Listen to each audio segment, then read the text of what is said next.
firebrand coming in right out of the top, right out of the beginning. That's a good sign. There's not a lot of signs I can interpret. That is a good one, wherever it is. It's a real one. And Caspius Labs coming in as well. Welcome in. Hope everyone's having a good weekend. It's rocking hard.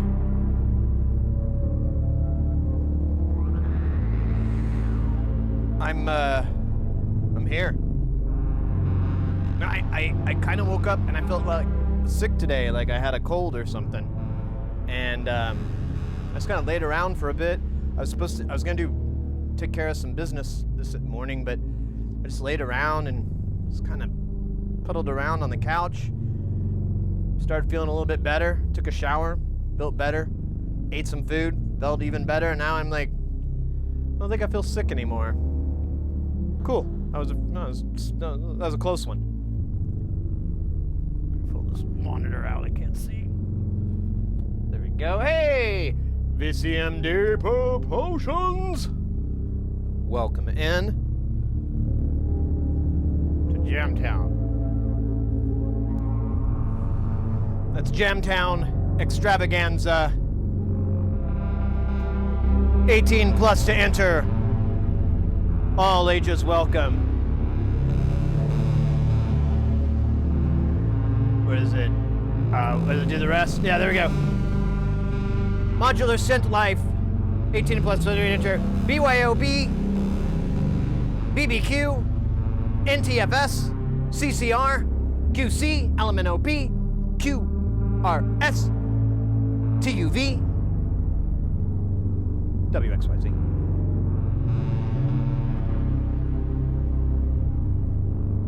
That concludes the education segment of the stream. You've learned 40% of the alphabet. The later half, too. That's a tricky part. A lot of people like the beginning. Yeah, everyone can do the beginning. But after N, where do you go? Now you know. Now you know.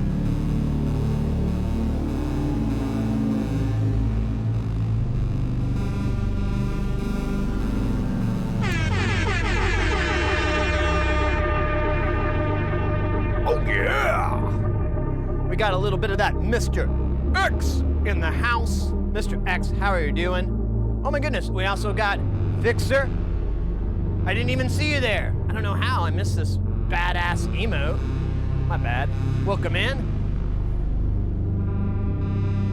X for the extra extra guile.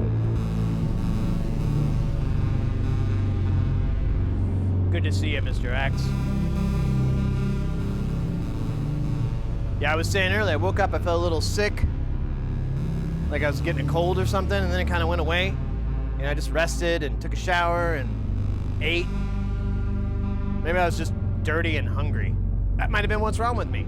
I wasn't sick, I was just filthy and hungry. Makes sense. Maximum Guile, there you go. Maximum Guile, coming to a theater near you. Rated R.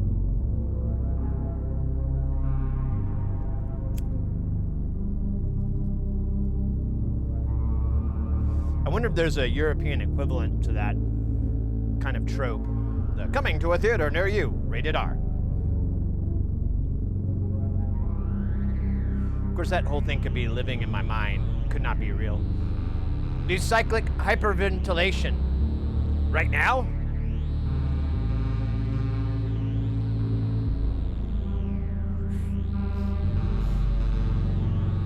Oh, when you breathe into a bag? Huh. Well, honestly, I'm not going to try anything other than what I always do because I feel fine. And I haven't gotten sick since like 2008 was the last time I was sick. Like real sick. Like, oh man, this isn't good. Fever, sweats, can't eat, vomiting. Vomiting was in the beginning. I had, that was streptococcus. But apparently, I beat my my fight against it, because like was it like about 2 years later, I met Mrs. Heresy, and we're dating, and like within the first few months or so of us dating, she got strep not once but twice. The second time was like about a month and a half later, and I was convinced, you know, you're still dating. There's lots of a lot of kissies, and so I was convinced there's no way I didn't get it. You know, I definitely got it. Well, apparently, my antibodies were like, fuck this shit, and they cocked a shotgun and they blasted it, because both times I didn't get sick. So, I'm immune. Science will later study me to try to figure out what magic gene it allows me to be immune to all illnesses. Side fact though, I vomit. I get really sick to my stomach and will vomit pretty often. More than most people. At least 6 times a year.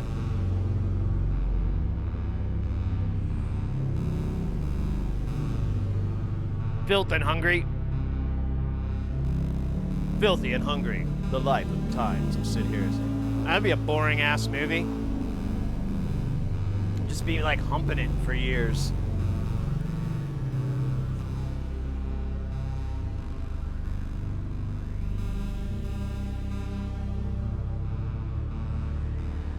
I did a long-range test on my fuel injection system from call. Oh yeah, right. I know. I remember this now. $100 from Texas. Wow.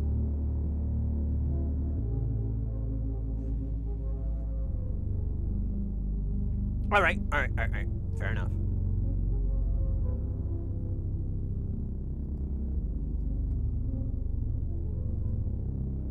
About a behavioral God damn it! I forgot I had the volume up. Now I got poop in my pants. That can't be healthy. Let's see if it makes me sick. Then we can confirm our earlier suspicions.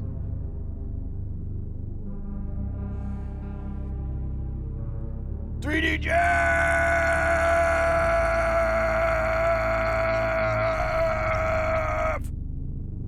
How you doing, mate? Ooh, man, that's kind of like what I look like with a tank top on. Almost identical. That's wild. It's like I'm wearing a tank top on a black background. Oh, and I had muscles. I'd also have to have muscles.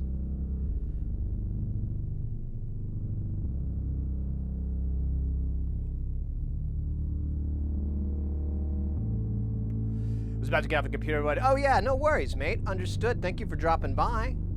We'll be here for a while, so if you get back on the computer, we might still be here.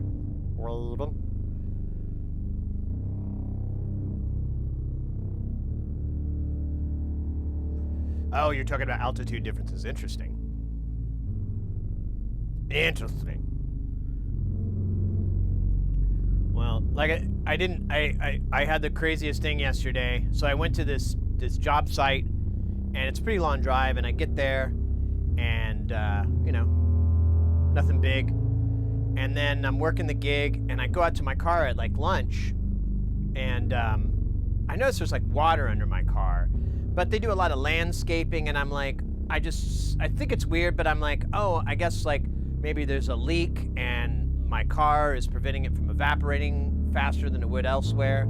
I just kind of let it go. And then at the end of the day, and my car has been there for like 11 hours, I come out and that water is still there. And I'm like, oh no. And I put my finger in it and I look at it and I'm like, that's not water, that's oil. And I'm like, is that from my car or did I just pull into this giant oil slick? So I start my car up and I have a pressure gauge on my oil, but it takes a while before it kicks in. So I'm just looking at it and I'm like, oh no. And then it finally kicks on. I'm like, ah. And then all these alerts, low oil, no oil, low oil pressure, beep, beep, beep, beep, beep, beep. I'm like, ah, shit. So I turn off the car. I pop the hood. I pull the dipstick. It's bone fucking dry. There's no oil on it. I put it in again thinking, nah, nothing on it. I get under the car and my car's like, it's a Monte Carlo, so it's pretty low to the ground, but I can just get under and I can see the drain plug from the oil pan is still there. I can see the threads and oil just drip, drip, drip, drip, drip, drip, drip from me starting the car. So I kind of flip out for a little bit because that's really annoying, and I really like that car, and I'm like, oh my God, have I been dripping oil? Have I been running low on oil? That's really bad. Oh no. And so I'm like, well, I go back in the hotel. I grab a whole bunch of paper towels, and because I know I'm gonna need them, and I'm like, all right, well, let me see if I can get let me make sure that the drain plug is just loose and it's not broken or something. So I get under the car. It's really hard, but I'm able to get under. I have to take my glasses off because my glasses, I can't get in there. So I'm kind of just blind, reaching around, and I get the drain plug and I can screw it all the way on by hand. I go into my trunk. I have like a little socket wrench set. With the luck of 1,000 Zeuses, I picked the right one on the first try, and I put it on, and I'm like, oh, cool. And then right as I'm tightening that, this friend of mine that I ran into at the gig, I hadn't seen for like over a year, he's like, hey, what's the problem, man? And I was like, oh, dude. He's like, is your car broken? I'm like, dude, the oil just leaked out. All my oil's gone. I have no oil, and I don't carry extra oil in my trunk. I guess I'm gonna start. And I was like, would you mind giving me a ride to a gas station so I can just buy like some oil? And he's like, yeah, sure. And when I get there, I'm like, oh man, I don't even know. I can't even remember the oil type. And I'm just like, I'm just gonna get 1040 because that's all they had. I didn't, and as I'm pouring it, of course, later it's 1030, but not a big deal. It'll get me home. And so yeah, I had to refill the oil. I bought 4 quarts because that's all they had. And the car takes 4.5, but I was like, that's enough to get me home. I'll be all right. And it was pretty close to the fill line on the dipstick. And, but I've never, that was awful. That was so terrifying. And so I get home and I'm like, well, I'll know if it's been happening for a while, if it's been leaking slowly and it just came loose from my drive, or it just, something crazy happened and it like someone got under I don't know, it's like, what the hell happened? And sure enough, there's like a nice pile of oil. We have cardboard in the garage in the center, and it's just all soaked in oil. And I'm like, cool. And I got my oil changed like 2 weeks ago. So I was gonna go back to that place and explain the situation and hopefully I just wanted to get them to drain that shitty oil out and put fresh, fill it back up again and make sure the filter's tight. I didn't want to make a big stink, but I was pretty pissed. I'm like, I'm never going to that place ever again. That's unbelievable. Average altitude 4%. Yeah, exactly.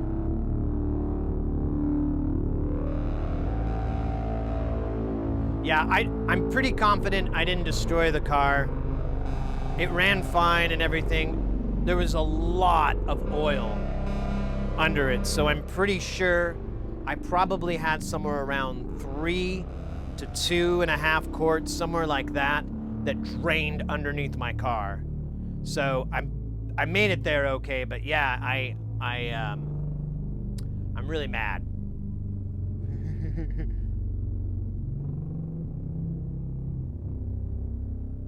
Yeah, I'm pretty sure. Yeah, I mean, it would have gave me a warning, and like I said, I have a oil pressure gauge, and I kind of look at it. I don't know why. It's an interesting fucking readout to me, and I'm a dork, and I'm trying to replay in my mind that morning. Like, man, was it like fluctuating? Was it doing it? I mean, it does fluctuate, but was it doing anything weird? Because I was, I have a Monte Carlo SS, so it's a nice little fast car, and I drive it as such. And so, you know, I'm like beep, beep, beep, beep, beep. And I was like, you know, I would have seen the oil pressure dip down or something if not, but whatever. It's over. Well, it's not over, actually. I still got to go to the fucking Jiffy Lube.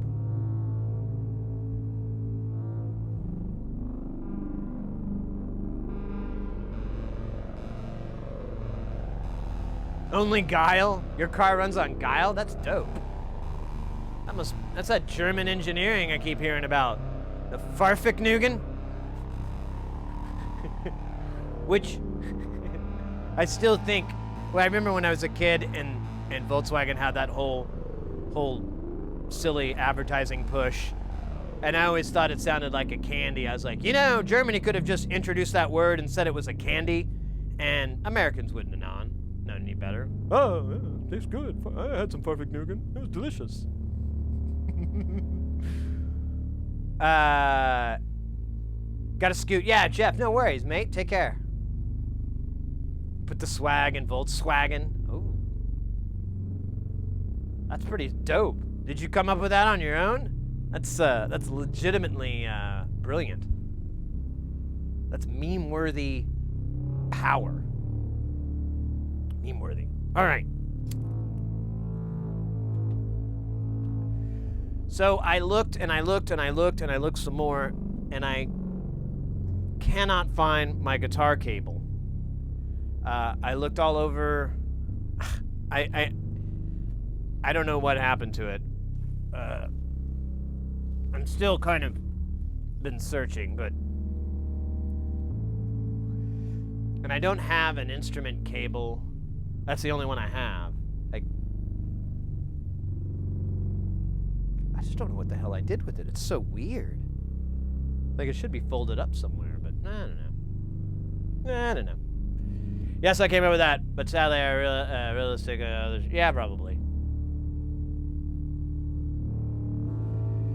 Every girlfriend I ever owned, every girlfriend that ever owned a Volkswagen Mini repairs, and over time they fell from. Yeah, you know what? I can concur. In my experience, I dated this girl, and she had a Volkswagen Golf, and when we were dating, I drove it a lot, and I kind of liked it, and then like one day, I remember the car alarm would not stop. It would just go off, and there was nothing you could do, nothing except disconnect the battery. It was like a $300 part that failed. And then, what else? There was something else that broke on her car that was absolutely asinine, and that it would break in the first place, because you're like, what the fuck stress does it experience? And then it was like really expensive too. Yeah, I think it was like part of the, yeah, it was like the air filter. That's what it was. It was the fucking air filter had cracked. Don't know how, but it cracked. And so air was getting into the block, and it has like a, you know, it has a sensor that was like, hey, there's shit coming in here. It's not from the air filter. You need to change your air filter. And so that was getting triggered, and then yeah, it had cracked down the side somehow, and it was like $300 or $500 part. And I was just like, this is so, I don't think I want this car anymore. And she had like rich parents, so they just would pay and get it fixed all the time. But I was like, you know, I'm just like, how could someone in their, because, you know, I'm in my 20s, and I was like, how could someone in their 20s like afford the repairs on this car? It's ridiculous.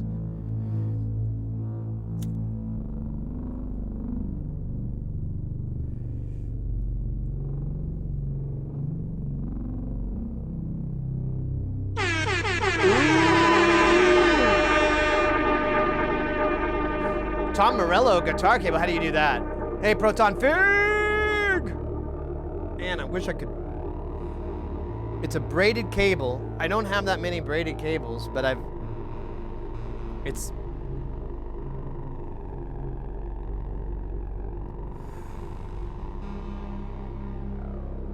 just don't get it. Where it would have gone. Because I hang things up. It's the way I am.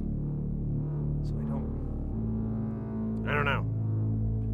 And I have this bad feeling the cable is like coiled up and it's right in front of me and I just can't see it. Because, well, there's a shit ton of cables in here, to be honest with you.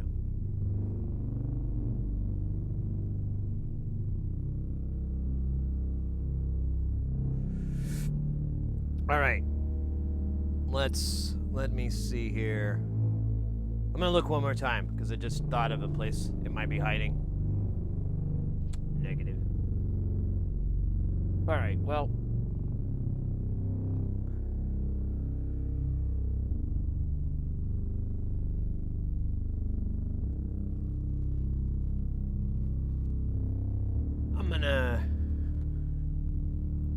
We'll go through the stream. Maybe I'll get the energy to search some more spots. It just doesn't make any sense. Because it should just be right here with all the other cables that I keep. And I have instrument cables. Or I have an instrument cable there, but no, not today. Not today, Sid. Not today. Oh, wait. I haven't looked behind this box.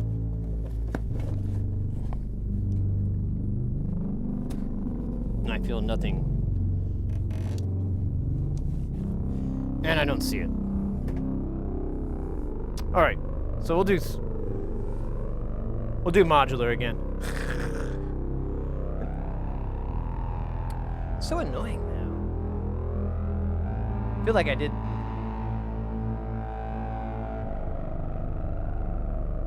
I'm starting to guess that I did something stupid with it. But that could be almost literally anything. Literally anything.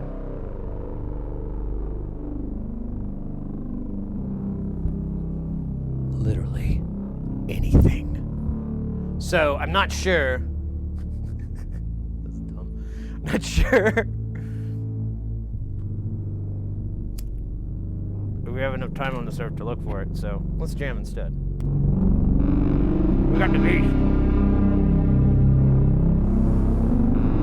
We got the D doing a little bit of the band Jealous Feels.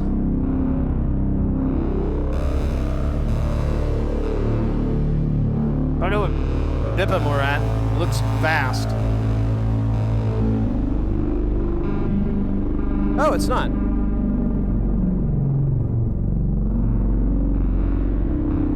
Oh wait, but oops.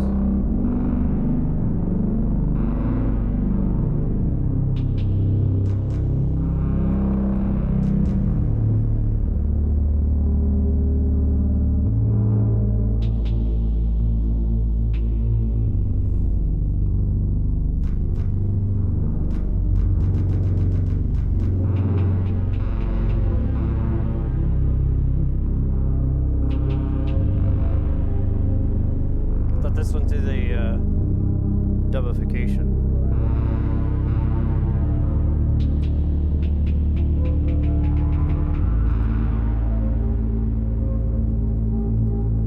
Let me try something here.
Welcome in. Thank you so much for the bits.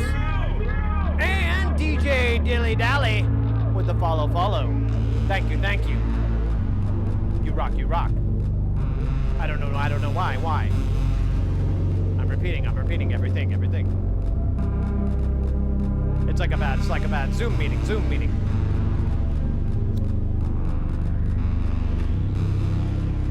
I don't know why this app is so quiet though.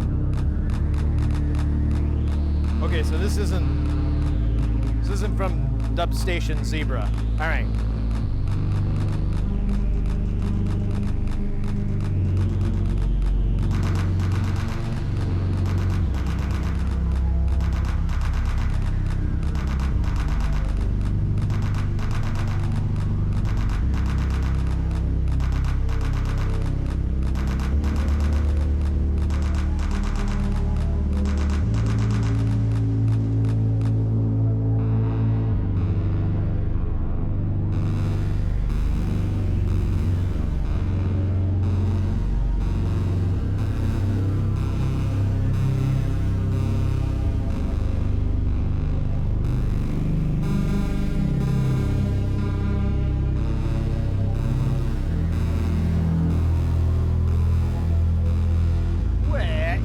Sound.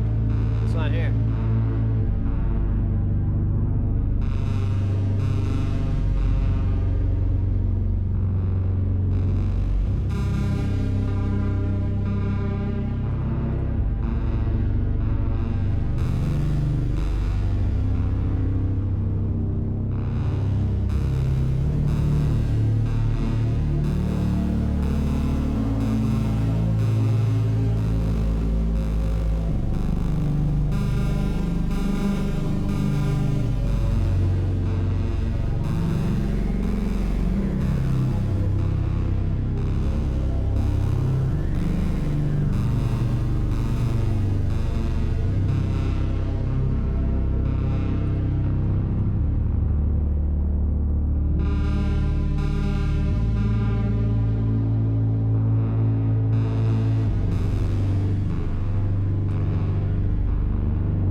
Dilly Dally.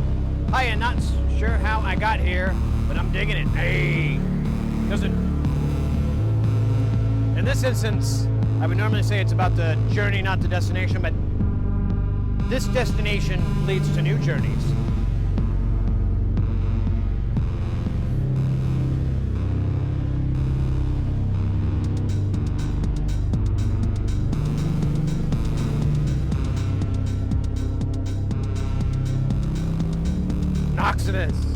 Love it. Yeah, welcome in. We do electronics here. We build this. Almost all of this is DIY. All this has been soldered and sourced and built and so forth. All these modules here and down here have all been made on the channel. We've also built this wonderful drum machine. That's the first project we ever did. And then this stuff up here is stuff I've done prior to streaming. Most of the time we're building stuff, and then the last week of the year we hang out here in Jamtown and we play with it. Currently we've got these guys that we're playing with for the most part, but we did that last month, so now we're just kind of getting freaky. We should bring in some other modules we have neglected, like what do we got over here? We got some LFOs and some VCOs.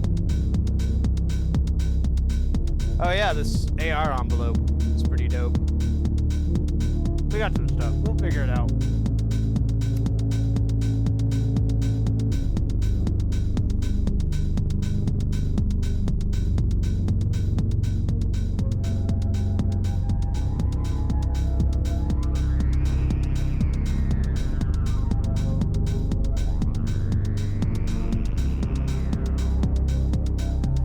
Oh, you're a big Neutron fan? Me too. Me too. I always recommend it to people as a great entryway into modular synth because you know they're very inexpensive, and you know, if you can hook it up to your computer. You don't even need a lot of. You can plug your headphones in. You don't even audio interface or a MIDI interface or any of that. You can just go right to work, funking around in the modular world. And then if you decide to go expand, well, you've already got like the most expensive part taken care of, and you can just keep adding onto it and building onto it, which makes the price a little bit easier to deal with versus if you were to go into the modular world, try to figure out which this and which that you want just to make a basic voice, like an oscillator filter, VCA with some envelopes, something simple like that. You would spend easily close to $1,000, and you probably wouldn't be a whole lot very happy with it. This has way more stuff than that, and you can, even if you don't want to, if you didn't like Behringer for whatever reason, you could go with the Moog, God damn it, I always forget the name. Micromoog? No. Is it the Sub 37? Whatever. Oh, the Mother 32 is pretty big, though. I'm thinking of the... Oh, wait, is that the one? The little... I don't know, whatever it is. You can go that route, too. It doesn't matter. It's all going to give you the same thing, which is... Modular LYFE. And it sounds fantastic. The filters are wonderful.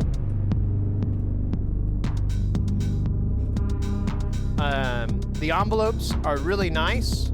The distortion is a really good touch. The addition of the attenuators, the slew, all these modular things that you kind of need, inverters and so forth, very nice touch. The delay is dope. The LFO is pretty good. I think that's my only lacking part is when you get to the LFO. I wish it could have been a lot more. But the Proton basically takes care of all the shortcomings of the Neutron, so you're gonna have to get that. Oh yeah, the Mavis, I forgot about that.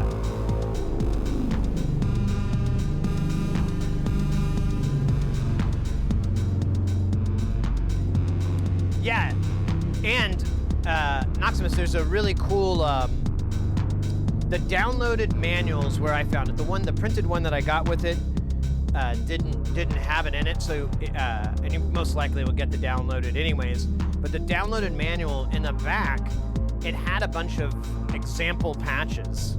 I'm gonna turn that down or turn it down. A bunch of example patches that you could do, and you could do all these cool sci-fi, you know, R2-D2, Doctor Who kind of sounds with it, and I was like, man, this is perfect for people that are curious about modular, because you can make a lot of the really cool classic sounds with the tools that they give you in there.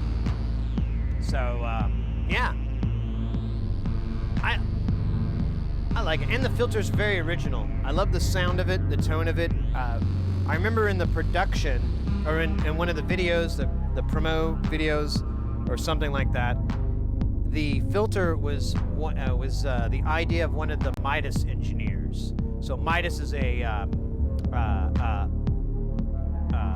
audio mixing console company.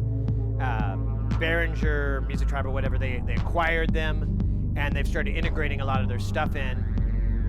And it's actually kind of worked out, because Midas is still a respectable company.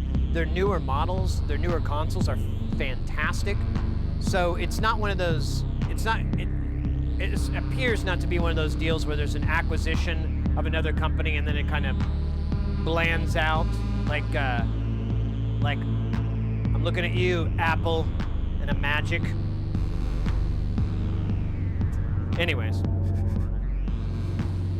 But this seems more like that. And so anyways, it was the, they said that it was a design from one of the Midas engineers.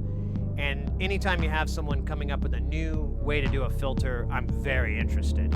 And I haven't actually bothered to look into that yet, or find out what's so special about the filter, see if anyone's reverse engineered it yet. I'm sure someone has, or we could. That would be kind of fun. Then we could make our neutron clone. Oh, that would piss Behringer off so much. I want to do it even more. Actually, I follow them all the time, and the company keeps claiming that they have like a big DIY deal, and I'm like, you should put this out as DIY. Like, well, surface mount soldering is very difficult for most people, and we don't. I do it all the time. It's not that hard. What are these? 805, 603? It's fine. Release the notes. Release all the information. Give me the bomb. Give me the Gerbers. I want to make some.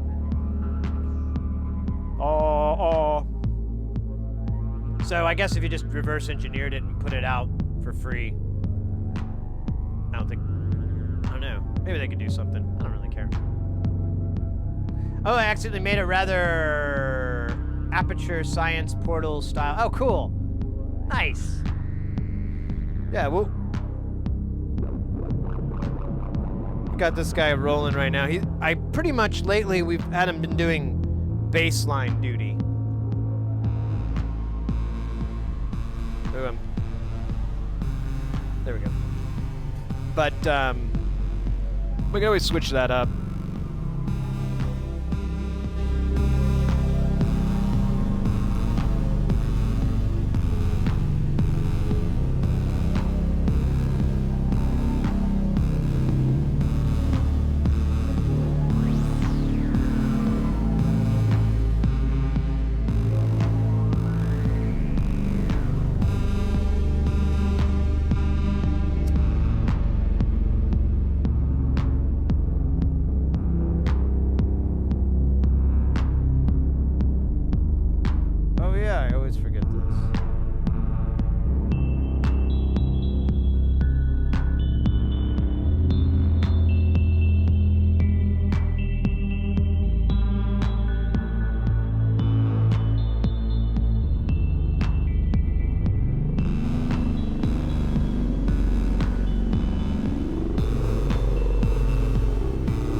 No sense to me.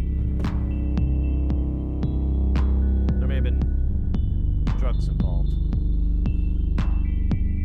Not sure. We'll have to get the lab boys on this one. See what they stir up.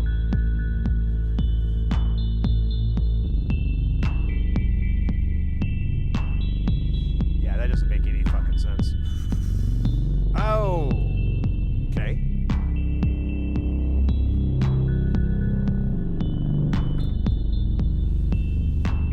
All right, now I get what's going on here. But it's still not playing out.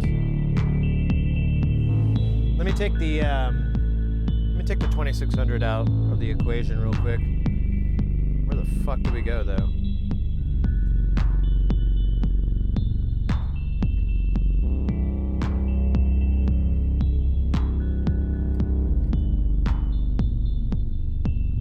it's not making sound there. Let me go straight to the source.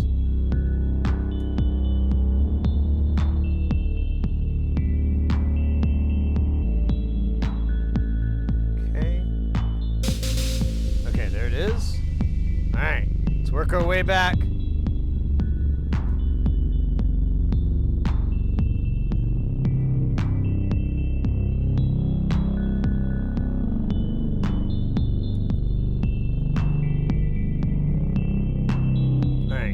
Here. Okay, nothing's here. Let's come out of this filter. Okay, the filter works. Let's go to this attenuator. Attenuator works. So is my delay broke? That would be sad. Aww.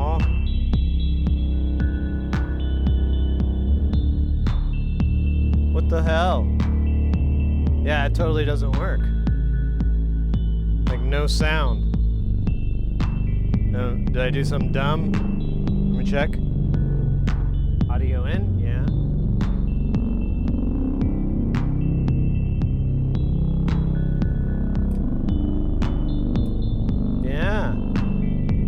Yeah. I could try power cycling it, but it's going to knock everybody else out. Because they're all on the same circuit. I could take it out and unplug it and plug it back in. Let's do that. That'll be probably the easiest way to fix it. Hey, Hayes. My copy of Aaron Draplin's Pretty Much Everything design book just arrived. Oh, cool. Oh, the Lyra 8. Lyra 8? I don't know how you say it. Oh, cool. Well, kudos, mate. I'm trying to figure out why this module, did it stop working or... I'm not getting any sound out of her.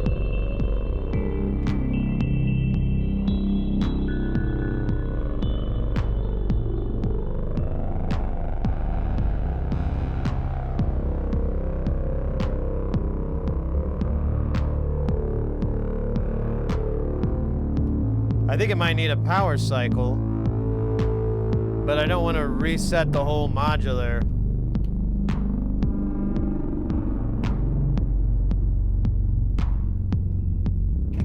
Because I'll have to redo all the...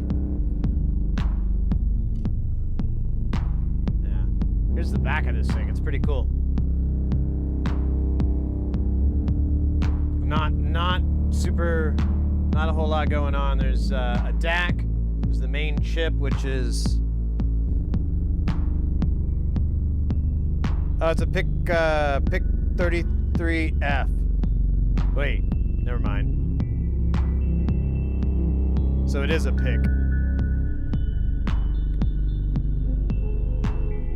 Wonder what this WM8731S is. It's got like a crazy logo, like a Waves looking logo on it. I don't know that one.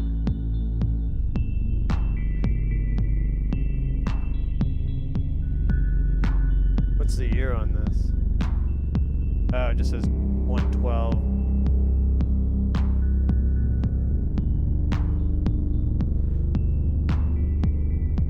All right, let's try to see if hopefully I can just fix it with some power cycling.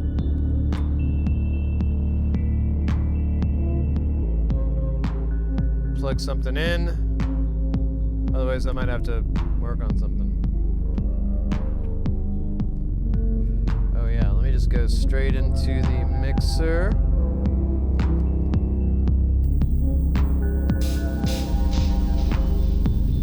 All right. I may have to switch the power supply on. Actually, I could do it right now. No, I can't. So I think I'm gonna have to switch the power supply for this digital unit. I don't think it's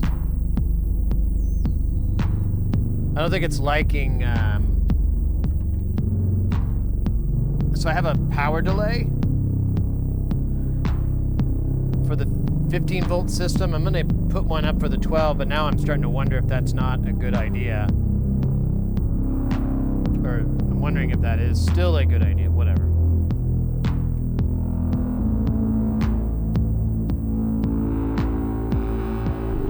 So the power delay, what it does is it's a little timer relay, and it just goes and I've been making videos lately of it when I turn this thing on, but it really hasn't done one of its famous where it just goes for a really long time and you're kind of like, uh-oh.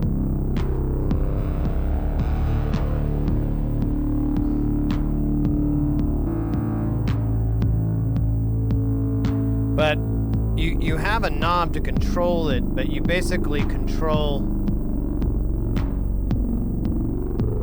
the timer for it, and it shoots the voltage out in these short bursts with the intent of charging all the bazillion bypass caps that are in here. And then eventually it stops and it goes over to main power. And the reason for that is because if you turn all this on at once, you turn all the modules on at once, it will see all that inrush current, all those capacitors as required current. And instead of it running at like 1 amp or half an amp or whatever, it will think it needs to shoot out 3 amps because those caps will just keep saying more power. And so it'll keep delivering until it maxes out, and then the power supply auto shuts off so that it doesn't burn out. It'll stop at like whatever the amp. This one's 3 amps, which is pretty unlikely I would cap it, but it's a fun project. And so that's the design. And there's other ways to get around inrush current issues. The simplest thing to do is build like switches so that you can turn sections of your modular on at a time so that they all, if they're all coming from the same power supply, which is pretty wonky anyways, but you could do that. We have 2 in here. We have one that's powering all of this, which is 15 volts, and then 12, and one that's 12 volts that's powering all of these. I haven't taken like an amp clamp and done a reading on the current draw, but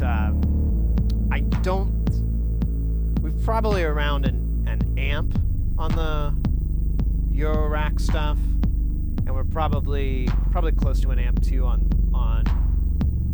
the frac rack. And and even though there's more Eurorack modules, I think, than frac rack, the frac racks are just massive. There's no efficiency in them whatsoever. There's no efficiency in any of these designs at all. So they have to suck up a lot of juice.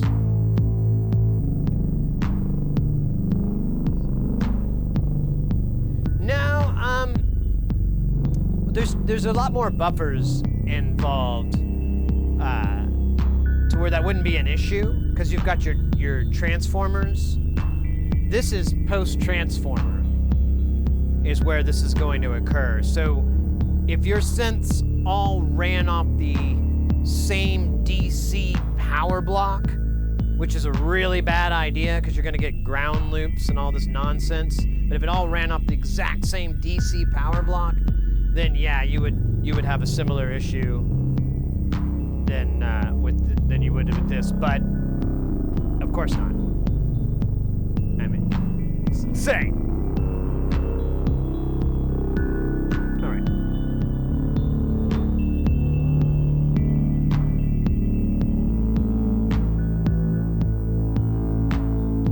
Do this after I watch the Transformers. They're more than meets the eye.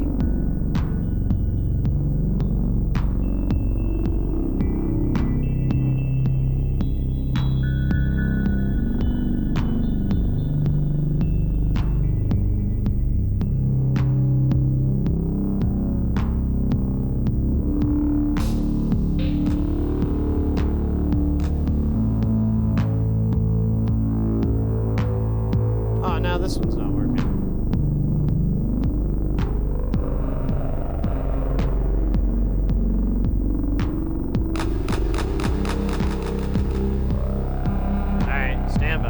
that's the filter.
I feel like that one's like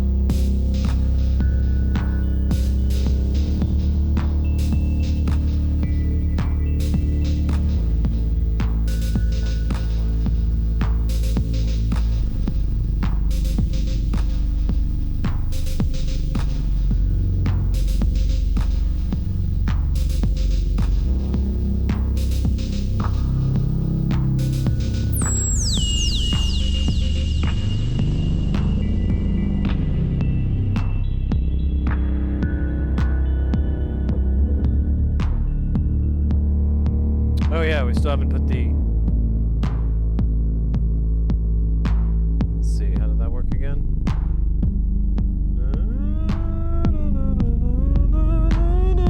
Okay, I think it works. We have to bring it back.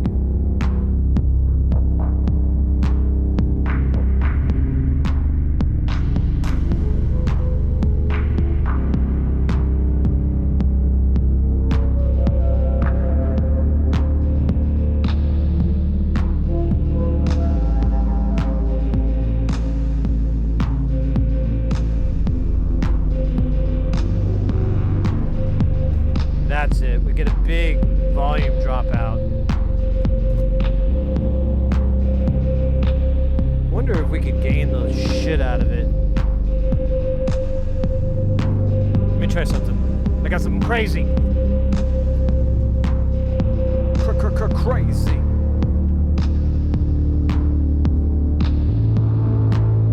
Wait, did that go the right way? I did not. Ah.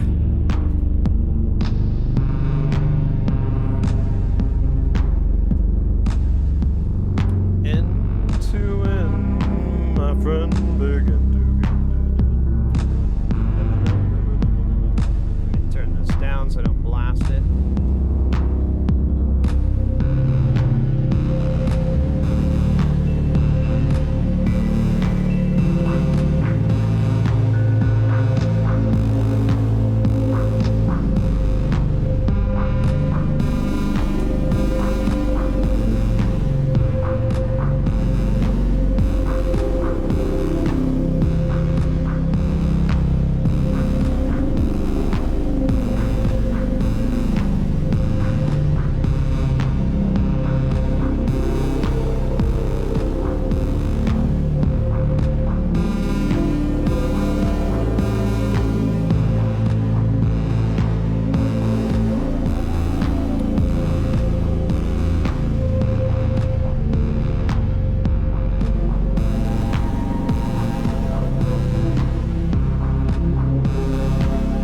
Yo, Twitch guy.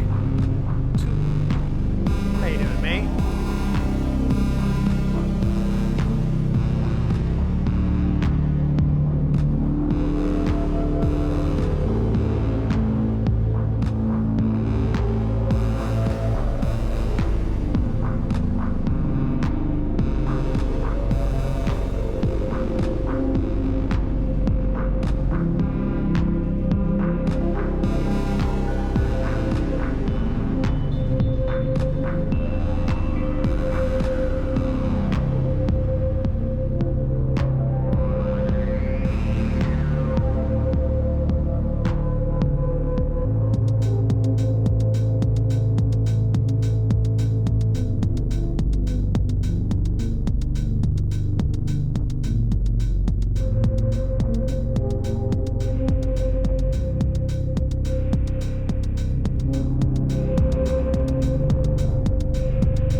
much as they please me.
Nothing. I didn't even see you saying hi. Welcome in, mate.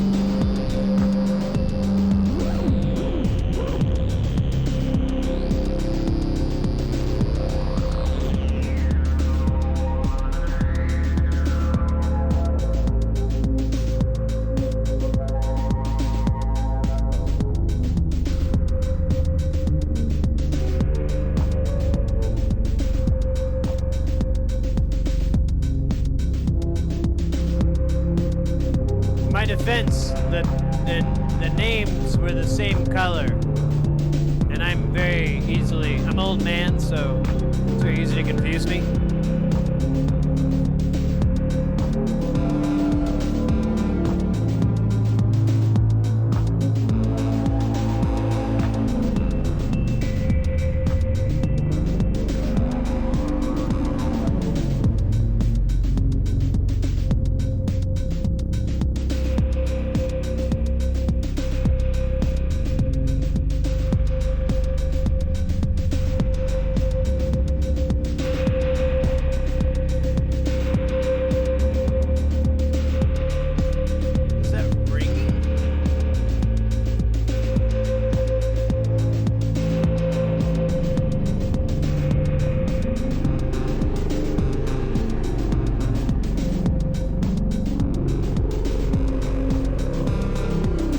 That's feedback inside the...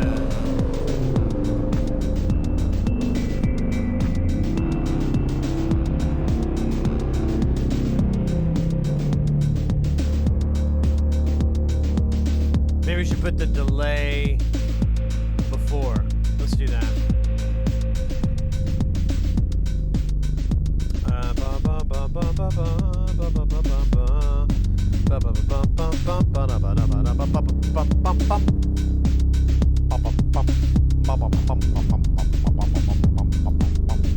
Let me think. Wait a minute.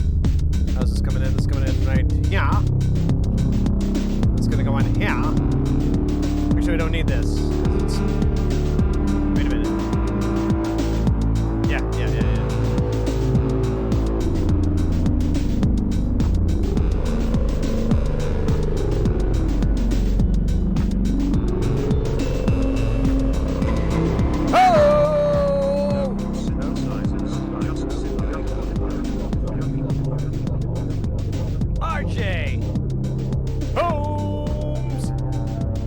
22 months!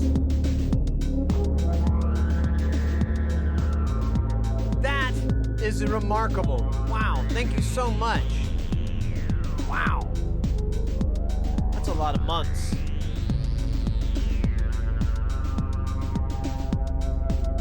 No more synthesizers, just sit doing bop bop bop all week long.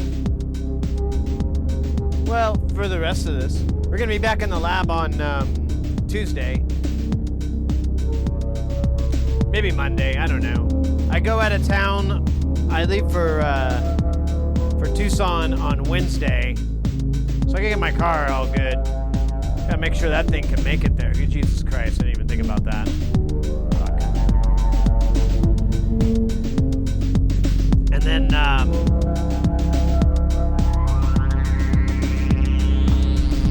what was I thinking? Oh yeah, so, and then I'll be back. I don't remember. I have to look at my schedule. We'll get to that later, but we'll be in the lab. This coming month, I've got a lot of freelance gigs, so we're just gonna end up streaming on the days I'm not working, with a day of rest every now and then.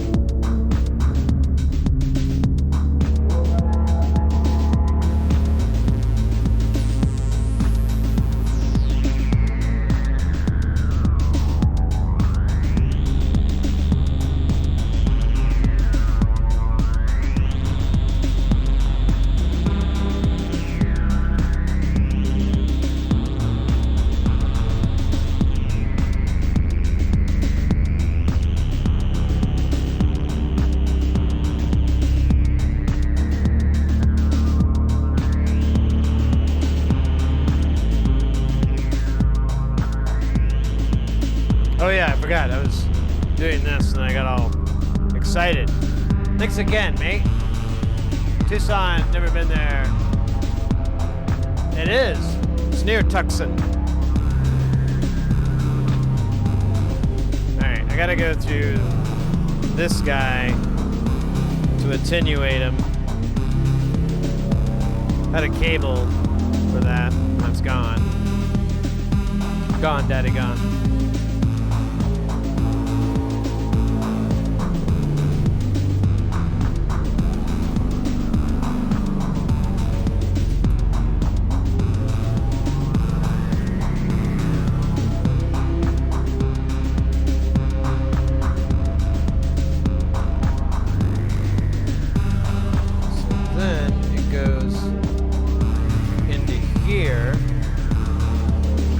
Here, which needs to be boosted here.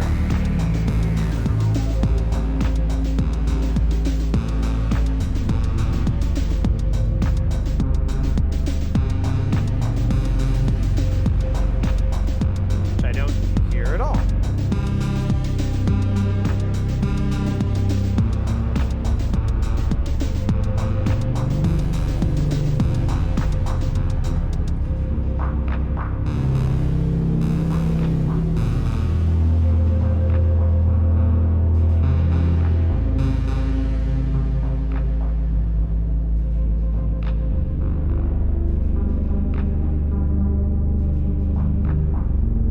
I'm not hearing it at all again.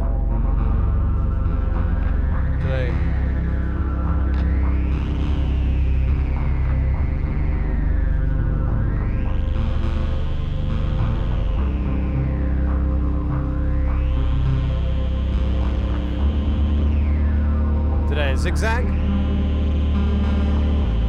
No?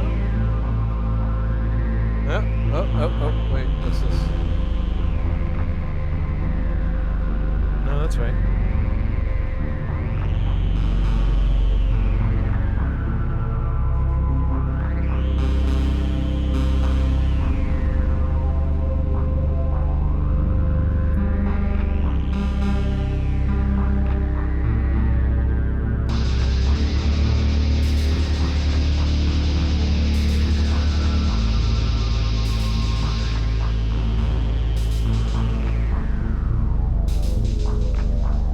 Okay.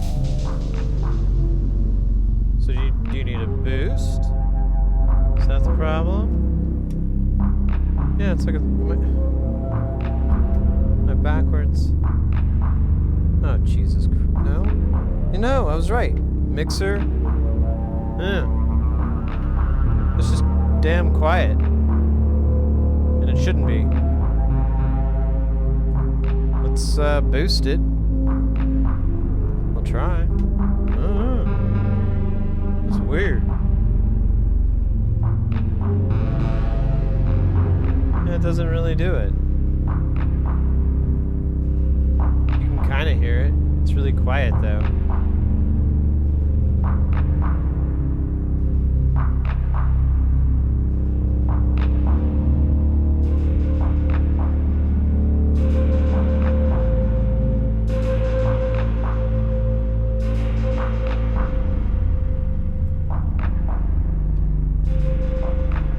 Yeah, but it creates that ringing sound.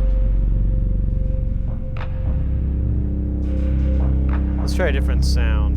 Maybe it's my poor choice. Let's do another clap.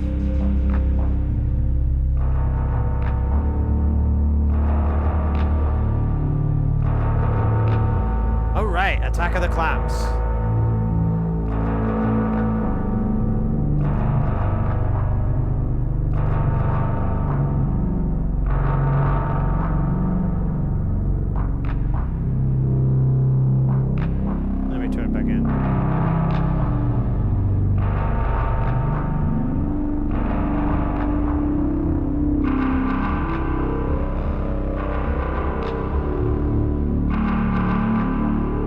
I gotta change this other one.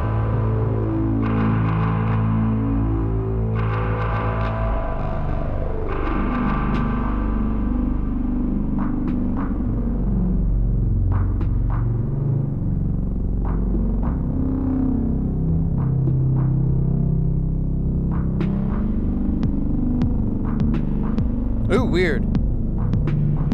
It's all on the wrong time. Let's fix that. Let's see what would happen, actually.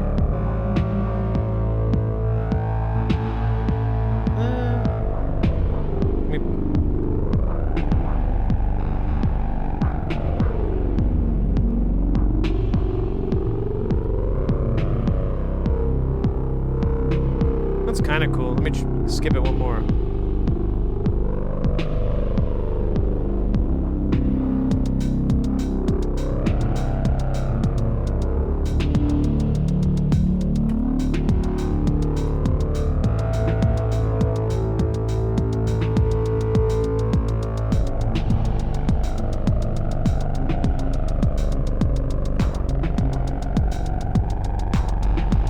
Oh, we got Lobster Chung in the house. We got some good stuff over there. I mean, it may be down there. If you're on mobile, could be down there. I'm looking over there, but that's because that's where chat is on my other screen, and it's also there. But I want it here, here, here, and over here. Bring it here. Bring it here.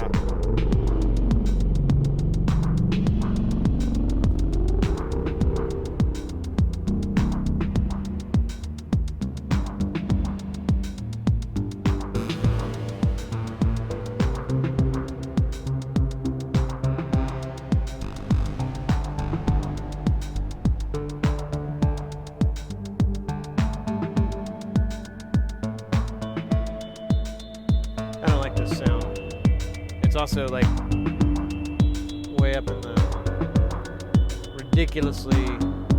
Oh, we can change that. What the fuck am I listening to then? Yeah. Oh.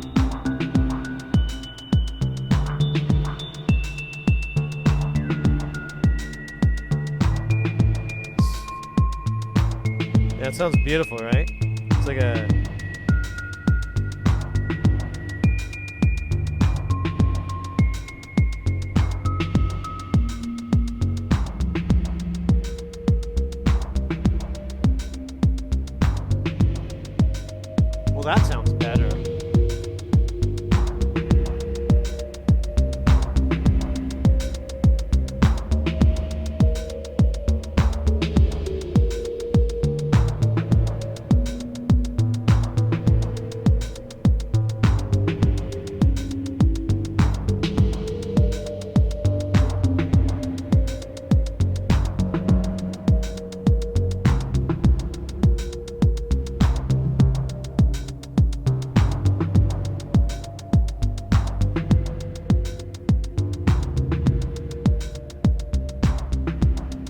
weird. It's like I'm changing the timbre and morph, and I feel like I'm changing the pitch.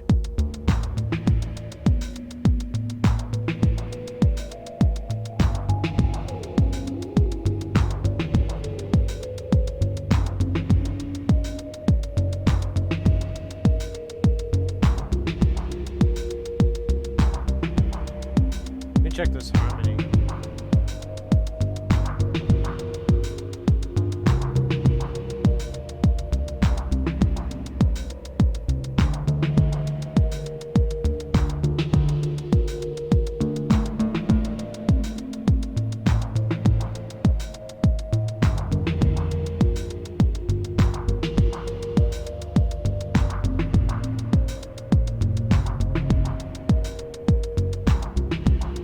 Let's try another synth.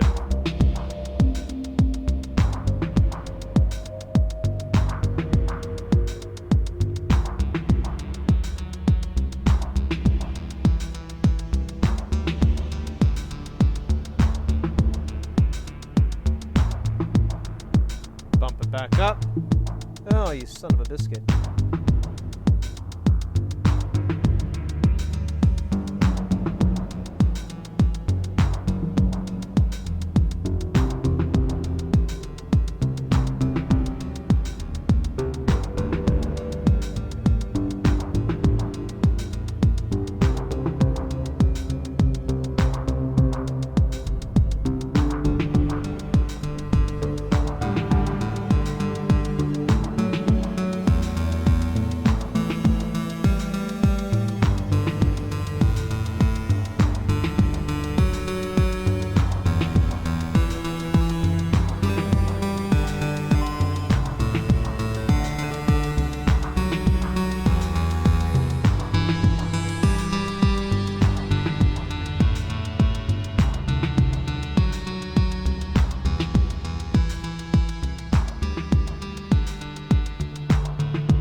Might put this on a slower one here.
Take out this other brake, and now it'll just run free.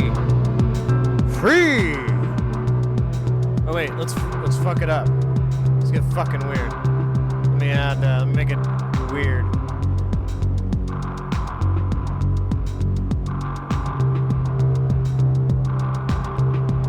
Yeah, we'll do up, down.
Dang it. Let me try again. Sing VFX. Aloha.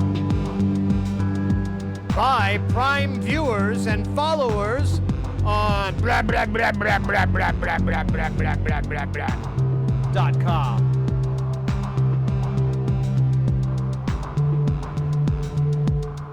You shall be banned to the Shadow Realm.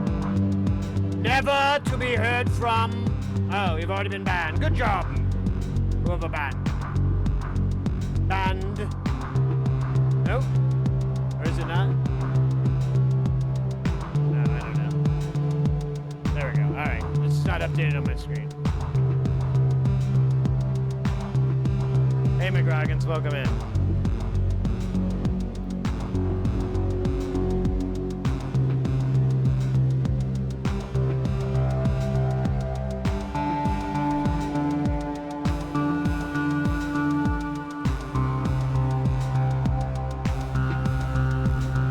Sounds like a jaw harp there.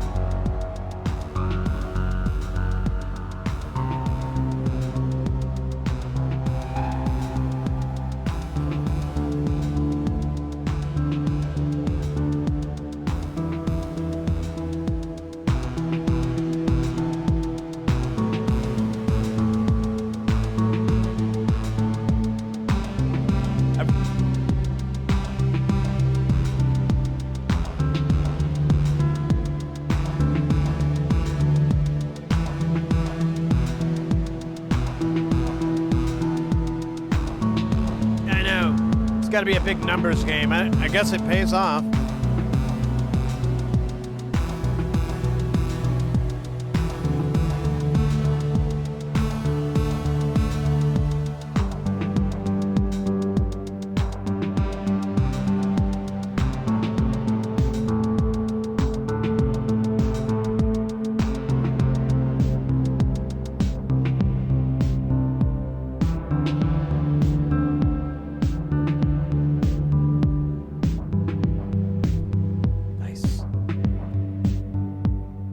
How are you today, sir? I'm good.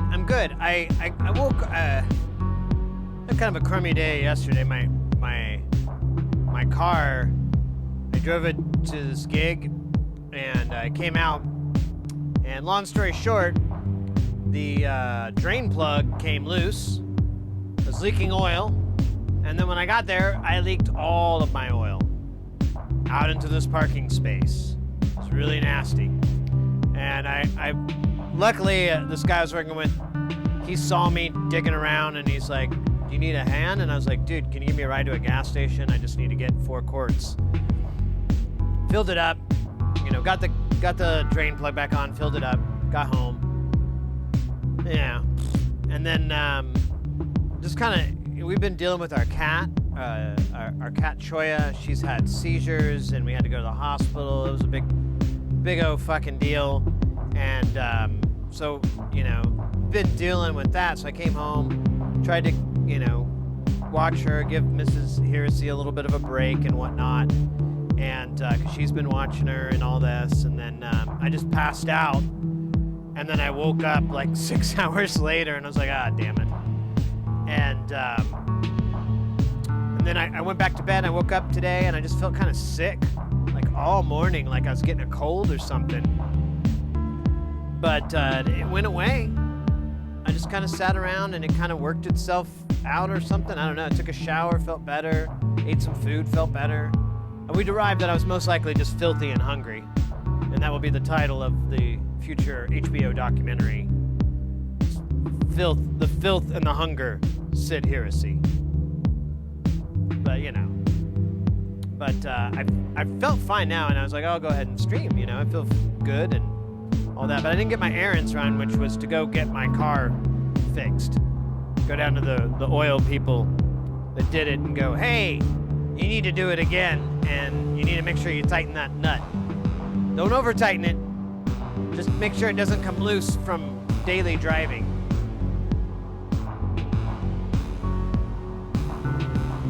Oh, no worries, Mr. X. It's all right. It's the ebb and flow. You get good days, you get bad days. Sometimes those things run in fucking streaks. I like it when it's the good things. Those are nice. But yeah, you know. But, in relation to, hey, Dax, good to see ya. In relation, though, Choya is doing a lot better. She's able to walk around, and she's, like, doing more of that. And she still kind of walks like a drunk, which is kind of the side effect of the dosage that we gave her. But as far as we've been telling, she's back to her happy self. One of the funniest things is they mentioned that one of the side effects of this drug is that she'll have a really healthy appetite. And that was not an issue before. She hasn't gotten fat, but we've had to, you know, be careful. But now they told us like the side effect is she'll be, you know, it's increased appetite. And now she just wants to eat like all the fucking time, which we're kind of like, you know, screw it. As long as she doesn't get too heavy to where it starts to bother her arthritis, which is really all you're really worried about with obesity at a cat at that age, is when it starts to add weight to their arthritic points. But we're just like, we'll just feed her little deals every day, and she'll think it's a feast every day or something. Yeah, she's got major munchies all the time. She just wakes up and she's like, meow. She walks all like the town drunk, all 3 sheets to the wind. Meow. Looks up at you like, meow. Bowl. Meow. You know, she does that. I don't know how. It's more metaphorical that she does that, the gestures. But yeah, no, she's been great. And so that's been nice. But still a lot of extra crap to deal with because she hasn't been able to get herself into the litter box. Oh, that was the saddest thing. Like, I saw her get up. I saw her get up, and I was like, oh, she's going to the litter box. And she, you know, I saw her eating, and then, you know, time passes, and good deal of time. And I get up, and I'm like, oh, where is she? And I start walking around, and I look where she would sleep under the bed, and she's not there. And I start looking around, like all her usual hiding spots. And I go to the litter box, and granted, it was clean, it's fresh. She's just laying on her side in there with her head propped on the side of it, and she always looks like has this sad little face. And it's like, oh no, what's wrong? I felt so bad, and she's just like, this pooping thing is a lot more work than it used to be. I just decided to give up and chill here. But with a feminine voice, that's what she said. So I had to pick her up and like brush off the litter off of her and just try to get her in there. But I fell asleep, but Mrs. Heresy was able to get her to go to the restroom, and she's been going normal, which is whenever you have a pet and you give them medication or everything, you basically look for those things, like make sure they're pooping and peeing, and make sure they're drinking and eating. As long as those cycles are going, everything's working pretty good inside. It's very simple and obvious, but I don't know. So we're kind of like just watching all those things occur, and I think she definitely pooped, and I know she's peed, so I think we're in the clear. I kind of want to do something different. I wonder, you know what, though? We got all this verb. We could get more verby. We could put the 909, the Nava, through some verb. Might get more space place. More space. Space is the place. Never forget the brilliant words of Sun Ra. Which I think a lot of people do. You know, Sun Ra's orchestra is still performing. And they're still performing all the original material from, like, Jesus, the 60s and 70s. And I can't remember exactly. I think the orchestra started up in the late 60s, if I'm getting my music history right. But yeah, they're still performing I was shocked. I didn't know that, and I'm like, I kind of want to go see that, but I've got like one friend that would want to go see that with me. I know Mrs. Harris would be like, I'd be like, here, it's these guys. Nah, you can go by yourself, Sid. I think you'll have more fun. Yeah, you're probably right. Because it's, it's pretty wild stuff. It's good music, but it's definitely not for everybody. Like cocaine. Wait, cocaine's not musical? Well, depends on who you ask, I guess.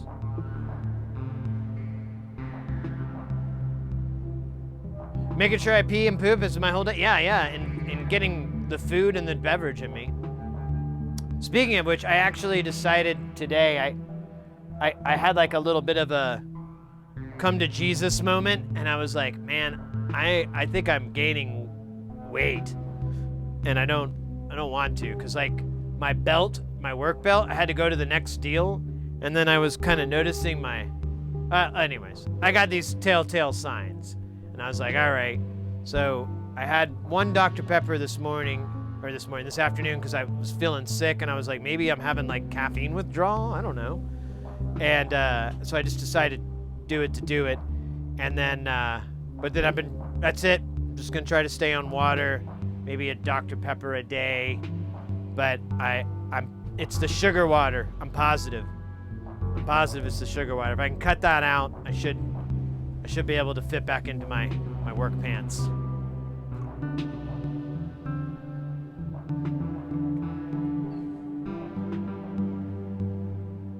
I can't remember you today. Hey, Penny! I didn't realize that was you. Yeah. Well, man, I would think there would be, I don't know, I haven't checked to see if they're on tour right now. I found out about this like during COVID kind of times, and I was like, no shit? Oh, I gotta go see that. But I have, there was nothing on the website except cancellations. Okay, but it's also for everyone. Yeah, you're right. I guess when you put it that way, I can't argue with it.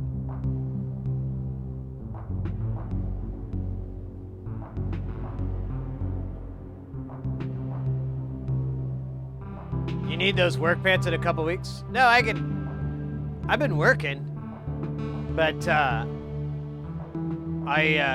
don't know. I was noticing like, man, it's more comfortable if I just go to this loop that I've never used before and has no indents. Damn it. I haven't even weighed myself.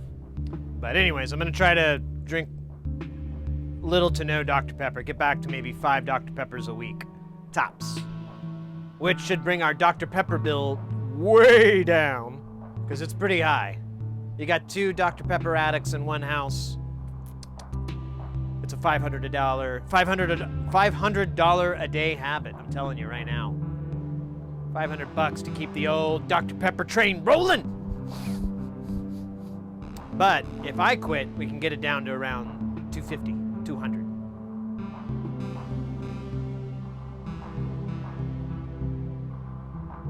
My wife, the orchestra tour just ended. Of course it did. Well, it's the end of the summer. Well, I'm gonna go see that for sure. I'll have to look it up again and see when they start back up. There's been a lot of tours lately, and I've missed quite a few that I wanted to see. My wife drinks a Dr. Pepper like it's going out of style. I don't do much soda. Yeah, I don't, but it's Dr. Pepper's the only one I like. Jeffrey Dahmer ? What, like do I know him?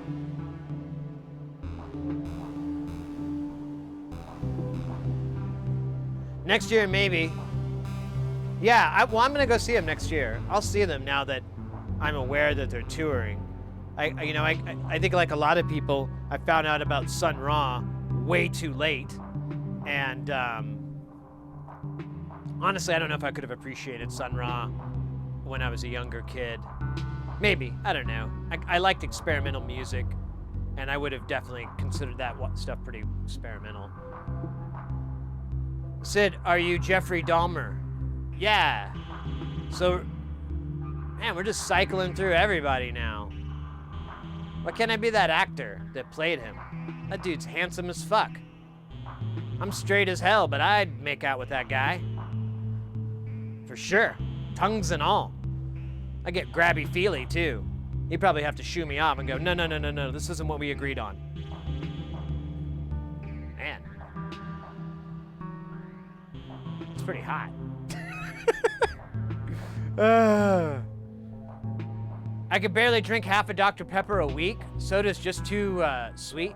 Yeah, and I quit soda a while. Now I can't do most sodas. Most of them taste like really sweet and gross to me, like Coke and Pepsi and so forth. I do like root beer though. I still always enjoy root beer, and then eventually I got back into Dr. Pepper. But I just need to stop drinking sugar water. It's really bad for me, and I'm starting to get deleterious effects. All the males in my family, all of them, every single one had this giant gut. That's not like, not like a overweight gut, more like, are you trying to steal beach balls kind of gut from the Walmart. My father, his brother, my uncle, my grandfather, my paternal grandfather, my maternal grandfather, they both had guts. My paternal, he didn't even drink or smoke. He drank when he was in the Army or in the Navy when he was in Korea or something, but that's it, and I'm pretty sure it was just, a good old classic hazing type scenario, because he's like, I don't really like this stuff. I never liked it. But yeah, they all had that, and it really impacted their health, all of them. And so I kind of was like, I kind of came from a different yield. Like my mom always says I have more in common with my great grandfather. And I looked at a picture of him, and I'm like, yeah, that's creepy, because he's a skinny little guy like me, and or he was. And so I'm trying really hard to not turn out like my dad, because I mean, if I do, I only get like another 10 years. So I'd rather go longer than that. Yeah, it's just sugar water, and it's still good. I treated it like a dessert normally. I'd have like dinner, and I'd be like, oh, I'm gonna have a little dessert, and I'd have a Dr. Pepper. And that wasn't every night, it was every now and then. And so it worked. Oh, the skeleton? That's Frank. That is my wife's skeleton. He's a little short.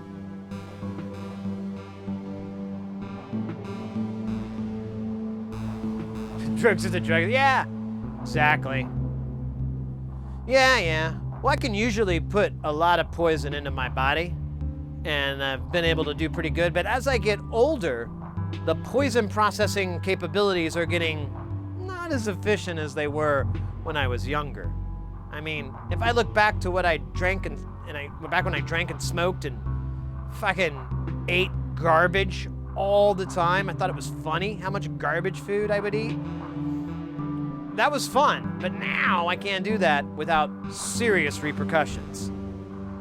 We're talking big time, hanging out in the bathroom for days. Going, why did I do that? What was I trying to prove? That I'm 25 again? You goddamn fool. Oh, my belly. So, yeah.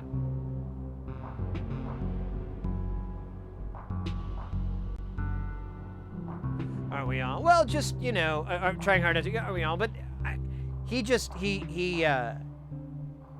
impacted his lifespan. And same with my uncle. They both smoked cigarettes. And that was pretty much most likely the cause of their health conditions. But their obesity didn't help, and they like to drink, and I don't know, I'd like to keep drinking if I can, so I really don't want to give it up. So if I have to give up Dr. Pepper so I can keep drinking beer, that is a compromise I am willing to make. I'm okay with that. That's all right. Because beer's pretty yummy right these days. Lots of flavors, lots of options, lots of, you know, embarrassing times. Can't get that with Dr. Pepper. No, he's a doctor. She's a doctor. I don't even know what gender Pepper is. Pepper does sound like a feminine name, doesn't it? One for the philosophers. Have you tried keto diet? No, I'm not really big into dieting. I might someday, but I'm more into just removing things from my diet, you know? I like doing that more than like trying to do like a real diet where you like just eat certain things within a parameter. But taking things out, that's good. Like if you want to remove, like lower your starch intake or dairy. I don't do much dairy at all. Oh wait, that's not true. I love cheese. So yeah, if I had to take cheese out or something like that, I don't know. But since I don't smoke cigarettes, I've got a good bet. Oh. What does that say? What does that say? It says Noir Alzaran. Oh yeah, Noir, thank you so much for that follow. Yeah, I mean, if I have to cut my beer intake down too, that's fine. That's not really a big deal either. But I mean, I don't think I can get away with doing both anymore. You know, I can't drink Dr. Pepper and beer and eat whatever the fuck I want. I can't do all those things. I have to selectively remove one. Yeah, there's no way I could take cheese out of my diet too. What's your beer? Oh man, I like going to the liquor store and buying beers with skulls and skeletons on the cans. That's pretty much my my metric. I like to just go in and be like, ooh, this is a skeleton smoking a cigarette. I'm gonna buy me one of these. Oh, this is a skeleton wearing a leather jacket. I'm gonna get me one of these too. You got any skeletons like in 80s? Oh, what am I talking about? I'm gonna get some of this too. Now I need skeletons at the beach. I feel beachy. Oh, here. All right, well, that should do it for today. I don't want to get too skeleton out. So I can eat less cheese, drink less beer, but I cannot have either one at all. Yeah, exactly. I couldn't remove them, but I'd be happy to reduce it. Energy drinks. I know Mrs. Heresy will not allow me to have energy drinks. I was interested in them, and she was like, no. And she doesn't say no a lot, so when she does, I kind of am like, all right, fine. Fair enough. You're probably right.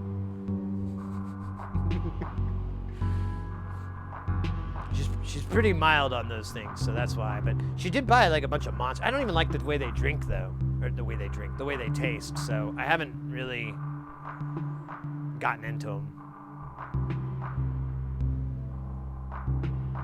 Get rid of pastas, pizzas. Yeah, I'm a big pizza person. I'm not a big pasta person. I'm kind of burnt out on pasta. I do love breads. I like baking and stuff like that. So yeah, but I mean, again, if you all things in moderation, right? You know, as long as I don't eat like half a loaf of bread in a day, I should be, you know, 3 or 4 times a week, I should be all right. I should be healthy. But I don't know. You're right, Cinnabon. That would absolutely throw my whole thing out. No uppers for Sid. Yeah. Well, yeah. I mean, caffeine doesn't work on me. I can drink coffee and stuff and go to bed right afterwards. It's been like that since I was a kid. And when I was a child, I used to drink like a 2 liter of Dr. Pepper a day, or 2 liter of soda a day, easily. So, that's disgusting, isn't it? Why no baking stream? We should. I'm not a good cook. I just like, it's easy to make bread.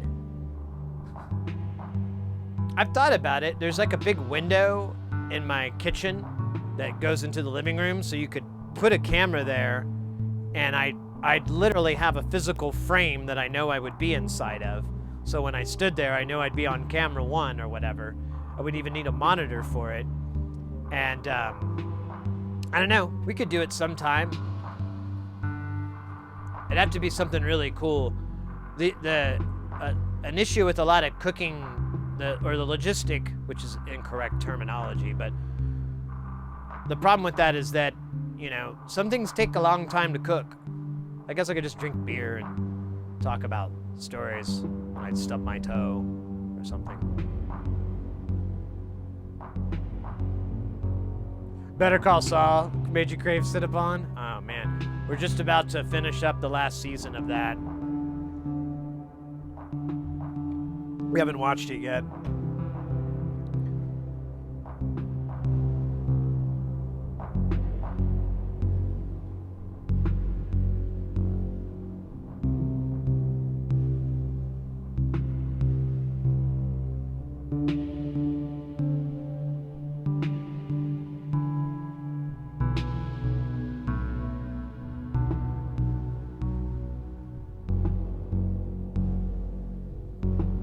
I really should calibrate these. They're like totally different. I can't get any consistency out of their settings. Do you like Vangelis Craftware? Absolutely, absolutely. We actually have a rating system, the Vangelis rating system. It's not to be confused with the Carpenter ratings, Carpenter system. The Vangelis and the Carpenter system often get confused, but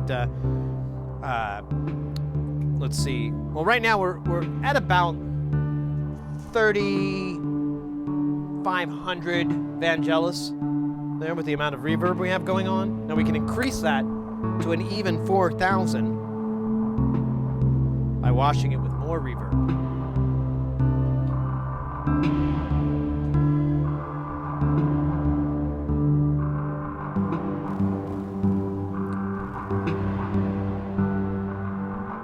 Yeah, it's an even 4,000. Now, our Carpenter level is very, very low right now. We're doing about 22 JCs.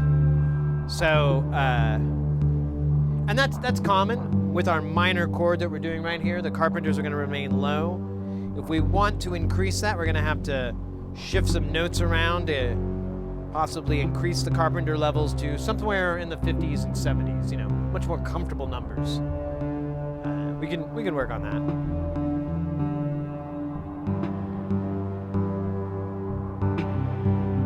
You have such an awesome lab. Have you ever played or owned a theremin? No, I want to get a theremin though.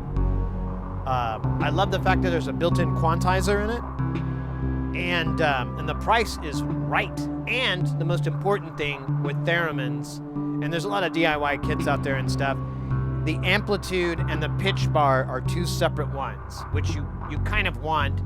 A lot of them, the amplitude is tied to the pitch, which is, you just make noise with that. You know, it just makes sci-fi noise. It's pretty useless in a musical capacity. But if you have the amplitude one, now you can do the two, and it's much more musical.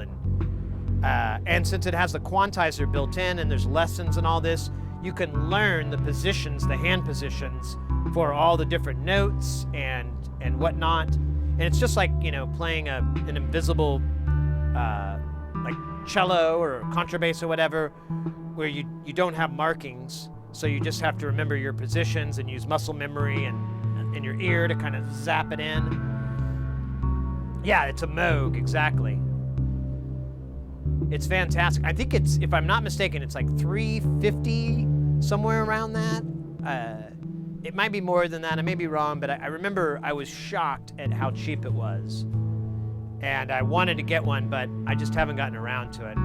The Paya theremin, I have one of those. It's incomplete. Yeah, I have a friend of mine has one that's the board and everything. He fabbed the board. The only problem is I have one copper rod, and around that time is when the price of copper just skyrocketed. So I never went to go buy another copper rod to make the amplitude antenna. And he was like, well, you could just cut it in half. And I was like, yeah. Or not. I don't want to do that. It's only going to be like this long. I want big ass long shit.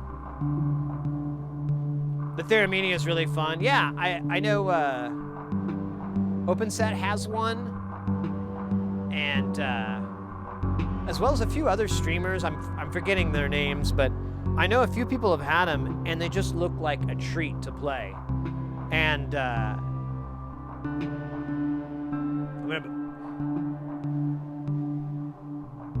the gloves. Oh yeah, Imogen Heap. I think she developed that, or I know that she developed something very similar to that, where she was using sensors and like an Xbox Connect type technology to map her placement and so forth.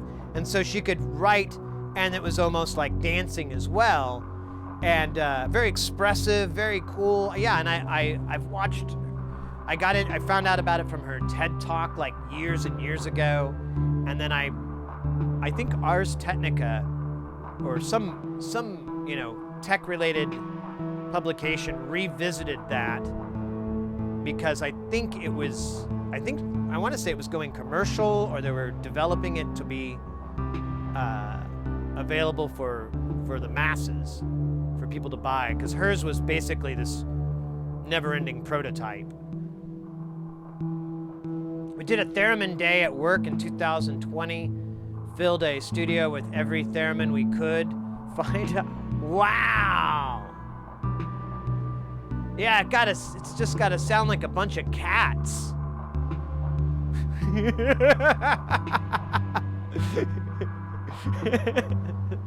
A sea of theremins all just playing their own song.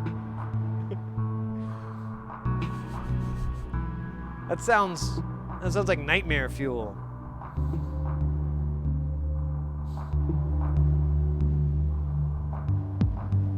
Oh, no.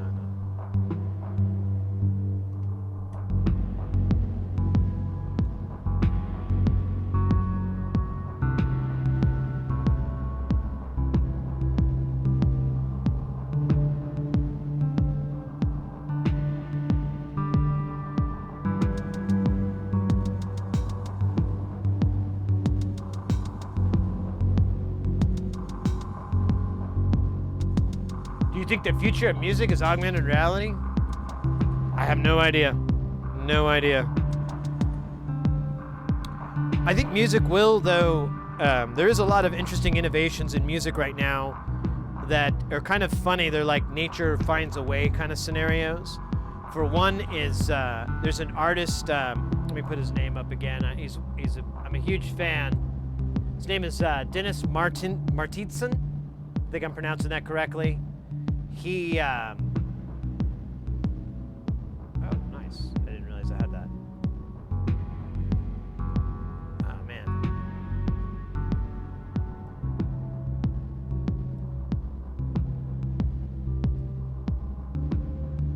There we go. There's his YouTube channel. So he does generative degen or gent music. I don't know. We've had some discussion on how you pronounce it. This is a form of tech metal that uses weird time signatures and very and polyrhythms and so forth. There's a very common deal where you'll take polyrhythms and press them on. You'll take two different bard signatures and press them on top of each other to where they'll loop back to the beginning. Lots of that. It's a very cool form of music. I'm a huge fan of it personally. So he makes procedurally generated gent music. He has that on that YouTube link. There's he has his live stream that is just making music all the time, and it's pretty damn good. There's other YouTube channels I found that do something similar, but it's not as good. This is really enjoyable music. He's also done some classical stuff, although the classical stuff always feels like it's in the same key. I don't know what that's about. But the jet music is really good, and someone pointed out, like, this is the way around the DMCA. You know, streamers could play this in the background, and it's not published material, you know, but it's still enjoyable music to have. And so that, in answer to your question, that is something I'll definitely think we'll see more of. I hope we see more of, because as a streamer, I would love to have more background music. As a content creator, I'd love to have more background music that's not, you know, not going to get me copyright flagged or anything like that. Have you seen the documentary of Leon Theremin? No, I don't think I have. I don't think I've seen that. Community radio. Nightmare fuel. That sounds about right. Yeah, that makes sense.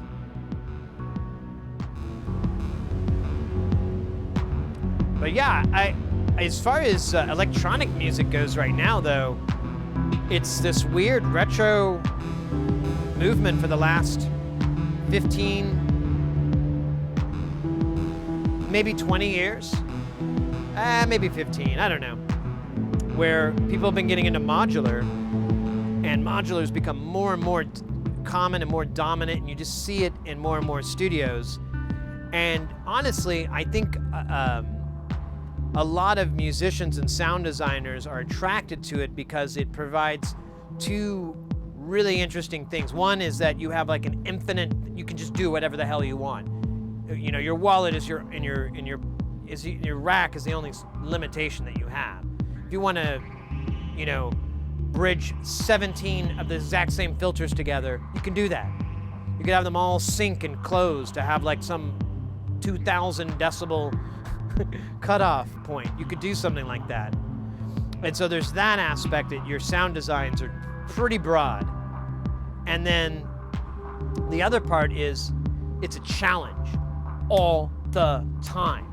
You're constantly being challenged to create music in a non-traditional format. And that's what we're doing here. Like, there's no sequencing, there's no, I mean, these drum hits are sequenced, but that's about it. All the notes and everything are procedurally generated by just using logic functions from the sequencer, a sample and hold module, and just different clock signals that are feeding those things so that they don't go in, you know, together with each other. They go in different speeds, much like a polyrhythm type scenario. And all we really do is just tune the banks of notes together to make sure that they're all nice, that we don't have any like really gross notes or anything. And that's it. So it pulls from that bank of notes, processes it, shits it out. Love in the air. It's bittersweet. Right on. Yeah, I'll check it out.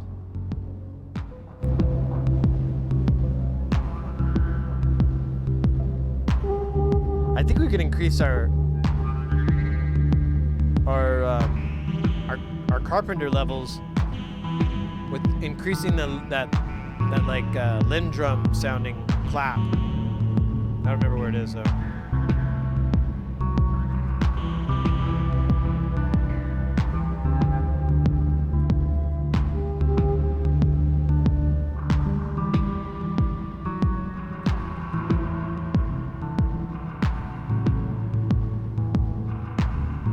Yeah, it's kind of there.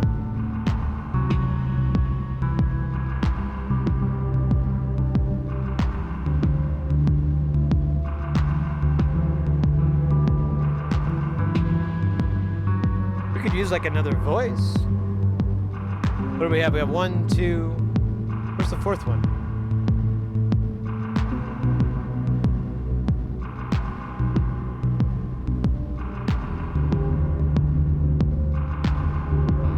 Oh, it's over here. That's right. Are you working? It's kind of soft there.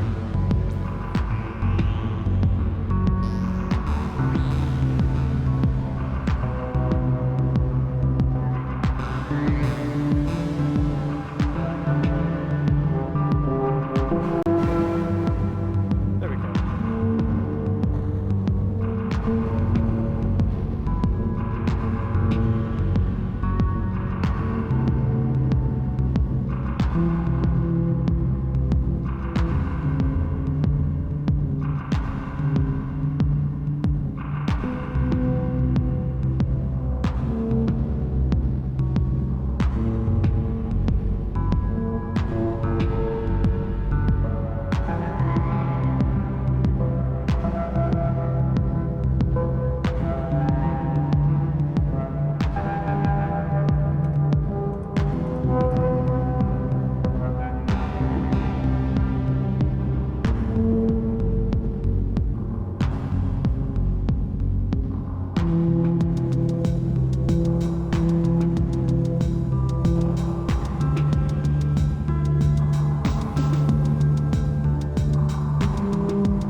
Delta skit Vangelis versus yes,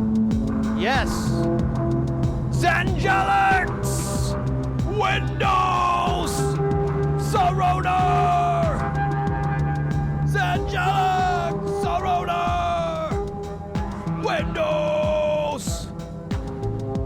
Now that all the synthsters have said every possible combination of their names, we can now begin. Yeah, we actually. We play that video every now and then. I always get worried we're gonna get in trouble for it. But yeah, whenever we have like streams where I'll eat, I don't like to really eat on camera. And so we'll just play that video and in the background and I'll just like take the camera off and shove my face full of food and then we clip back and it's great. In the future, I imagine A will come more into music, probably more of the product of synth side than composition. Combination of AI models and additive synthesis, filtered and pre-sampled convolution from multiple kernels will probably become a thing in real time. Do you like Penderecki? I don't know that name. Don't know that name.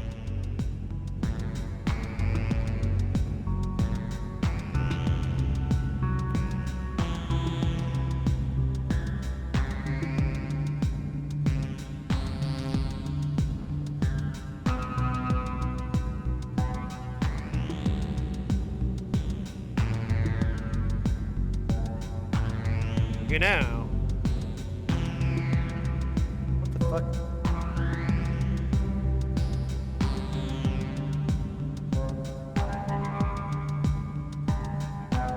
There we go. It's in tune.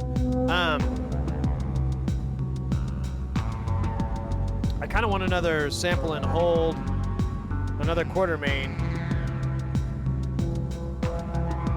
Yeah, but then I run out of. I don't have any channels.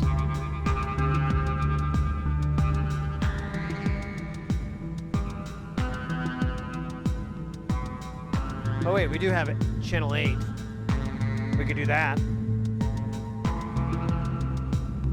What oscillator do we want to use though?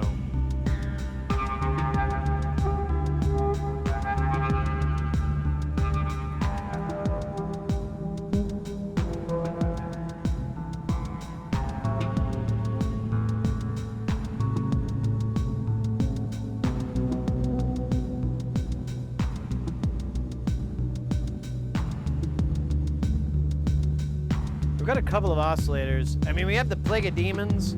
The only problem with the Plague is that it is really a boner to tune. It's like really, really hard to tune. We do have the Zox Heart, which is like a mini 303 without the sequencer, but its tuning is shit. You only get like a very tiny range. That might actually work though.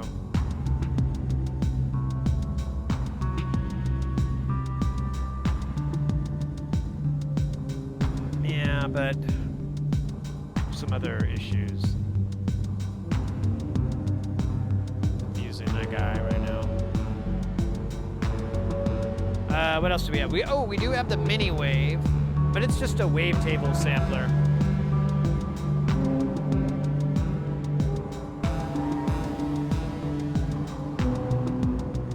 Although that is kind of nice.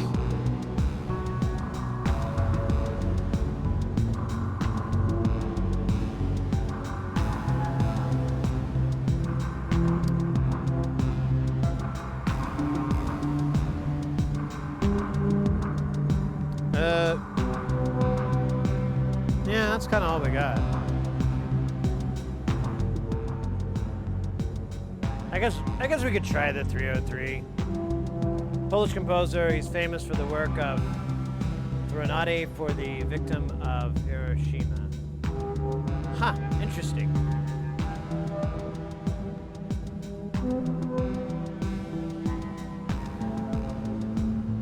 Well, the Zoxhard, it's a 303 clone, but it has some weird goals.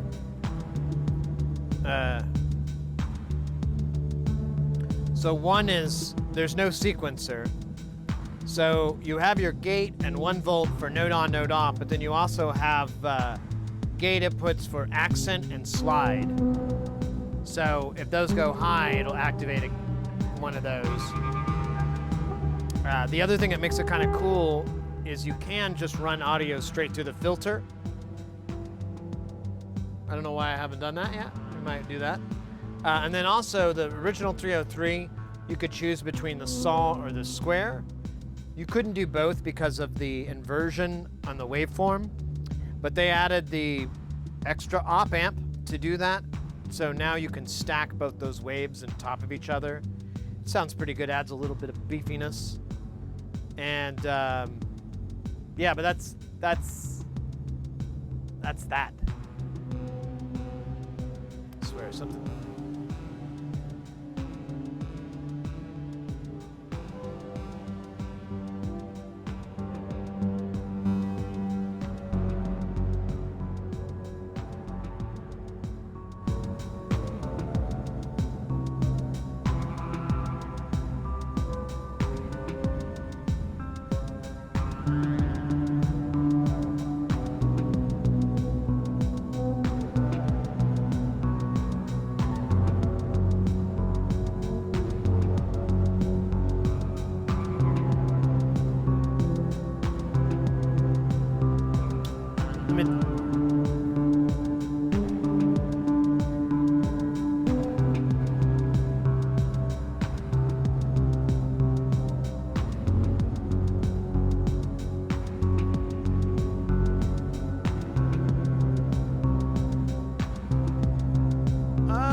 Might as well. We gotta repatch all these feeds here from this ornament.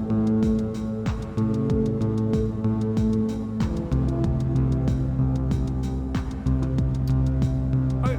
Why don't we use the mini? Well, yeah, let's do the mini wave. Let's just do that too. Well, so there's 2 voices. All right, let me get some cobbles.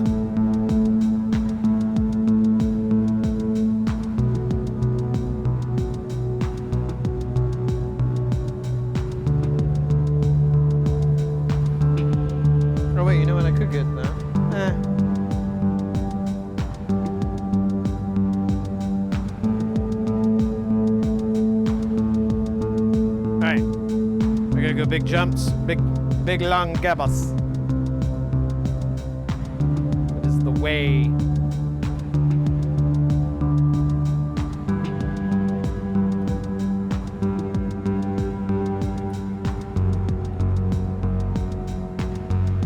Probably didn't need that long of a cable.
freed up. I'm gonna take this camera out. We freed up this ornament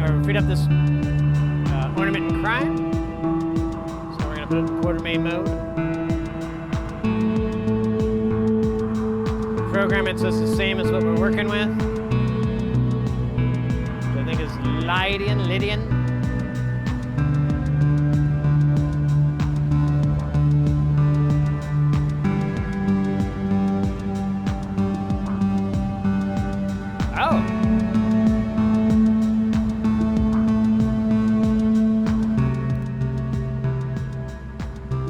There's an up there. Whoa. Oh, I did not know that. Learn something new every day. So, in the quarter main, I did not know this. These buttons are octave up and octave down, which I really could have learned that a long time ago. All right, let's keep on trucking.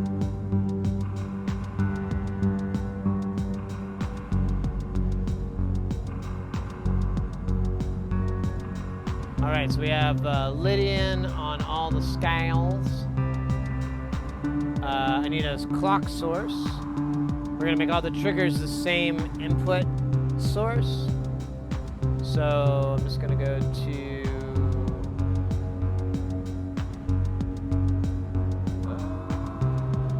trigger 1,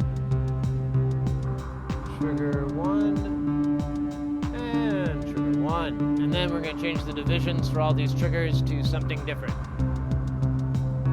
Let's do A as 4 division, B as 3, C as dose, and you can only guess what 1 is going to be, but only guess. Don't say it. All right, so now we have that. We just need to feed it some notes. You know,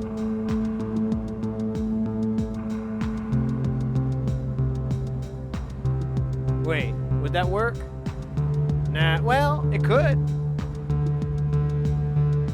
Might knock some things off. We'll just deal with that later. Sorry. I was having a conversation with myself. I was very upset with me. We had a fight. But we made up. I don't know, man. Whoever. God damn it. And I said it, what is your power bill each month? You know, people ask that all the time. And, or at least not the power bill part, but they do ask about the current draw. I think we just had this the other day, so I'm not going to play the quiz game because that's pretty fun. But if you had to guess all this, I'll give you a rundown of what we're running. We've got a mixing console here. It's a 12-channel mixing console. We have a tip-top Mantis. We have a Nava. We have a Behringer 2600, a BeatStep Pro, Quadraverb, and a Mo Effects, and then that TKB. The rest of this all runs on 2 power supplies. One's at 15, one's at 12. I have those all plugged into this single socket here. What would you guess the what would you guess the number? How many amps? Now some people already know the answer.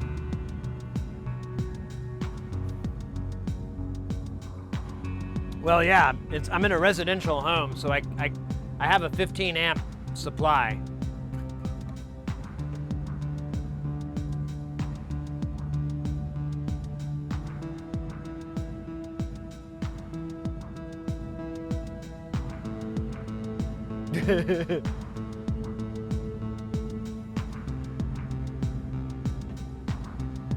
All right, 5 amps, 2 amps, 5.5, 20 kiloamps, probably 9. It's 2.2. 2.2, 2.4, somewhere in that range. It's pretty low. If you turn the speakers on, it goes to about 2.5, 2.6. If you turn the volume up really fast, it'll bump up to 3.2 because of the current rush. But I can't get it over 3.2, 3.4. I don't think I've ever gotten it higher than that. Trade Splitter, good job. Good guess. Yeah, I have one of these, like, you can buy these. This is like the classic kilowatt. And that's what I'm reading from. That's where I'm getting my reading. I have an amp clamp, but I'm not going to pull the thing out and separate hot and cold, hot and neutral to try to figure out what my draw is. Yeah, these things are great. My father-in-law loaned them to me because I was like, our living room, we have a television, television, 2 PlayStations, an Xbox, our router, our big-ass network switch, the little network switch, the NAS, the little mini server thing, the TiVo, the stupid translator thing for the TiVo, a little Mac Mini. God, man, there's a lot of shit on that thing. A stereo. And all that was plugged into one outlet, and I was like, man, I'm getting a little nervous. And that same outlet, that circuit, is also what the interior lights are on. So I'm like, man, I'm kind of worried I'm putting too much of a strain. And so I borrowed that from my father-in-law, and I plugged it all in. And of course, you know, everything's off when you start it. So I turned it all on as fast as I could so I could get I had the TV on, I had the stereo up, everything I could to get it all drawing as much as I could. And I couldn't ever get it.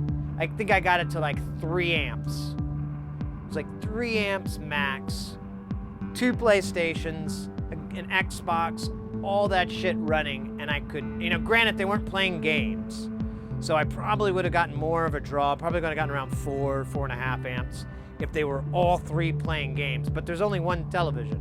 The only reason that we have them all there is because sometimes we bring another monitor out to play together, so it really educated me on the fact that a lot of home electronics are way more efficient than they were 20, 30 years ago. And their draw is just really minuscule compared to 20, 30 years ago. I haven't tried all the computers, because we've got 4 computers over here for the stream and for other shit. I haven't tried plugging that in to see. I might do that soon, just to get a number. Have you ever owned a micro Korg? No, but I love Korg. They're probably one of my favorite major brand old dinosaur companies out there, because they're still making fairly interesting gear and stuff I want. The micro Korg, definitely, I'd like to get that. I love that screen. Is Nord still making stuff?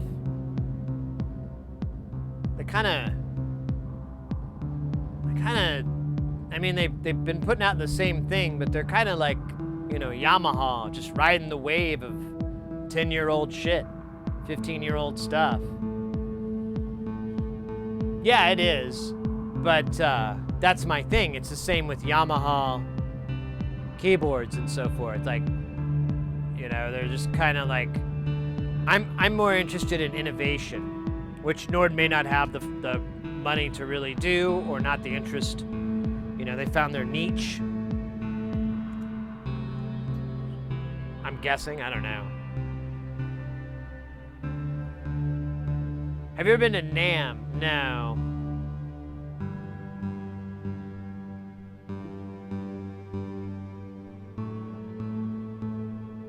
Yeah. I did a gig recently, and that was on the rider. Was one of the Nord keyboards. I can't remember which one, but it has a lot of really great organ sounds in there, and I think that's why most people like it, because they can do like, because this is like a stupid, you know, cover band type deal, so they're going to be doing, well, the only song I can think of is Lighter Shade of Pale, but I don't think they ever played that. That's like, I don't think that's the party chant. I would give cold hard money though to be at a show and they just started going like Lighter Shade of Pale? That's a big downer. Let's go. A Lighter Shade of Guile. There you go.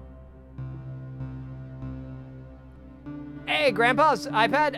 Any recommendations for starter synths? Ooh. We were just talking about it. My go-to that I recommend is the Behringer Neutron if you're interested in getting into modular synth. The main benefit to this thing is you can pick it up. It's pretty inexpensive. I know their price has gone up a little bit, but they're pretty cheap. They're under 500 bucks. I confidently can say. And if you just had a computer and you wanted to start messing around, it has a USB port, so you can just plug it directly into your computer. You won't need a MIDI or an audio interface or anything. It's really plug and play. You just plug your headphones in or plug them into your speakers, and you're ready to go and start messing around with it. And later on, it has a ton of different things in there, so you can really experiment with modular synthesis. There's some really cool patches in the downloaded manual, so you can make all the great sci-fi Doctor Who R2-D2 sounds and all that stuff. And it's absolutely fantastic sounding. I use it all the time. I literally feel like I should try not to use it one day, but I'm like, yeah, but why? Why? That seems dumb.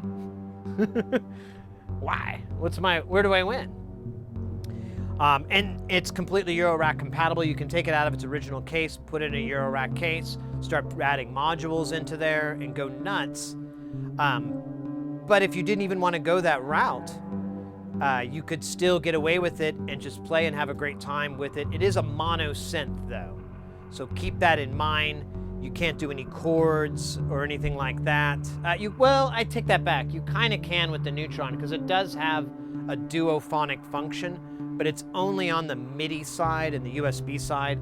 There's no way to access it when you put it in a Eurorack. All those functions are kind of gone, which is a little bit lame, but whatever. It's still, I still think it's it's a really good bang for your buck synth, and it sounds really cool. But if you're wanting to get into a keyboard, I don't know. If you wanted something that was polyphonic, that's a little bit trickier, and it's a little bit more expensive too. But we did mention, I believe the micro, was it the microkorg? We were just talking about that. I think that is polyphonic. Have you ever heard of William Onyebar, the Nigerian synth man? I've heard of him, but I don't know anything. I know that name, but I don't think I've ever.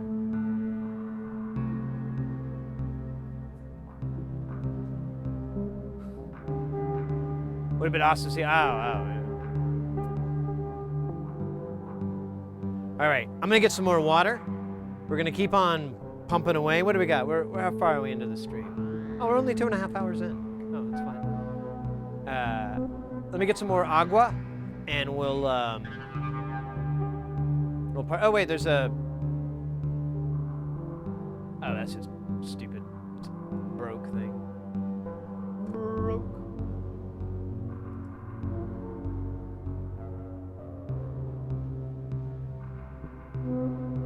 Nice, nice.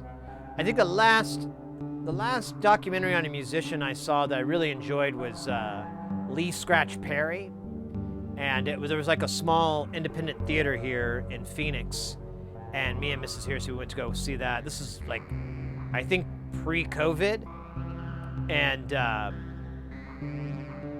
it was pretty cool. It was a cool documentary. I'm a huge fan of dub and reggae music, and you know, Lee Scratch Perry is both famous and controversial for it, and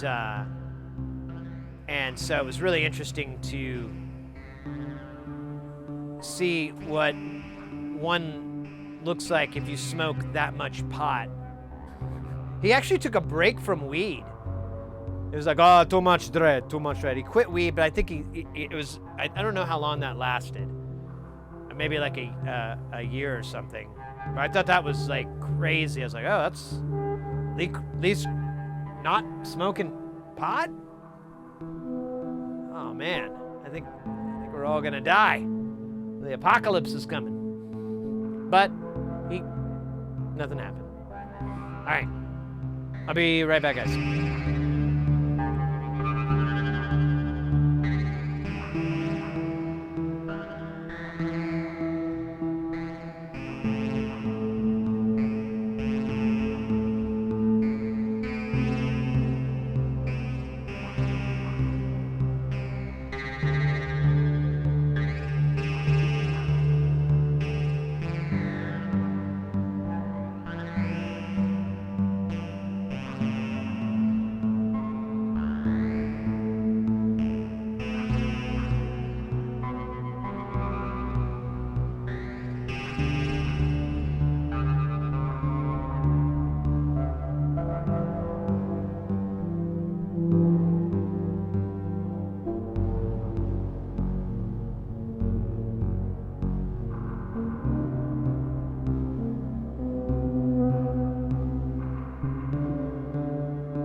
Ho, ho, ho! We got a game of basketball. Anybody can join into this game at any time. It's a very simple game, but it requires a simple amount of skill. You see this little guy right here?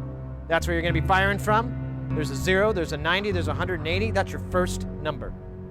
0 to 180. Your second number is the amount of power that you'll need to make it to that goal. You can steal your opponent's numbers, track them in. You can block your opponent, but you must always come from the top down. The walls are bounceable. Anyone could join in at any time. There's 2 different versions. There's the regular basketball, and then there's the free-for-all. The free-for-all has no teams. It's every man, woman, and child for themselves. It's very judicious. And fun. Speaking of fun.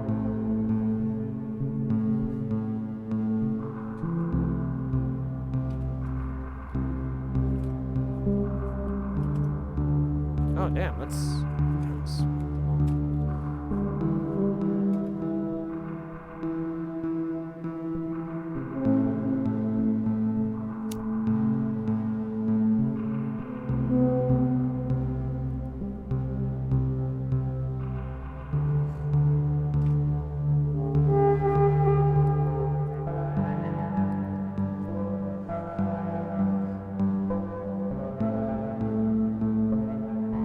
Oh yeah, we're gonna make a new sound. I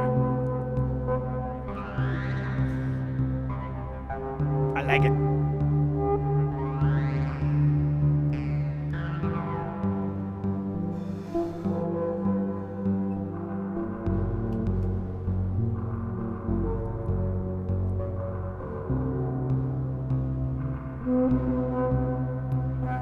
Oh, that's true. I do have the ABCD output. I'm trying to think of what I can feed this ornament in crime. We have a few sequencers, but they're almost all being used. We can use this guy, but that's it. I don't have any other. But I was thinking. I could tie into here. That'll give me another out. Let's deal with that first. And then our clock signal.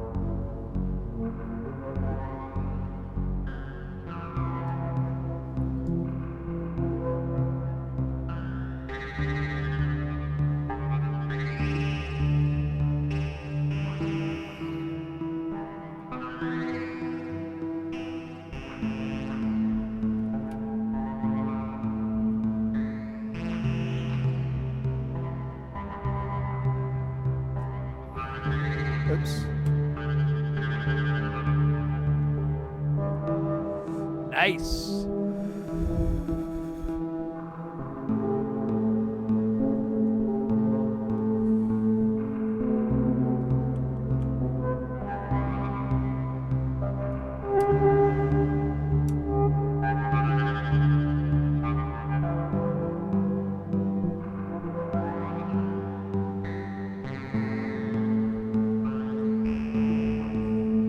Actually, why am I not splitting up? Ah, there we go, brain.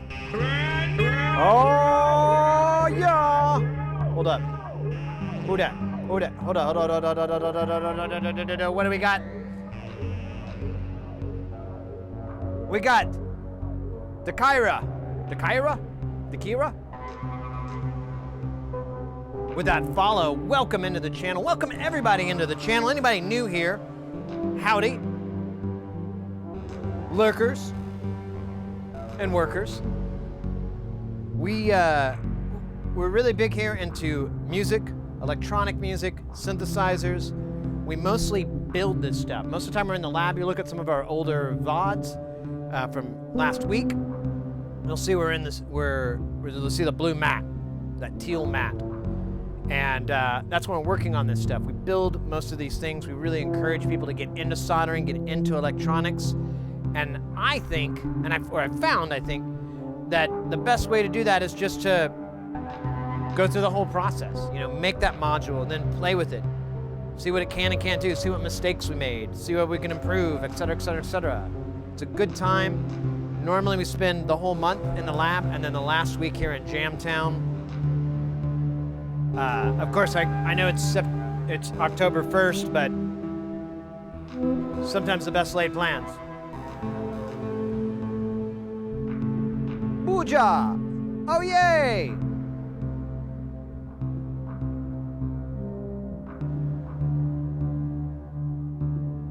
Lurkers, that's me. Well, the reason I bring up the lurking, too, see these guys down here? These are your stream avatars.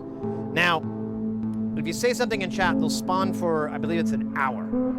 And they'll just cruise around, chilling, nothing special. Now, if you want to customize yours, there's a panel below that says Stream Avatars. You click on a button, it'll bring up all the different ones that are in there. And select the one that you want. Some of them are customizable. I'll give you a hint, the kitties, the puppies, and the ponies. All customizable, lots of good stuff that you can do on that. Exclamation point commands brings up all the different moves they can do, and as you could see, we have games that you can play as well. That was basketball just a moment ago, but we also have the boss battle, which is a skill-based, just like the basketball. But the Battle Royale is another popular one, completely random, just like the slots at our wonderful casinos. That's right, all gold made in the game is used at our wonderful casinos. Here at Sit Here, See Stream Avatars, Inc.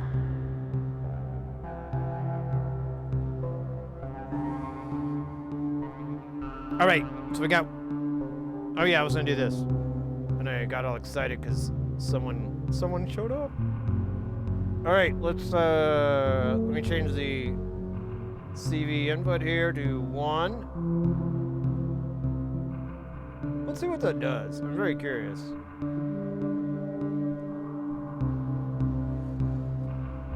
All right, now we got to feed. So I'm gonna put this guy into this other mixer over here.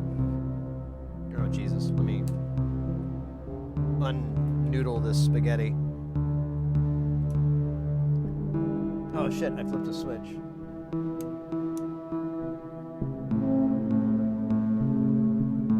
Maybe not.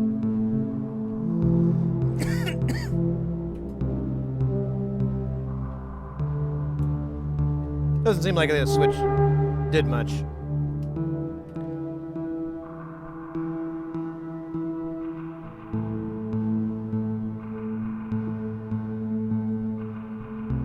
Alright.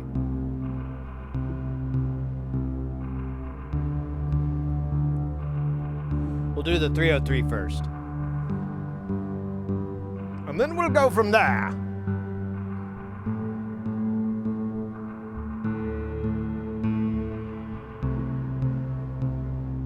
Maybe. What am I doing? Oh yeah.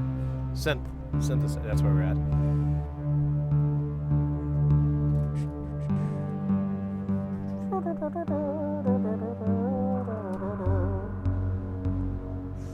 We will need to tune this rude boy though. Oh, I don't have another gate source though.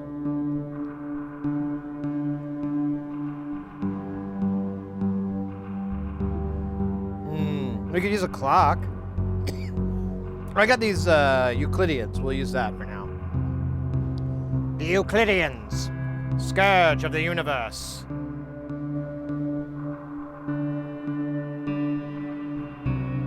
Commander Euclidean. Commander Diatonic. King of the Euclideans. King?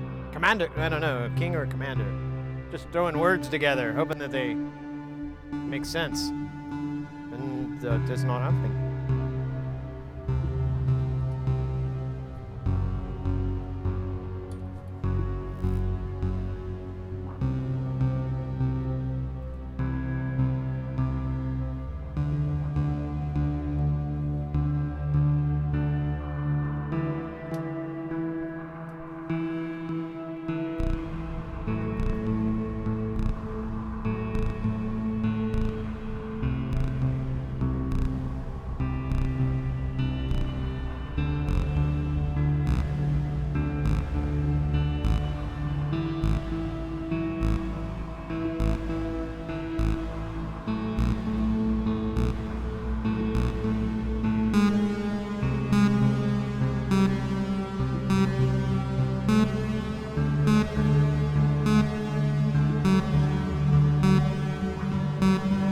All right.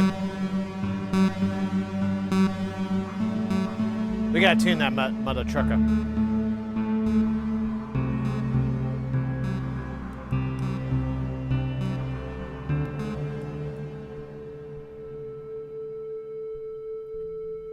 Oh yeah.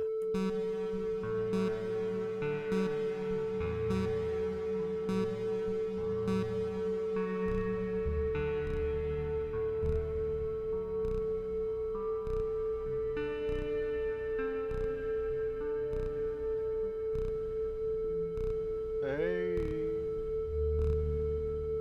Oh, weird. Where's A? Oh.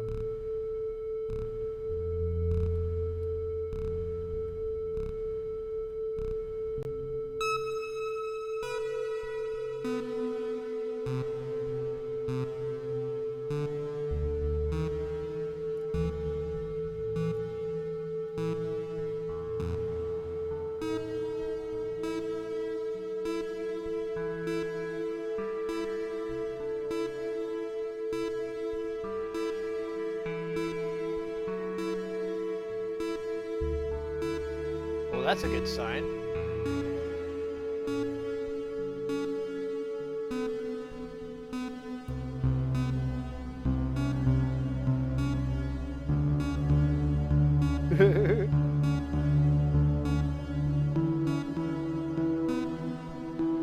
All right.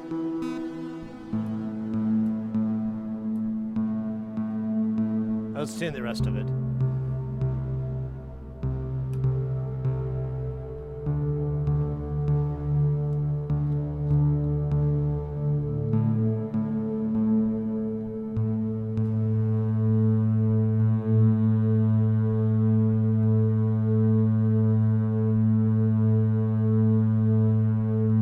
Which one is this? This is this.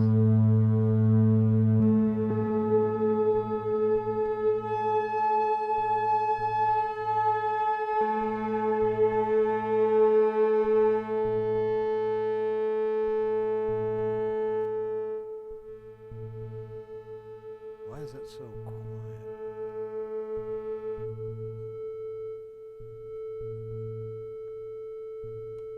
That's weird. It's really quiet.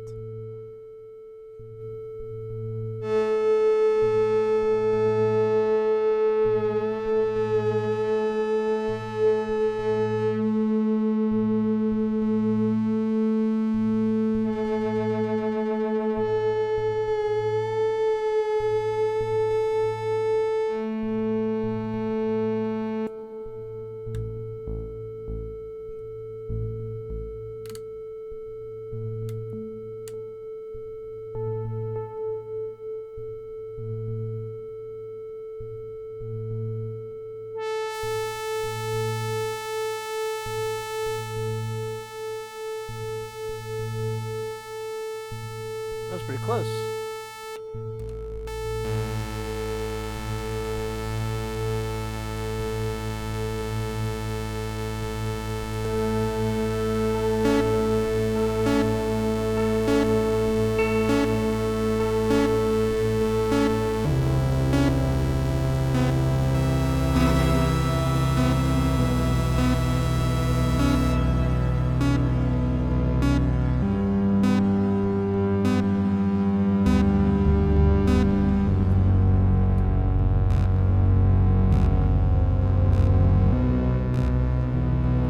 Let's choose a faster gate source.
string a couple other Euclideans from here.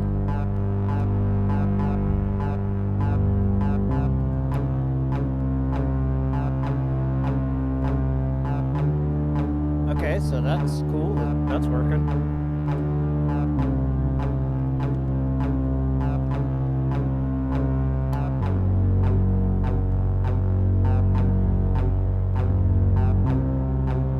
Let me feed this a faster clock signal.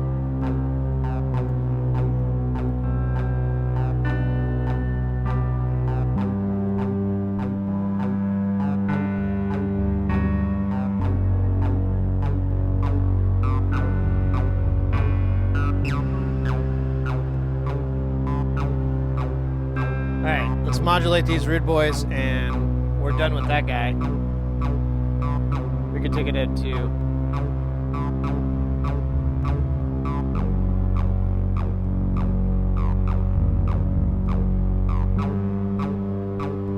this thing's clock is a lot slower.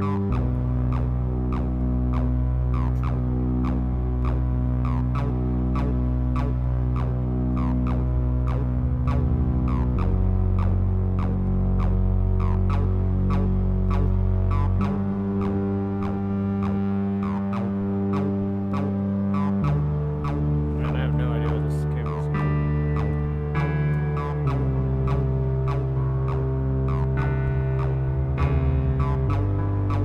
weaving a basket here.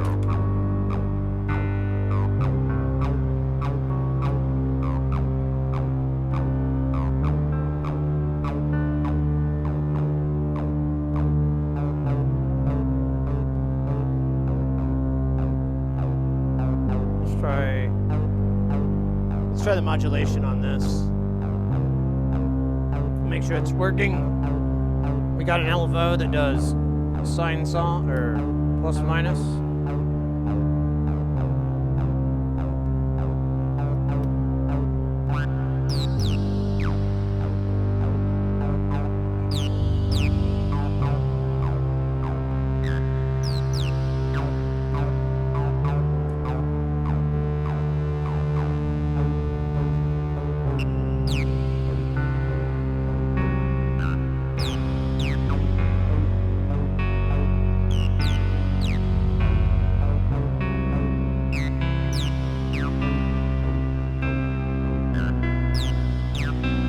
So these only seat positive.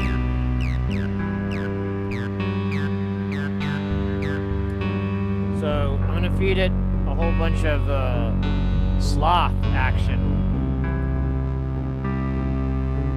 Where's my lighter? Good lord.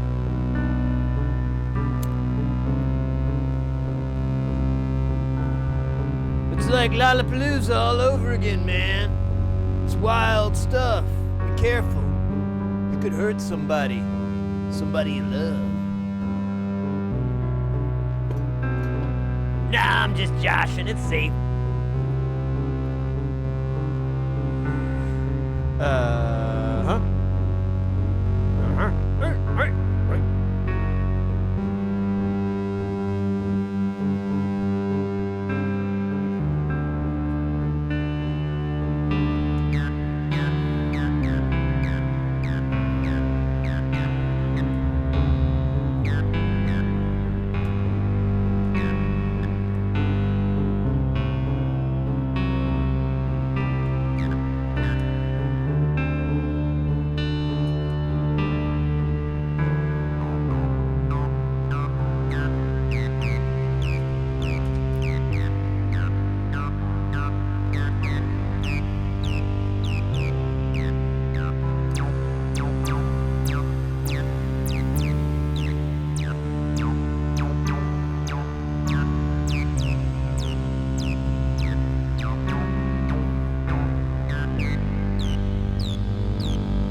reset this.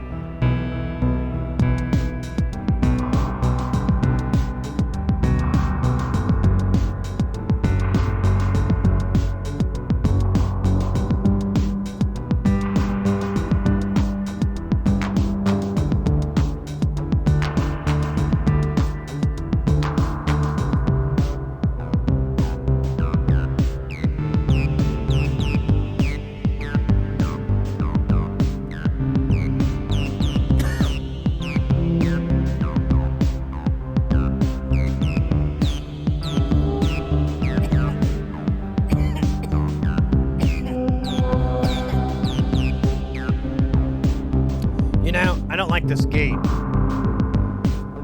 I need it to be...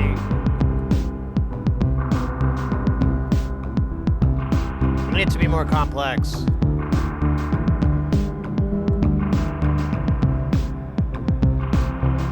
Shit, I wish I could make this even.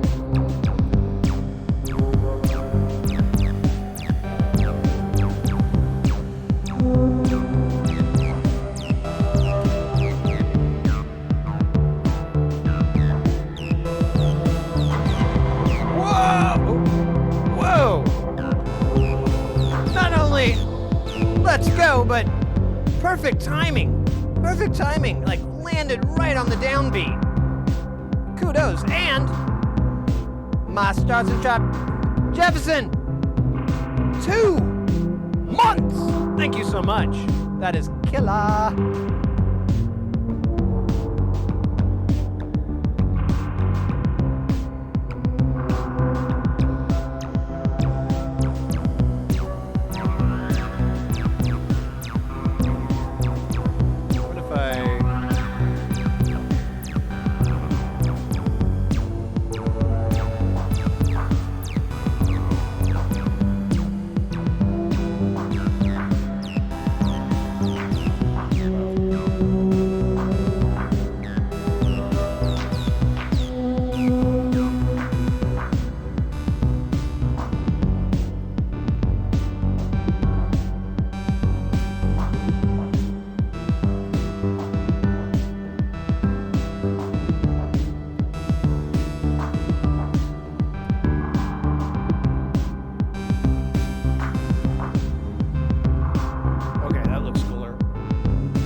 All right, let's auto mix that bitch.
Let me auto mix this.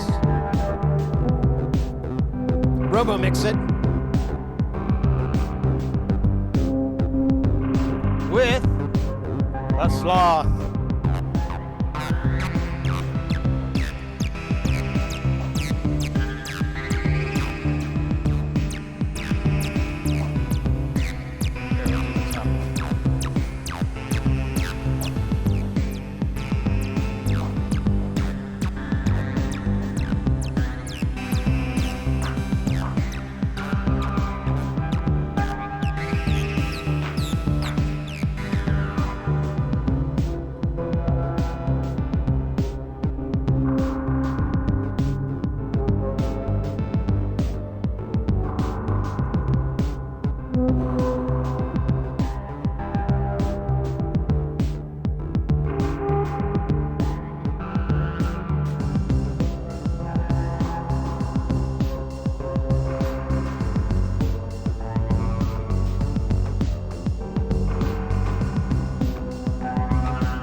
to be big.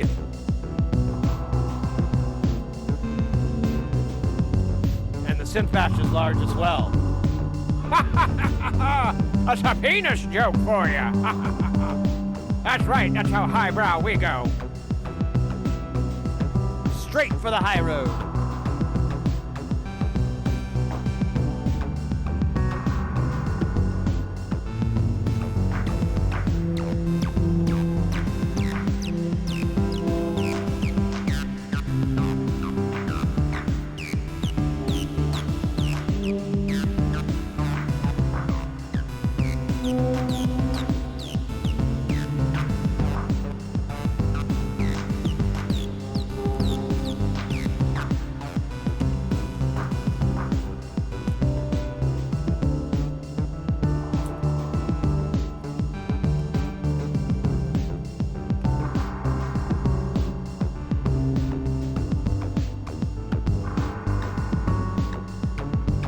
Oh wait, that's not what this is for.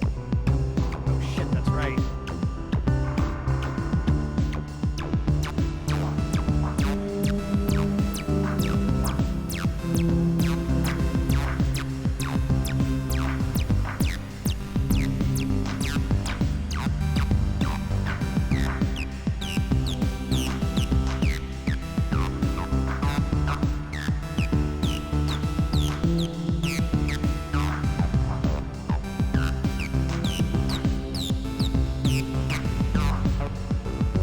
Alright, I just remembered something.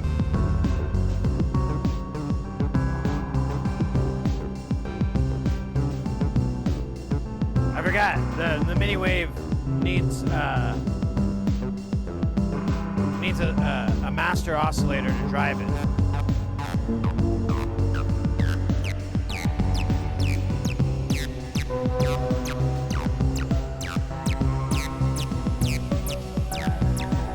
But we could slave it.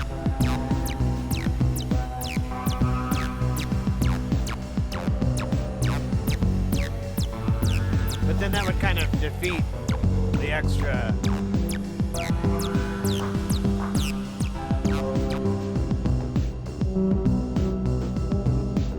So I don't know.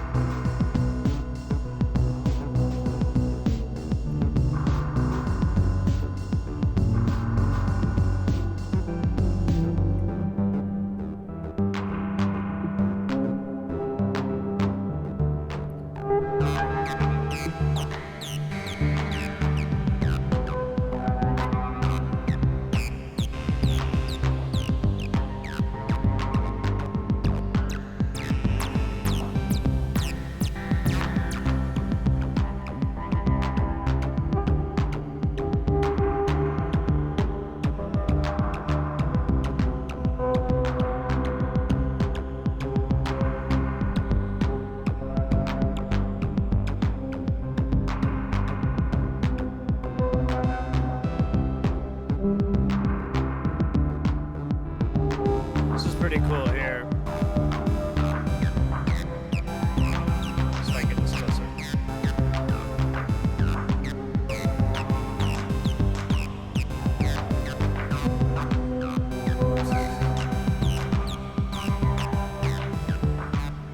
So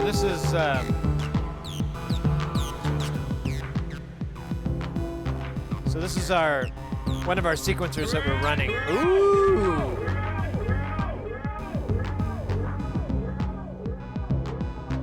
Yo, yo, yo. It's up here, Crypto, with that follow. Thank you.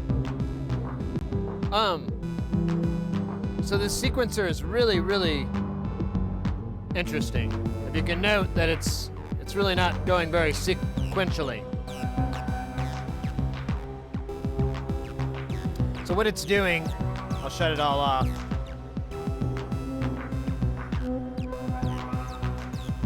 So it basically will change when it gets a clock signal. Or, I'm sorry, not a clock signal. It'll change, let me start over. This is stage 0, this is stage 15. So, if I make this go high, it goes to 1. Low, that. This next one is 2, this one is 4, and this one is 8. Computer people know what I'm talking about right now. So if I flip 2 up, I'm now on stage 2. If I flip 1 up, I'm now on stage 3 because 2 plus 1 is 3. Same with, I add 4 onto it, now I'm at 7, and I can add this last one on, and I'm at stage 15. If you send these things different gate signals, it gets pretty wild.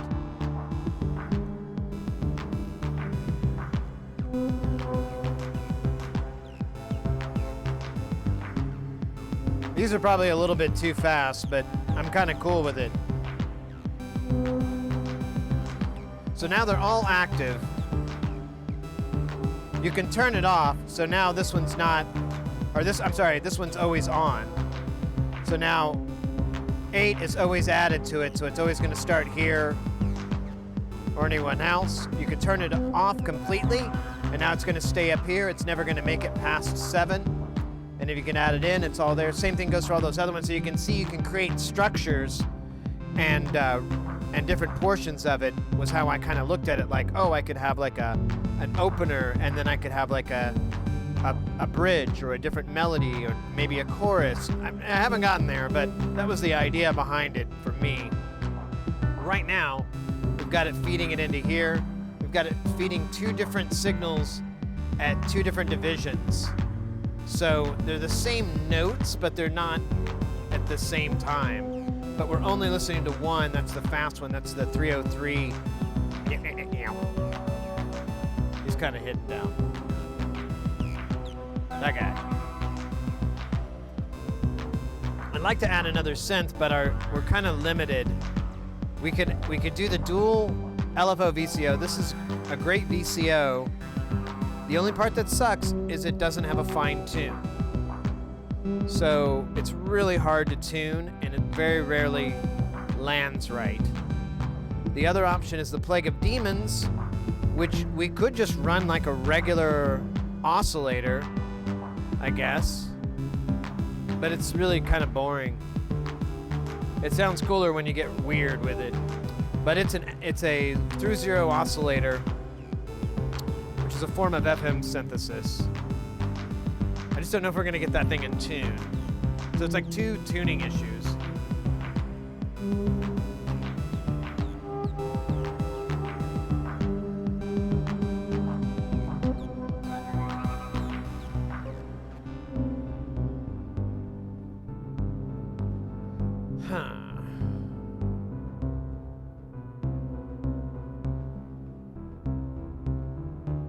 Well, I guess which would sound better? The dual LFO with its crummy tuning is gonna sound about as cool as the Plague of Demons, and the Plague has more things that we could do with it.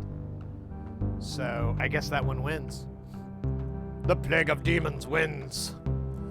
Okay. Dark magic from the Plague of Demons. But nice short cable runs.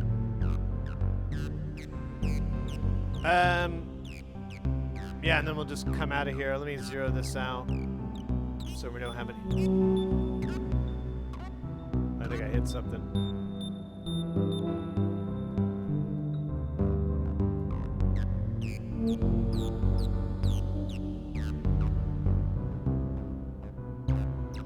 What's this guy in the middle? Oh, that's pulse width. I'll put that to mid dial. All right, that should. What if I went down one more?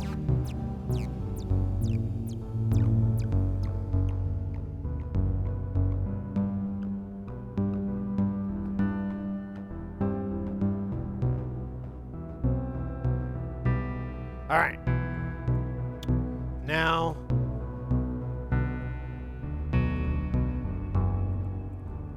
we'll go ahead and plug it into something. We have to go to a filter. The close. Well, what am I talking about? There's a filter fucking here.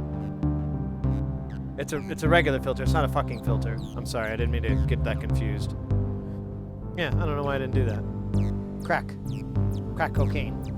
I blame that. Simple fact. Crack cocaine is 10 times more likely to be blamed than regular cocaine. And it's really just appalling. We'll do the pulse because it's got like the most shit we can do with it. And then we're just gonna go right out of that into the mixer. If I can find a cable. I gotta buy some more cables. I'm really getting low.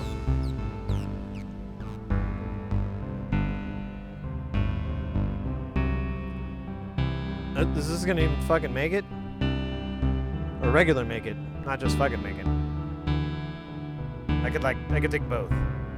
Okay.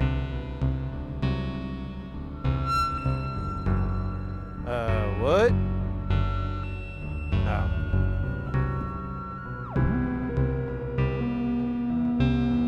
This is beautiful. It's like the music I played at my wedding.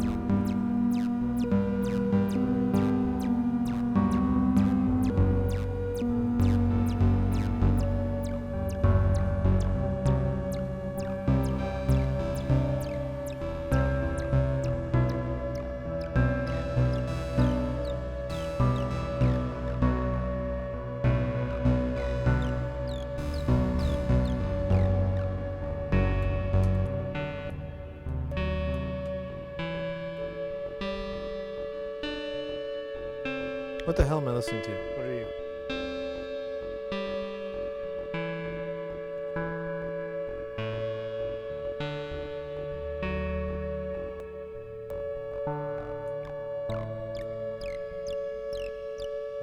Where is this? Oh, I know what it is.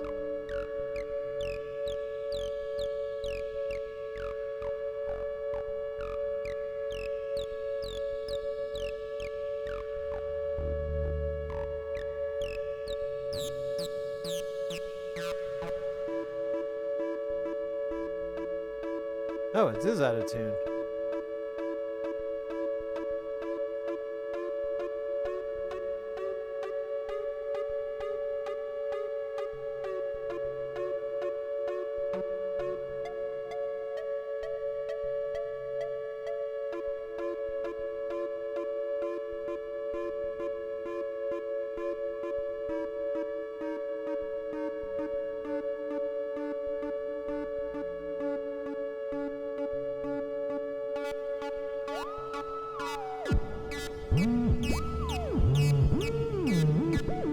I like these sci-fi sounds.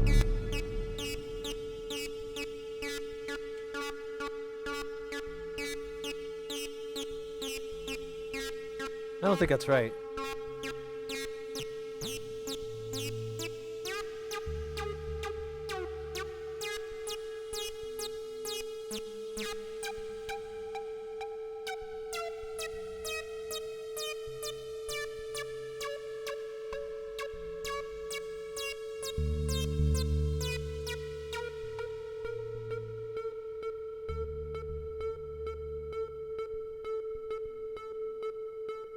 Okay, that's right.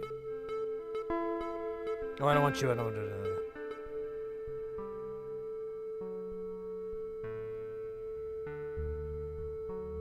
Oh yeah, I unplugged it.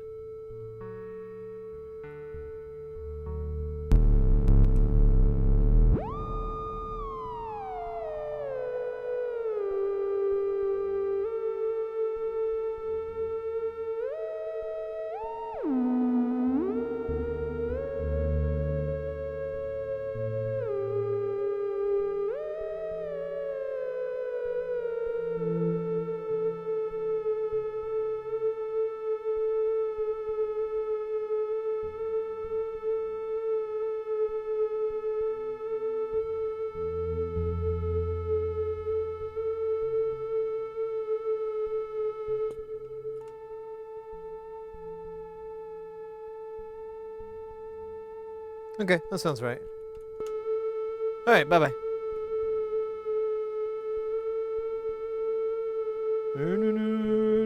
This is the funnest part. Oh, that sounds like the...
Got a couple options.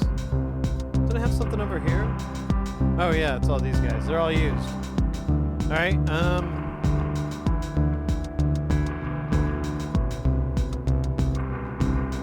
Got an envelope, I think. Where the hell is this guy going to? Yeah, he's not even being used. Oh wait. Oh shit. That's right. Oh, it's gonna get weirder.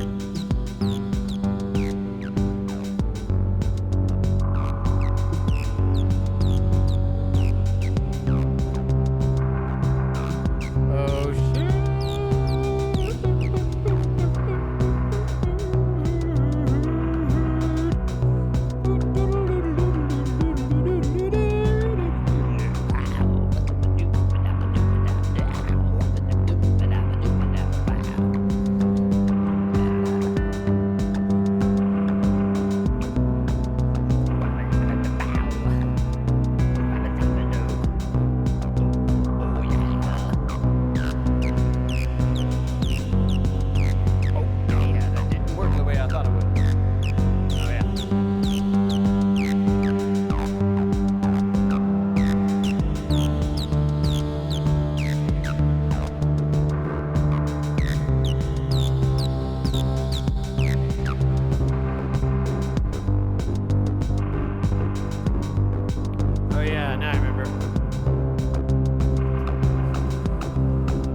Do it.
Oh, Rusko, thanks. I try. Then we'll get a little low angle there. Try to pull out a little, kind of limited.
6 voices. Or wait, no we don't. What do we have? 1, 2,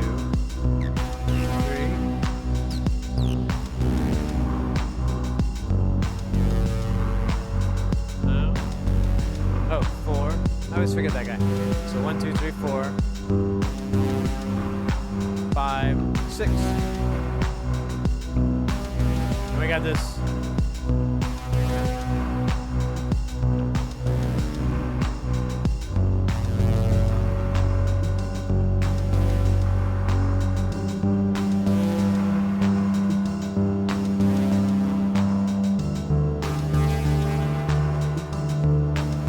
Be able to do that.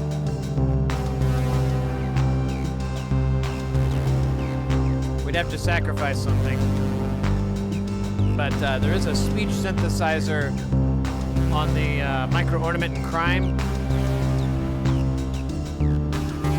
But it's pre-made ones.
Making dolphin sounds.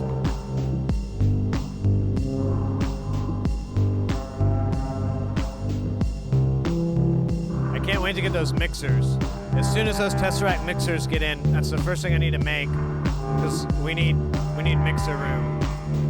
That will take us out of here. We're gonna have to expand that out. I may take one of these guys out. I don't know. Oh shit! Sorry. I don't know what to do yet. But we need 16 channels.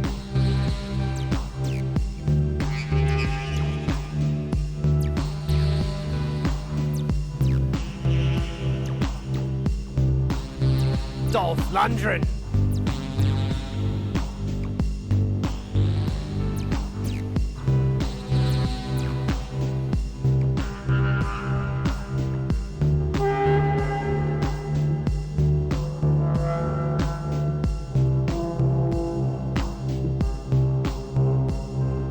That's why I always have it down just a little bit, because it does get away on certain spots.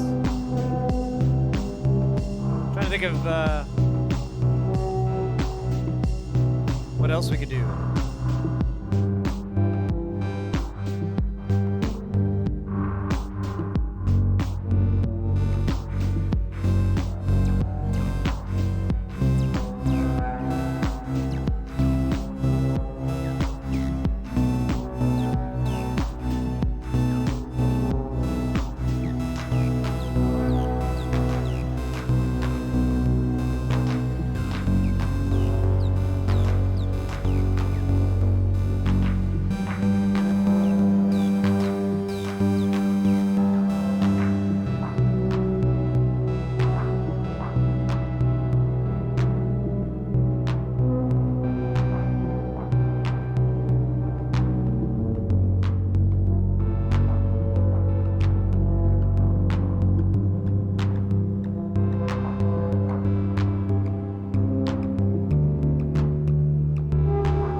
It's a good one.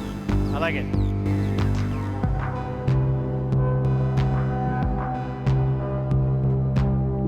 Shake the crime stick. It's me.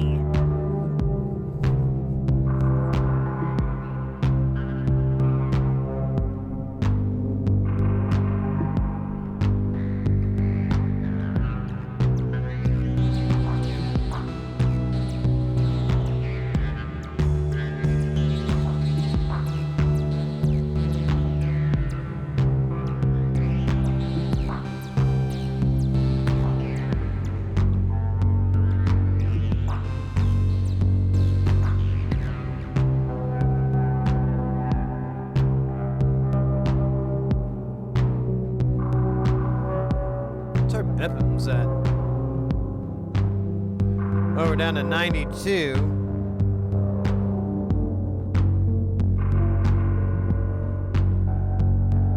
I'll check in a second. We'll see if we're going up or down. The tempo, for those that don't know, already, whatever.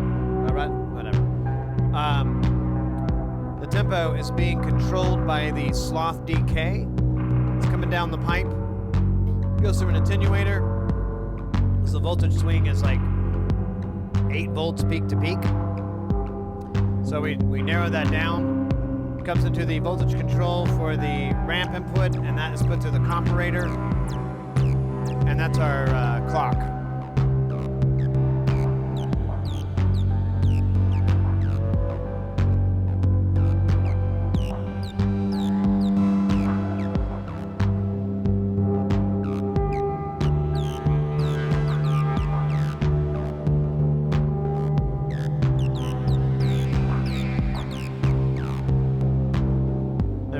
That's a little bit of a pattern.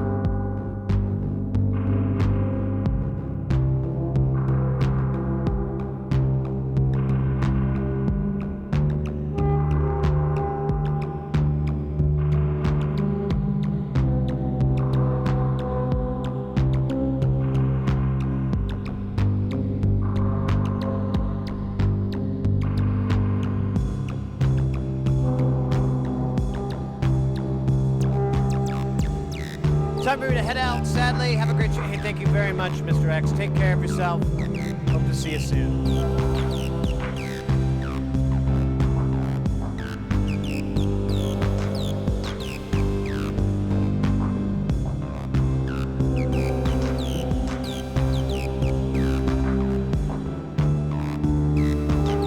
Go check out Mr. X's channel.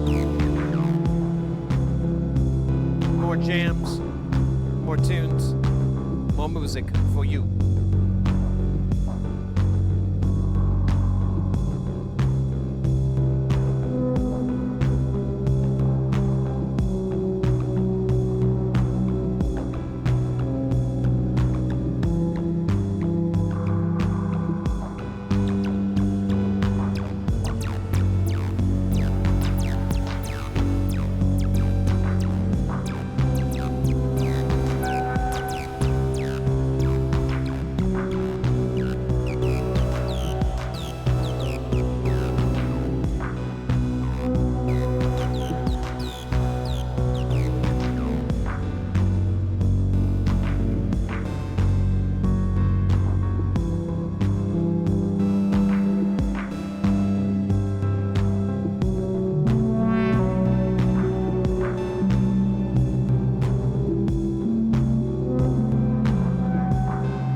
Oh, there's no CV for that, that's why.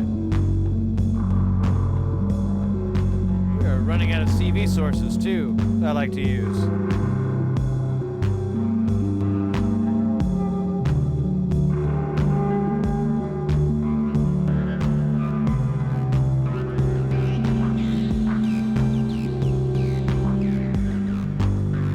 Oh yeah, we were gonna run that audio through a VCA, that's right.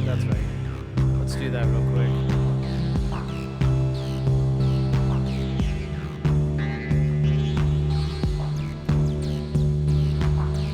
I think this guy works, actually. Let's just do that one.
works.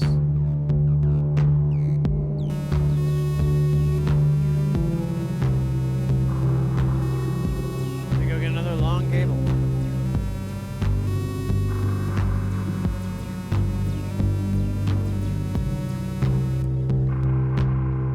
Shit, I'm running out of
right. Hopefully that'll work. Only time will tell. Time is a teller of all tales. Teller tales.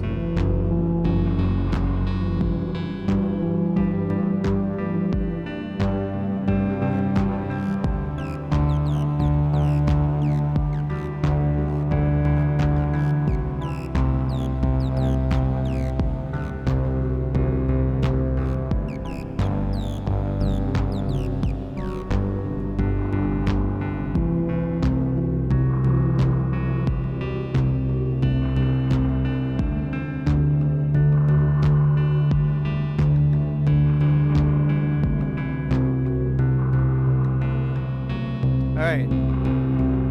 It is going down. Alright. I kind of wanted to go up.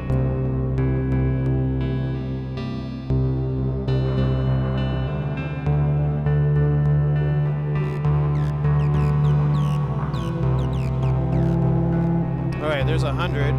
Let me see what if it sticks on this. It's like at 106.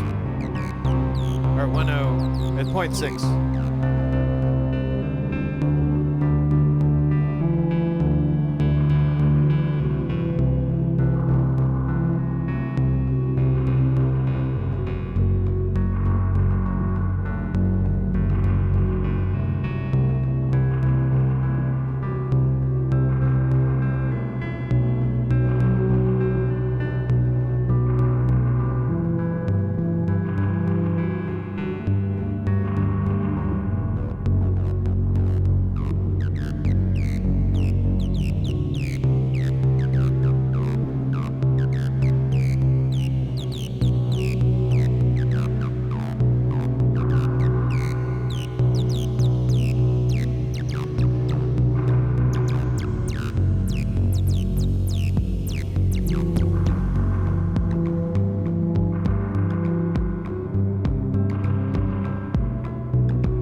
Changing out all the synths, all the claps to synths.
Let's switch the keys to Aeolian sausage.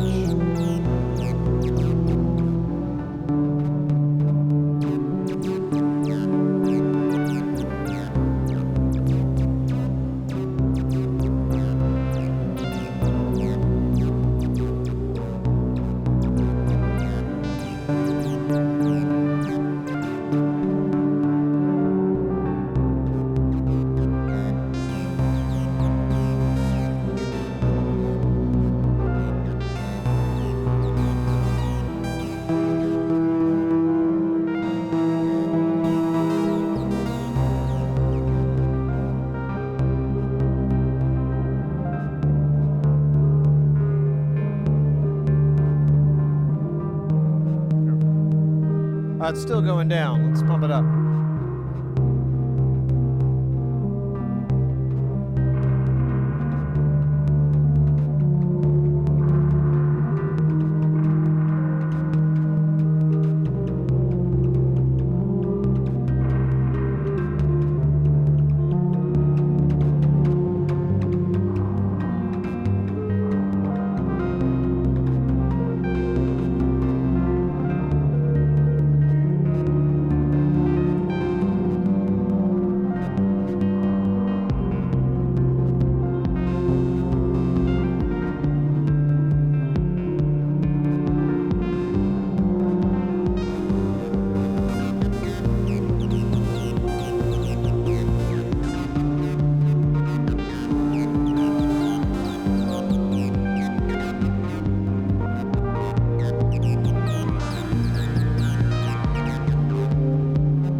Oh yeah, these things don't... Well, they kind of have triggers.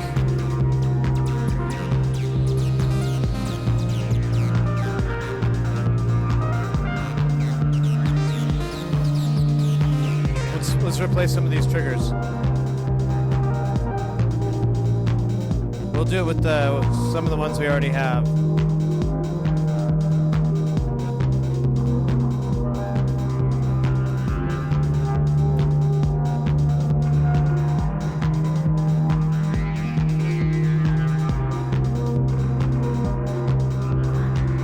Ah, bugger me. Let me see if I can get a stacker. Yeah, this will make it.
tasty, if I do say so myself. And I just did. Sorry, I don't mean to sound like Mitch Hedberg. I've been watching a lot of this stuff.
Try a little bit different.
Removed all the resets on the sequencer. It's going forwards and backwards. It's all crazy, like, God willing. Wait, is it always stuck in reverse? Oh, yeah.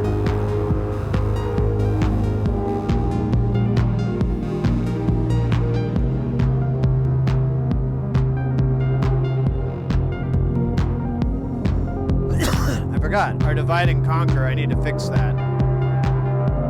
The bottom one doesn't work. It's something weird. It happened. I built two of them, and the other one does the same problem.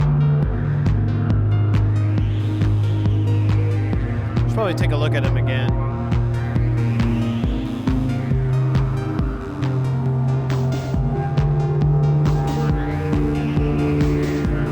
Oh, we need a hit there.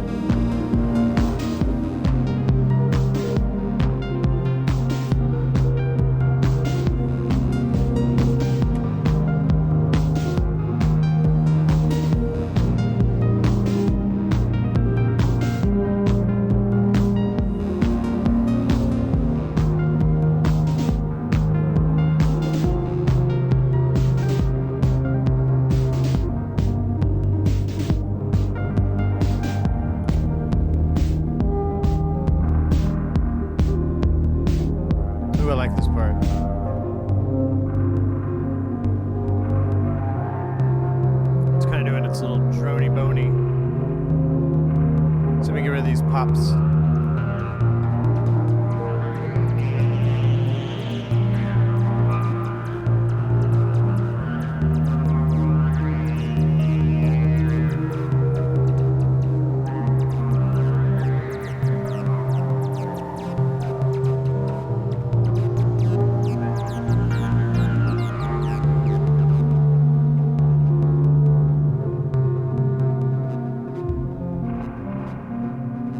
Oh, it's that son of a bitch.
What if I did this?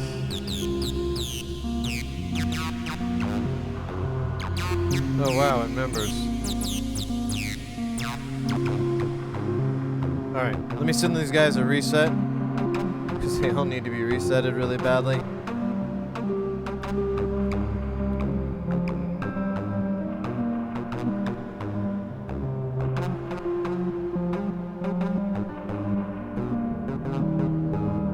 They're most kind of in sync. Not really.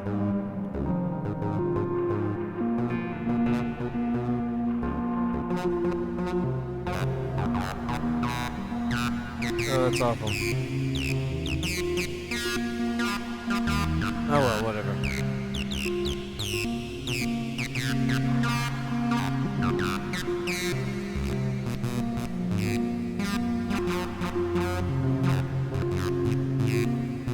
We should put this through some distortion.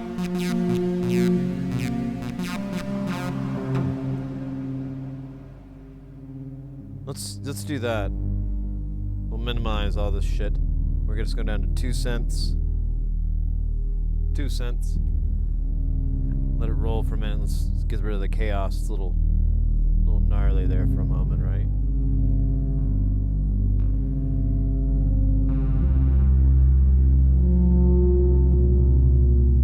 Oh, there's 3 cents. Either way, they're very chill. They're very, very chill.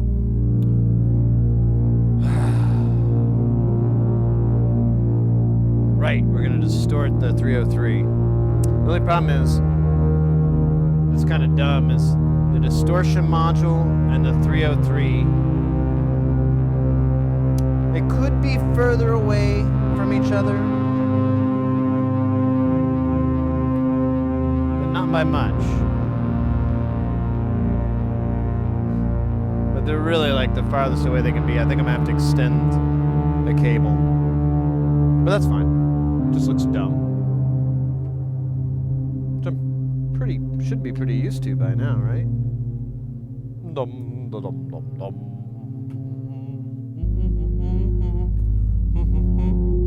Okay, so we're coming out of the audio out.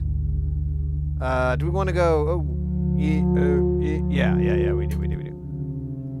So we're gonna come audio out, and we're gonna come all the way to here. I'm not gonna make it. I'm gonna add an extender, a coupler, and then I'm gonna find a cable that will go the rest of the distance, and then some, because I'm gonna try to tuck this out of my way, and then we're gonna have to make it all the way back over to this guy. I don't think it's gonna make it. I think these are these are the long, wait, are these the longest? Which are the longest? Oh yeah, they're the same fucking length. Oh well. Shit, I'm twirling myself around. Okay, out is gonna come all the way into... Where the fuck does it go? I forgot. Shit, oh there it is. Alright, now we got the 303 with all the distortions. So,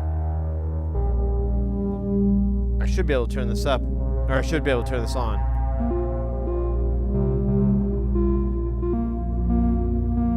Okay, we're gonna get rid of that. We're gonna open this guy, was it this guy? Yeah, this is...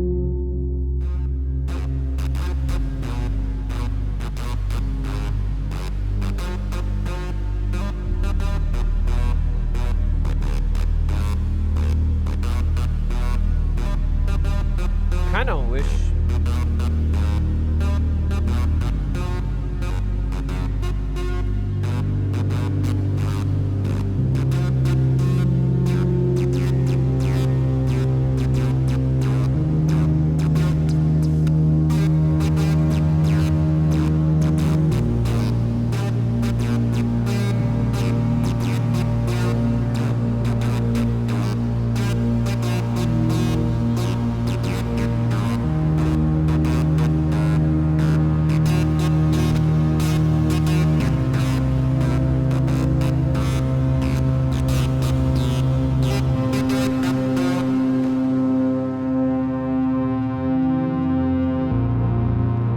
sounds cool.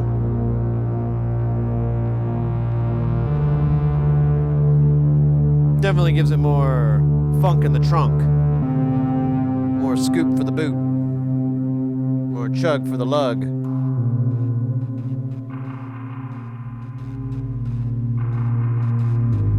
Here it comes.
Oh, put some delay on there? I like that idea.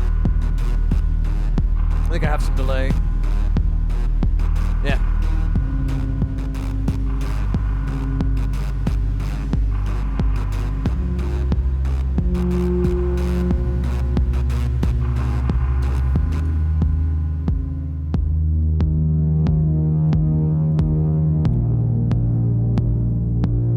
Oh yeah, it's just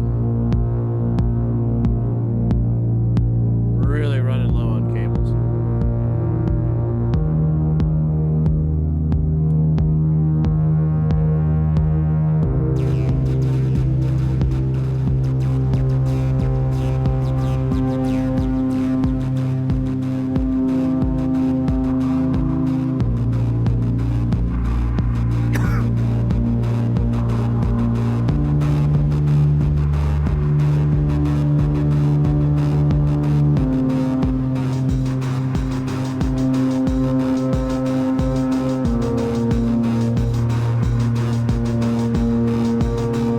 Kind of psyched that the timer is on time.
neutron, I'm pretty sure. That sounds out of tune.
Neutron always seems to be doing bass, which would love to have two of them. I can use it squirrely. Yeah, I'm holding out for the Proton. If you haven't seen it, the Proton basically is like all the things the Neutron is missing. I'm pretty hyped about it.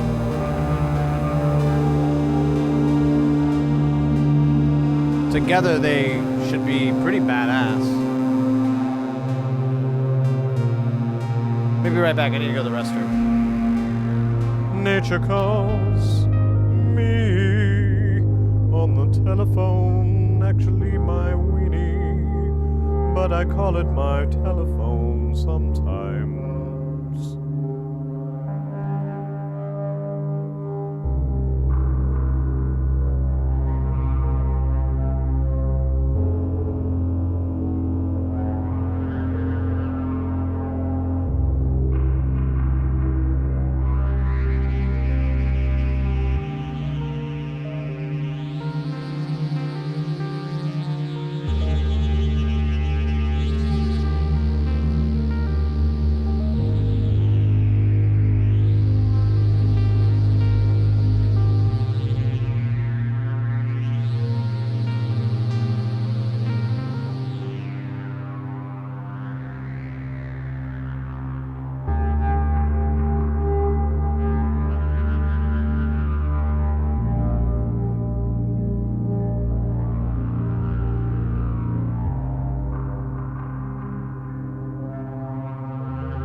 I like the SH01A and Model D for bass. Yeah, oh man, check it out. It's just been announced. I don't think it's been released. There's like a... When there was some post where they said, I guess it might have been Yuli Behringer too, said like, Proton's coming out, just waiting on the chips. And so there's been all these jokes and memes about chips. But yeah, it looks really cool. I'm kind of just waiting to see it again. I haven't really fawned over it since it doesn't physically exist yet, so I don't really have synth money anyways.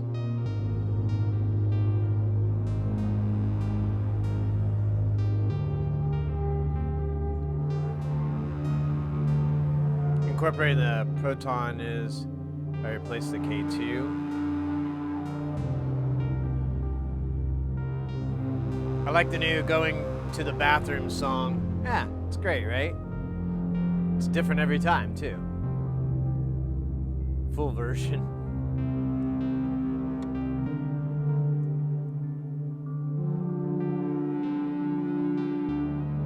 Don't give me those Doritos. I'm trying to lose some weight.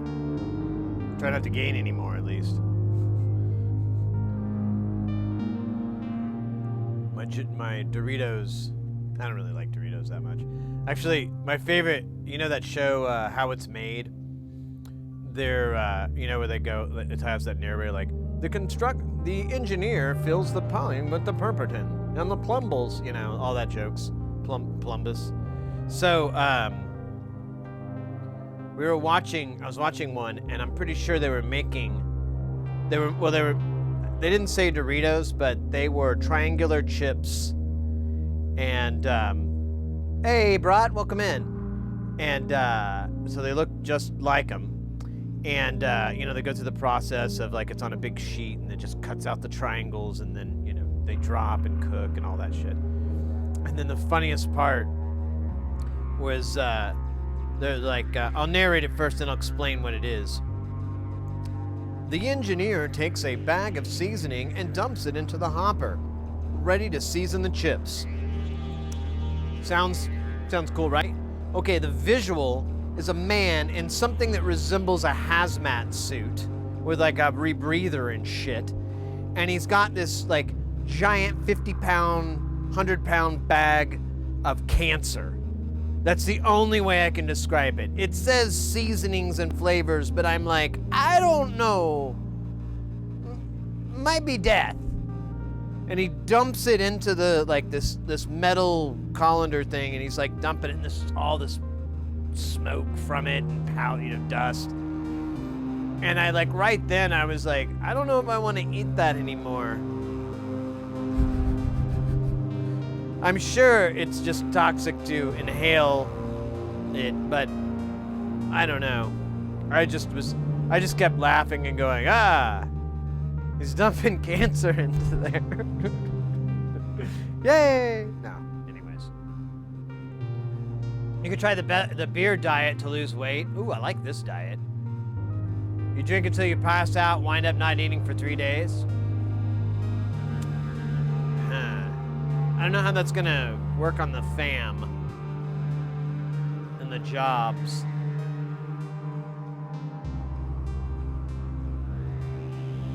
Yeah, you probably don't want to snort the Doritos. It's better to freebase them. Just take some foil, take a lighter or something, and just chase the dragon that comes off of that. That's what they call it. It's toxic to inhale all the flavors at once. The body cannot take it.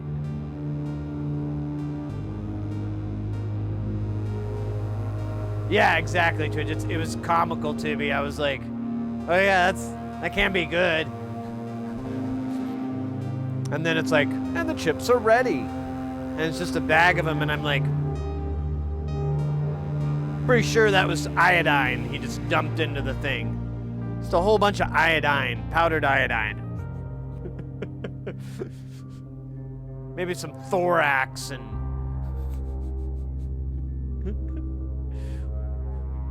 some lead.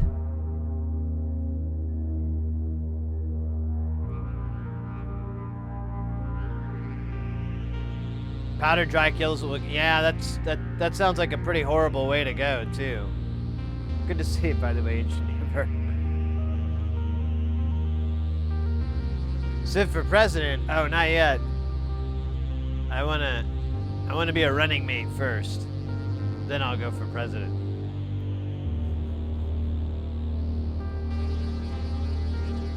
Ooh, cool. That's one. Possibly rigged, I don't know.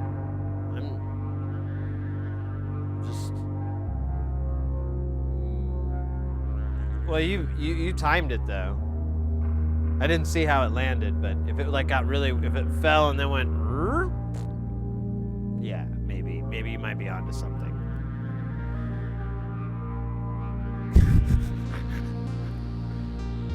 I cannot believe I'm using. Oh wait, I've got 2 extra outputs on the bottom, the crazy convergy outputs. I should do that. They only go up or down, and they're all like a merged version. Have you heard the horrible thing about Coke? That you can use it to remove rust and such. So they did, so the Mythbusters tested that with soda, and they, I can't remember the outcome. I remember though, it was good for shining chrome. They were very surprised. It actually did a good job, or as good of a job as like a commercial chrome polisher. The only thing was it was like really messy, and they're like, well, unless you're trying to save money or something, it's easier just to use the chrome polisher because it applies better.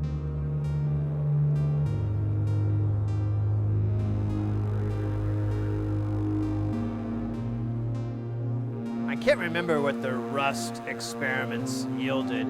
I remember there was a bunch of things that were kind of surprising, like it's supposed to melt a tooth, and I don't think it did.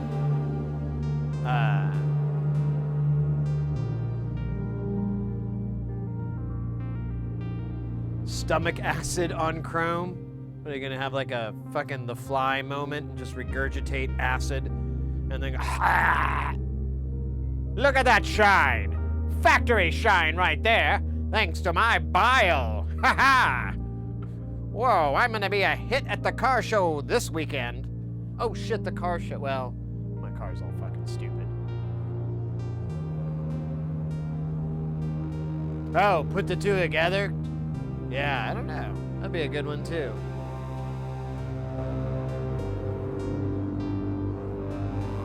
Works with phosphoric acid, same ingredient as navel jelly. Interesting. I seem to remember that too from the Mythbusters. I don't know, I haven't seen that episode in like probably 20 years, if not 10 or 15.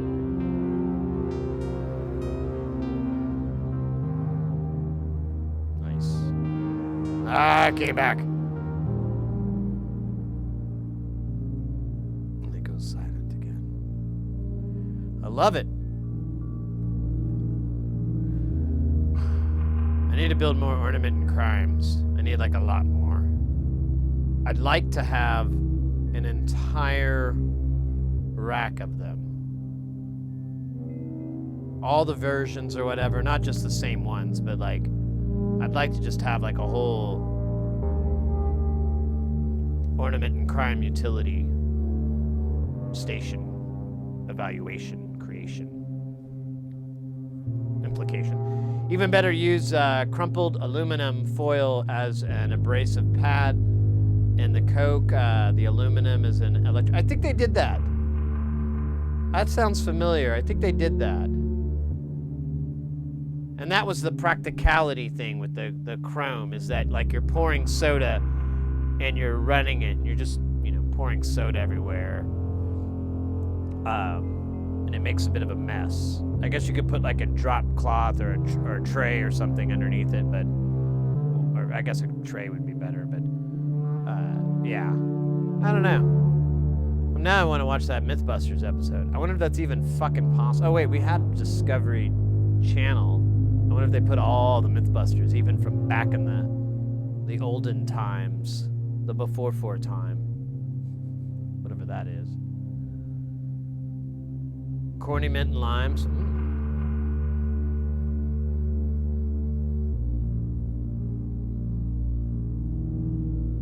Let's let this roll for a minute. It's kind of spacey.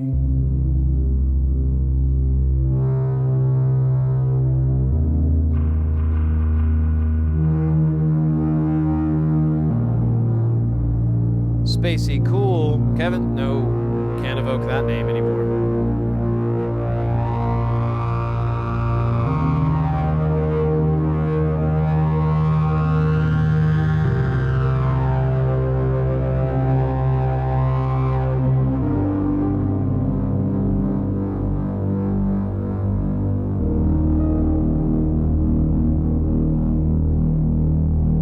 Oraton of the Wiser, yeah. Orangutan the Wiser. That's what I thought you were saying.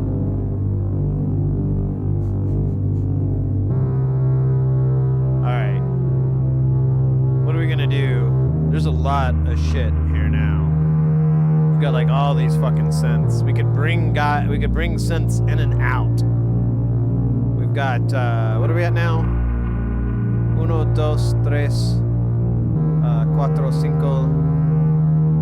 6, 7, 8.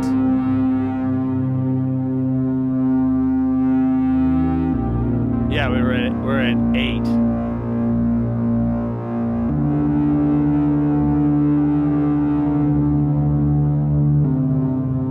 The Ocho.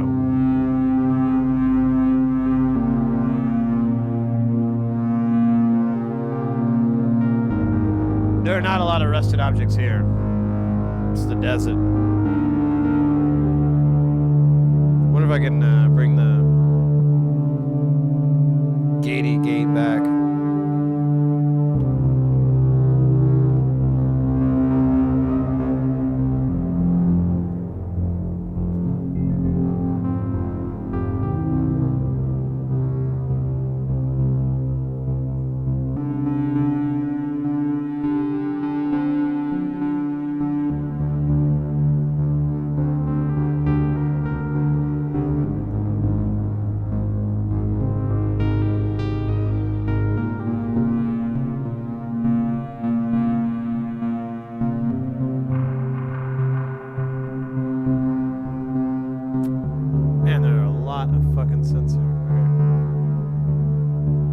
That's all, everybody.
reset this. I guess I could just hit a reset. So.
What have I done?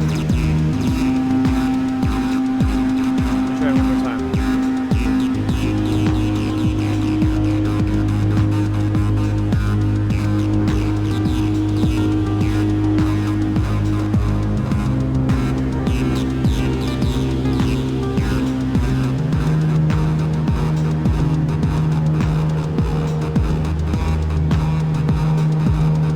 Yo, we got digital warhead in the house. We got digital warhead in the house. We got digital warhead. What digital warhead? Digital warhead in the house. So let's go. One.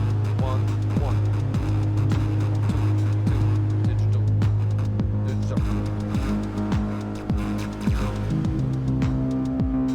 I don't like how that guy rides.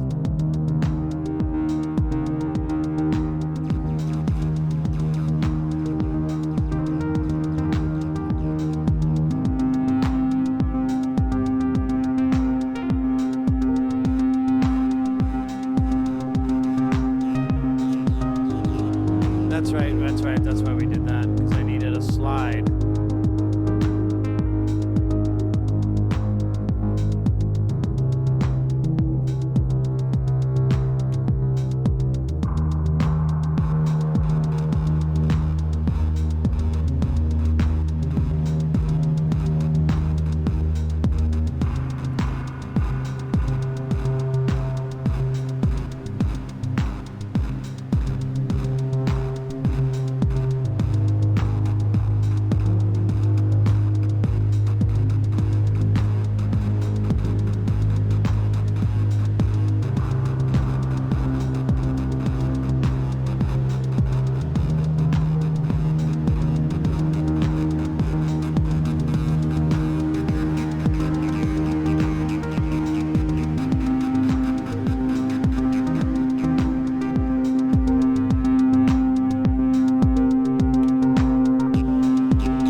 Try one more source.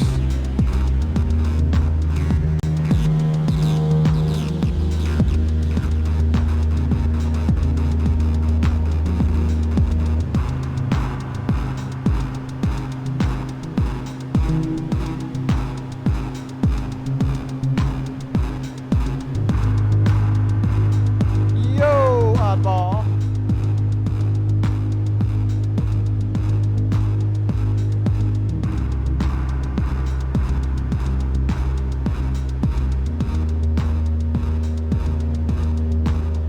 That can't be right.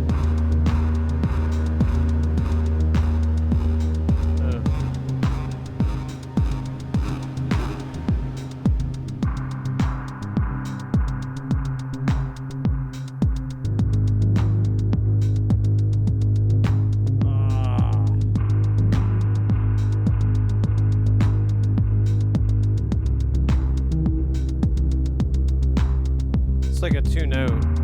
Oh no, there's 3. Maybe 4?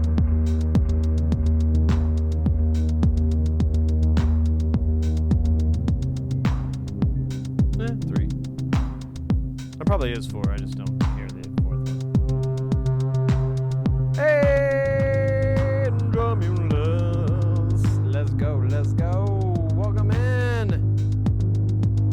Jamtown, yo. I don't know why I'm singing so much. Because I don't have the guitar. I couldn't find my patch cable, or the instrument cable. I looked everywhere.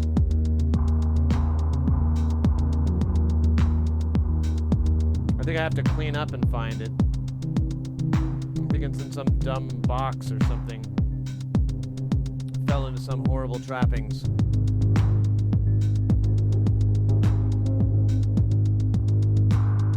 It's really annoying because I'm usually pretty good about putting that thing up.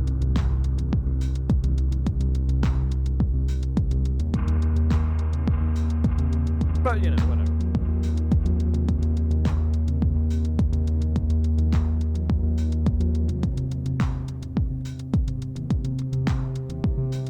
Something to do next month.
Plus all ages. Yeah, I know. It was ridiculous. I was laughing when I did it because I'm pretty easy to entertain.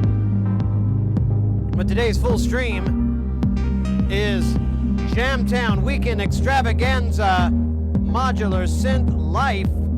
18 plus to enter, all ages welcome. BYOB, BBQ, NTSF, CCR, QC, LMNOP, QRS, TUV,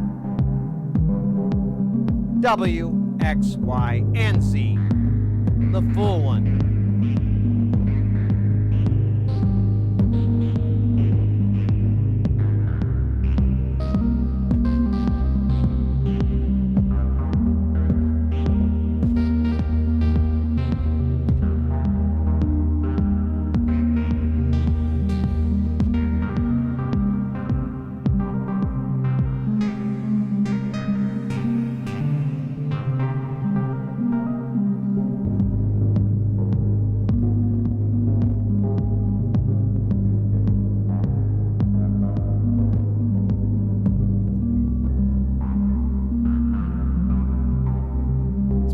I like it. I like that for the people up top. Comrade. Da. Da.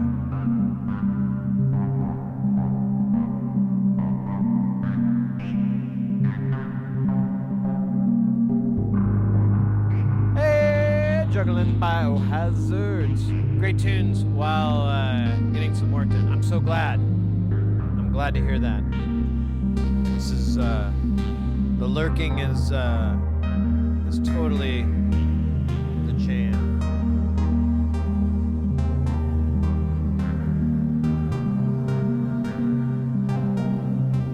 Oh shit, I just thought of something gnarly.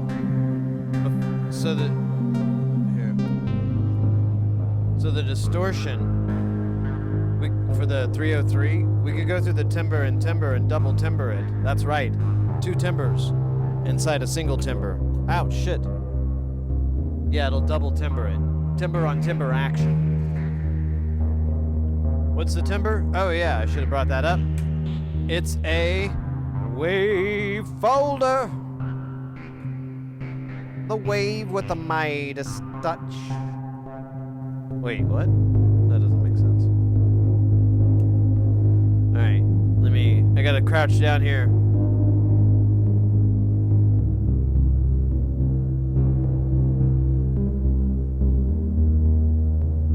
I'm gonna give it maximum timber. Actually, let's do 50 timber, 50 volume. Well, I can't remember the volume. I think you can overdrive it. I think I set it up that way because I'm insane. So it's gonna get overdrived and then distorted.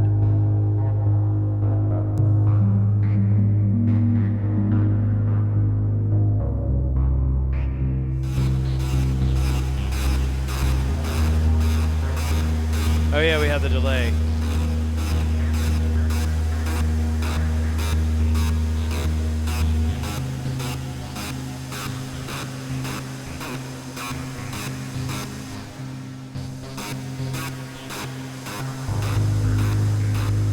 Okay, now it's like banging itself.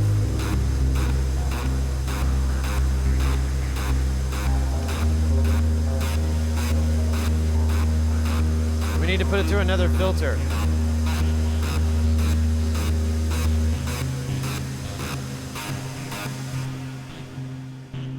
It's pretty intense though, right? We're gonna run it through the Voice of Saturn, which is a SEM filter. I still need to...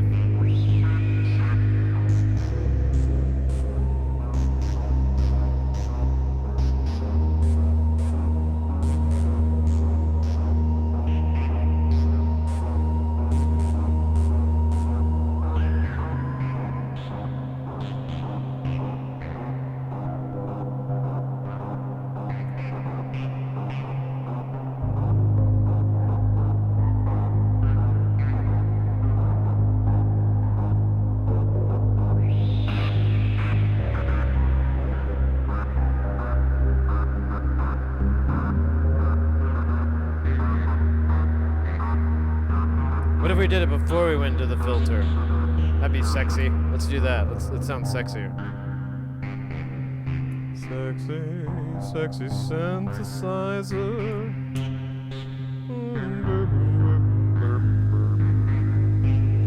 Shit, that fucker's noisy. I guess that's a downside.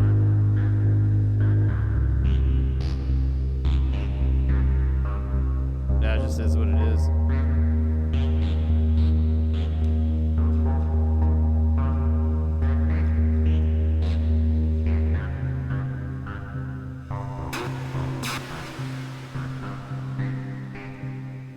I thought I was dope.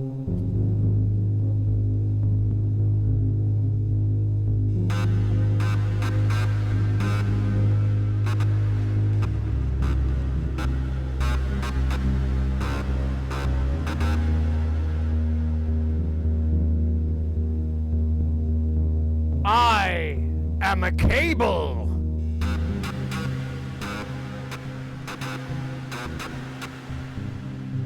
I gotta try something. Just a second.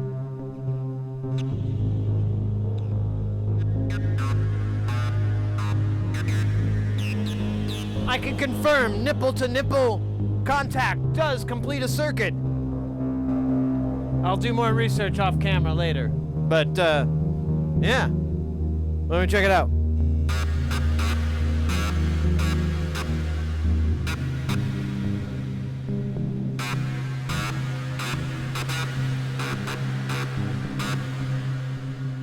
And only mild blindness. Very mild. Like, it just gets, like, buried and blurs. That's fucking cool! I think it's because we're gained to fucking another planet. Alright. I wonder if this can make this up to here now. No. Yeah, I keep hearing it.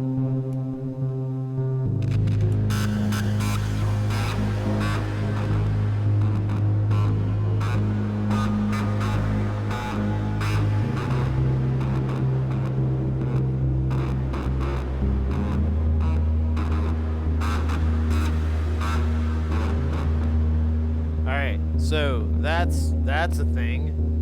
How do I want to modulate that son bitch? How we gonna modulate that son bitch, huh? Huh? I guarantee you I ain't gonna be easy. Huh? No, sirree.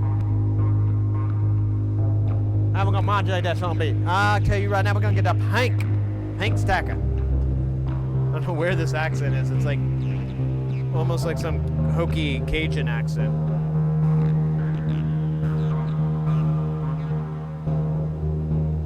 It's like, I think it's the issue with this thing, which... Alright. So fucking loud. Let's turn this down.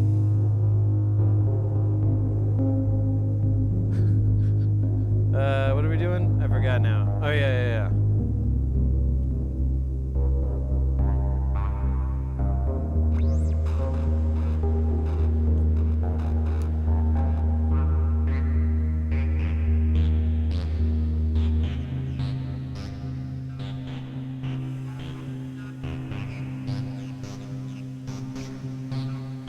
Let me try taking out the distortion. We'll just go into the timbre.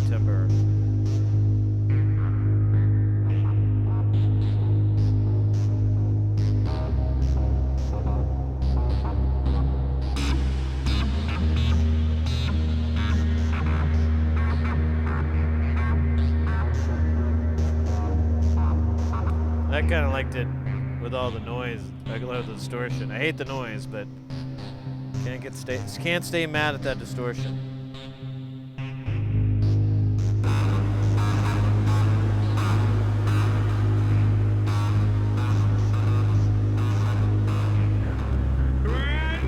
Whoa!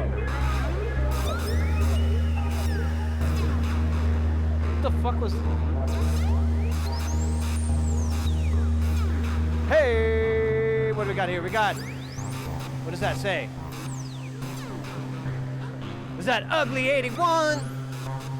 Welcome in. I'm gonna extend this out another note because it's getting boring.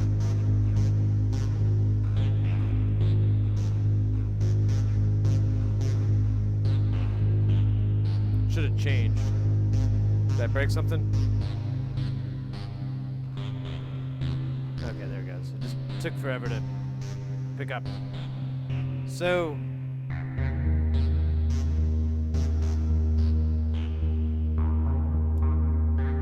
try that out. Welcome in. Anybody new to the channel?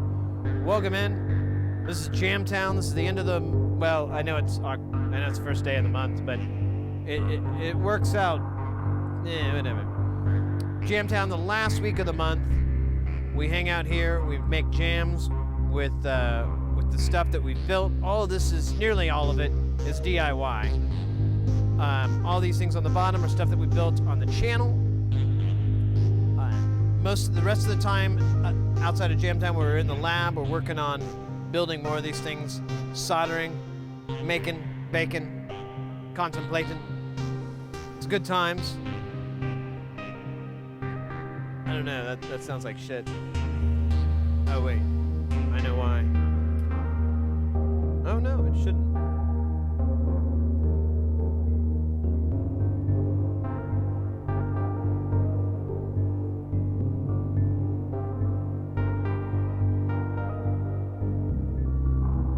There we go. But yeah, also too, we're all about people learning stuff, so feel free to ask any questions. If you're curious about anything, you want to patch anything, you want to ask how anything works, curious about anything, feel free to ask.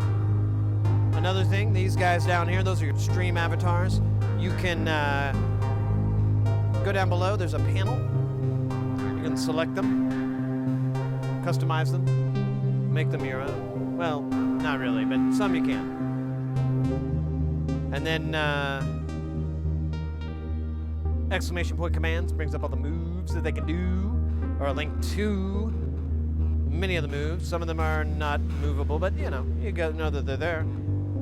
And there's games and fun things you can do.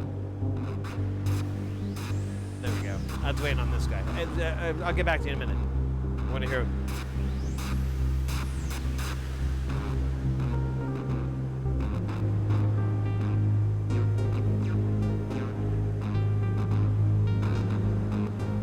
I wish I had like an. Oh, wait a minute. Maybe I could. If I could run this through a high pass filter. Do I have a high pass? I do. Oh my god, this is gonna be hilarious. All this plumbing for one sound. It doesn't even sound that good. Well, it sounds okay. It could be better, but I kind of got tired of trying to make that happen and was like, let's just fucking murder it with coolness. Oh, wait, we want a low pass filter?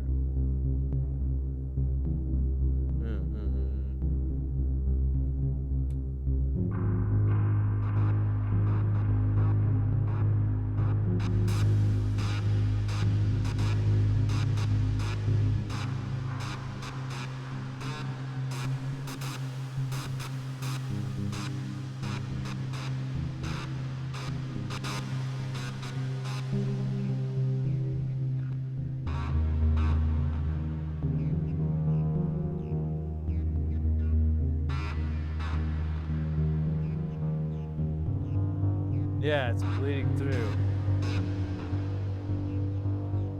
Or maybe it's overloading? I think I may have gone too far. Sounds like shit too. Can we unshit it?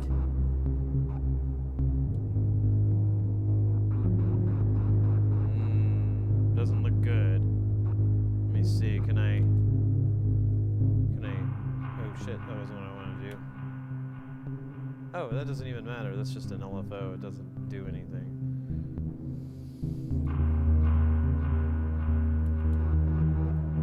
Yeah, see the problem with that guy is that he's at a...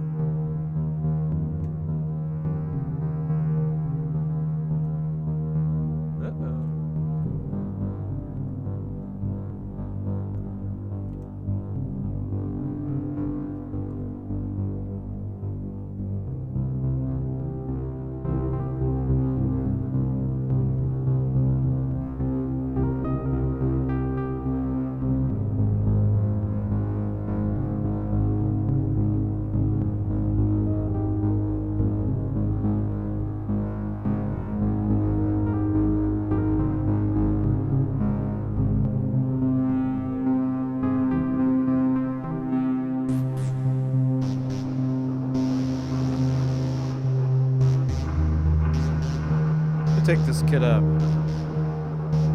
This is number 3.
gotta put this somewhere else, obviously.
Nice.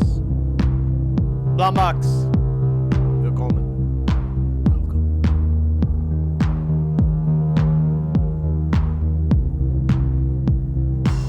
Oh, we do have a ride.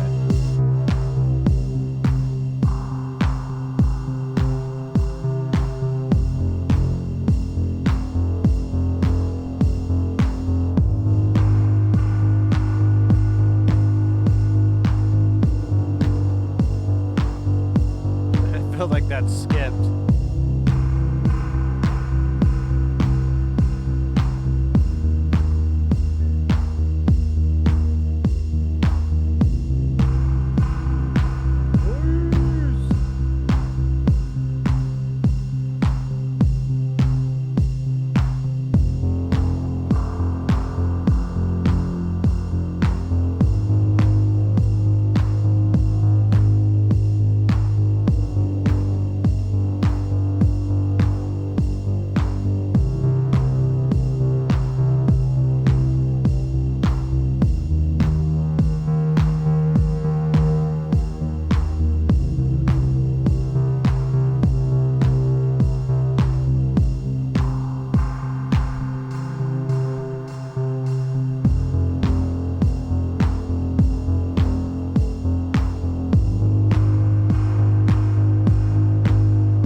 Yeah, we kind of constructed this throughout the week. We repatched, whenever the fuck that was, last Saturday, Sunday, I don't remember what day it was. But we repatched and experimented with using the ornament or the squares and circles or ornament and crime, whatever, in different configurations. Using the drums some more, loving on that.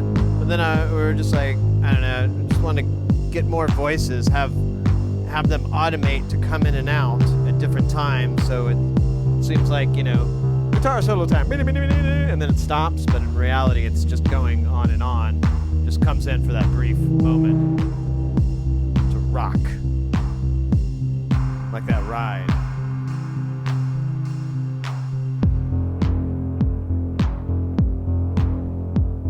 We always have the breathing available.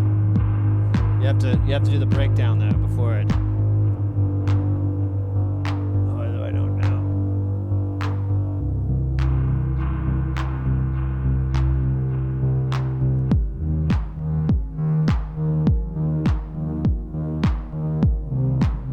That sounds cool.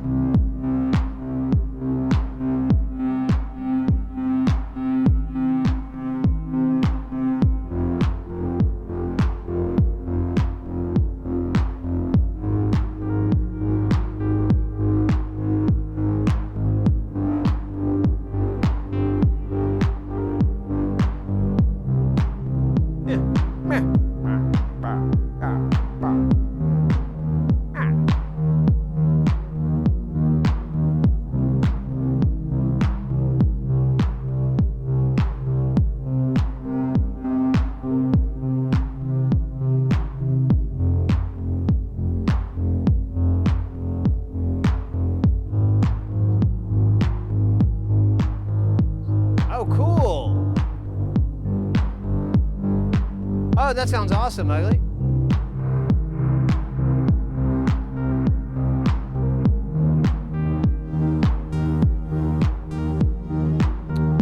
I've gotten more and more intrigued by that. Over the last, I don't know, year or two, I've been finding more YouTubers and more people that you know, break down a lot of these old machines and explain how they work. And I've been really enjoying it because it's one of those things like, well, if I can figure this out, then I can figure this out kind of scenario. And I never understood a lot of the more complex parts in computing and CPUs and like even how data is handled, all of that, all these different things. I never really got it, you know. And then I'll watch, you know, channels and whatnot of people taking some of those really old machines that by today's standards are very simple, but the way that it's accomplished is brilliant. And well, not brilliant, but it's broken apart. Yeah, that would be a better way to put it. You know, a lot of days everything's on a chip, but the older machines, that wasn't possible. There were chips on there already. So that exploded view really helps me, and I've been fascinated to death, and I've learned about the demo scene and so forth, and crazy stuff that people have done there, and just really out of the box thinking. I love it. It's good to see history about that stuff from 50s to modern times. Yeah, there's a YouTuber I love, Curious Mark. He gets a lot of vintage gear and just a lot of stuff you can't, like, he's been getting a lot of stuff from spacecrafts, from the Soyuz spacecraft. That was like the module that went up in the 80s and 90s, I believe. And so there's like the clock, for example, the clock that's just a basic clock. There's a feed from the main clock, but it has its own internal clock. It's nothing complicated. It just does like a 24-hour cycle, and there's a timer built in, so you can like kind of, I guess, to see how quickly you rotate or whatever. It is insanely over-engineered. It is huge, massive. It's like this big, and it's just boards on boards. And they're all custom chips. They're all Russian chips. And they had to reverse engineer and decap a lot of these chips to figure out what the hell they did. And to figure out like how to power it and all that. It's fascinating stuff if you love those really vintage. The first video I saw, we watched on the stream once. He was in Japan, and Japan has one of the, I think, only working relay computers. So it's entirely relays. And it is awesome. It is absolutely awesome. Just like they'll put in, you know, basic math equation, divide by 0. They did stuff like that. And you just hear it just clacking away, and it kind of reminds me of 60s sci-fi when they'd have computers and it would be like all these clicking noisy sounds. I always thought that was weird, and now I kind of get where that idea came from. Because they'd be in the future, and they'd be like, oh, ask the supreme computer, and it'd be like all these clacky sounds, and I'm like, oh, because relays were the thing before transistors. Would you be able to make this exact same song if you started from scratch? No. No, I would not. It is, the modular synth is the Japanese Zen garden. For me, I like the concept of it. You place your rock, you place your sound, you get your envelopes, you get your filters ready, you take your rake, you patch out what you want, you get that tone going, you start getting melodies in there, you put some like nice little simple points, get your feng shui, and then you sit and enjoy it. You know, you sit there and enjoy it for a time. Maybe you continue to work on it, or maybe you just enjoy it and walk away. Now, it will sort of, there's a bunch of random things in here, so they won't be doing the same thing next time they're powered up. They'll do another random thing. But we could turn this off and turn it back on, and it would probably be kind of the same song, but probably not. There'd be some changes. I've had the same patch for like 3 months, all summer.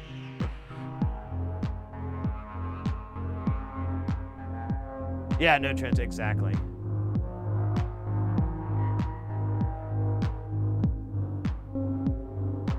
Oh, really? We can record it if you like it. Let me see if I can get the thing to work.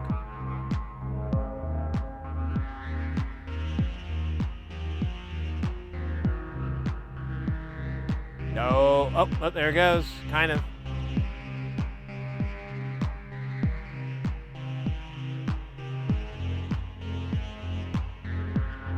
That looks pretty even. And we don't have I don't have a mixed down version. I guess I could do that.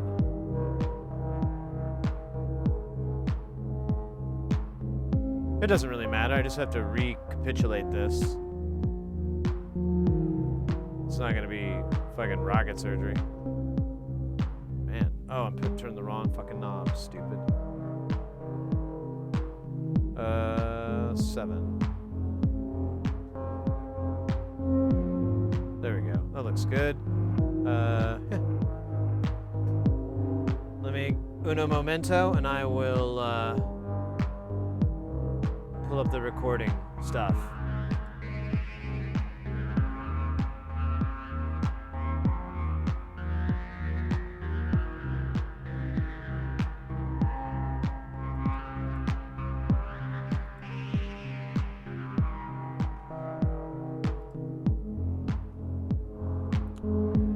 Empty project. We need 3 audio channels. I need audio channel 1 to be... Oh, what the fuck is this? Is it not seeing the audio interface? Is that why it worked? Oh! What the hell? What's going on here? What's up? What's up? Come on. Oh my god, guys, we got Jasper that coming in with a baby lot raid.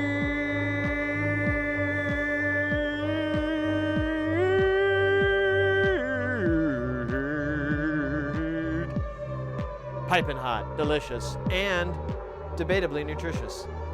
Debatably. Don't quote me on that. Oh, here we go. Hey, it worked. All right, let me get these channels in, and then I will, you'll have my undivided attention.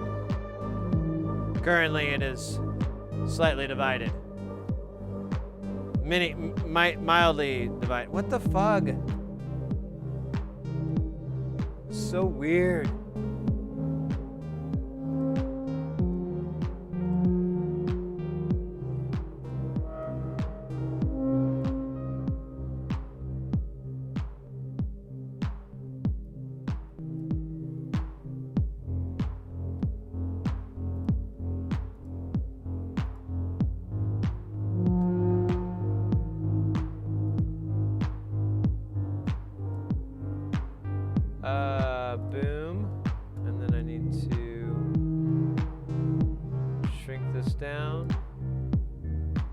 I do this right? Let me check one thing real quick.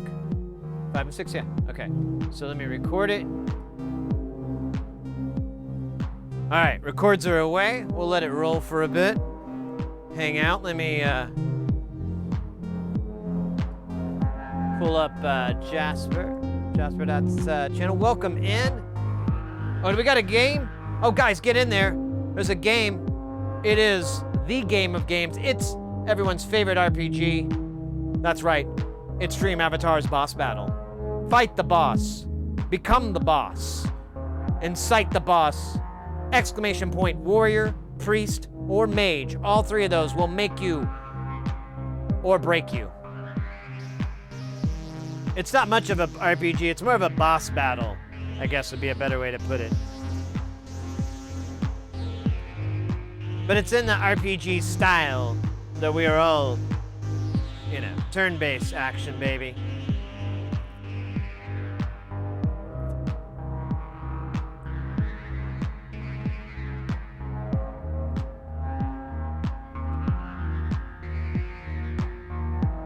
Jasper, how was your stream? Says you're playing some Call of Duty. I need to play some. I've been missing it a little bit. I've been missing my video games. I've been playing my RPG, you know, well, not RPGs, first-person shooters, whatever the acronym is. So, kind of miss shooting people. It's fun.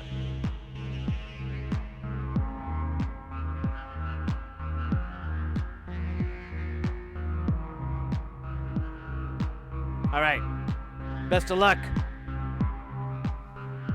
You doing good here? Fantastic, fantastic. Yes, we did have a boss win, and it was pretty cool.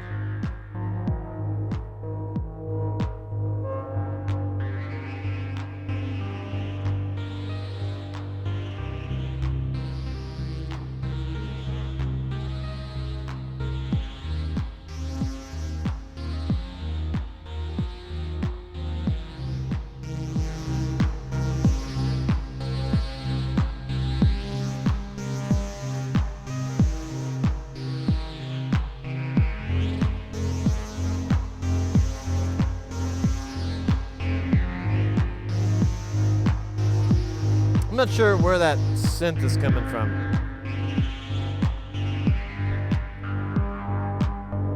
Not sure. I thought it was one thing, and then I started turning the knob, and it was like, oh, that's not the one. Do you have a program? Do you have to program anything for the boss or the simple drag and drop? To create this, it's a lot of work. And there's very little documentation on it. It's been a lot of guess and test. One of our mods, DJ Doey, they've done a lot of research. They're the one that made this guy, handsome as he is, and did like an initial,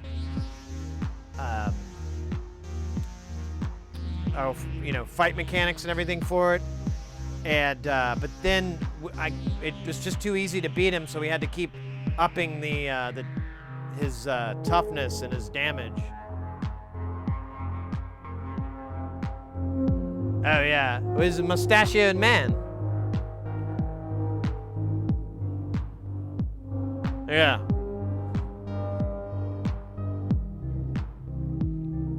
Oh, word to the wise too.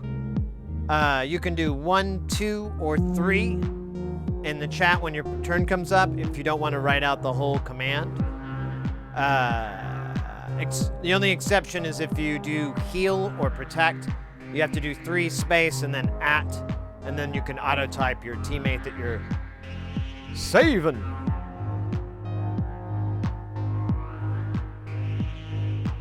Yeah, juggling. If I'd love any help with making. I love stream avatars. I've told everybody with a pair of ears how much fun it is.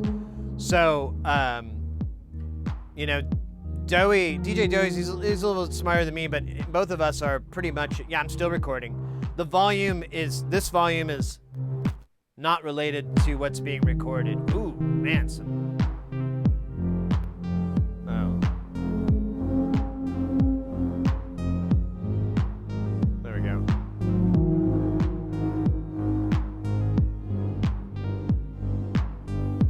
What was I saying? Oh, yeah. So he's worked on it, but, you know, him and I are not much programmers. It's not too complicated, but it is still, I don't know, for some reason, copying over stuff just didn't seem to work right. So there's some other stuff too, but yeah, it's a really cool program. I'd love any help, anytime. And that's true too, guys. If you guys want to make your own stream avatar, as long as it doesn't screw up anything, it's not difficult to make a sprite sheet, and you can send it to me, and I'll put it in there. It's just as long as you're not bothered with anybody else using your avatar, because I could make it personalized, but I don't want to. So that's the only thing. But if you have any characters that you're wishing that were in there, let me know. They may be in the store, but you could also just DIY it if you want, and it's a lot of fun. Oh, you died?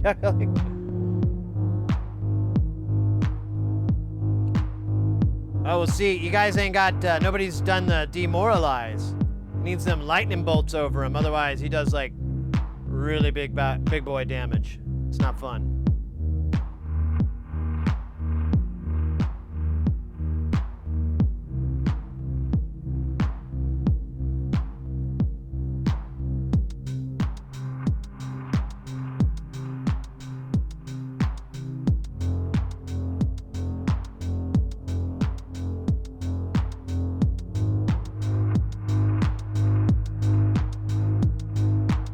Bruh. I can't read from that screen. The screen with the stream avatars is really far away. Hey, no worries, Ugly. Ugly.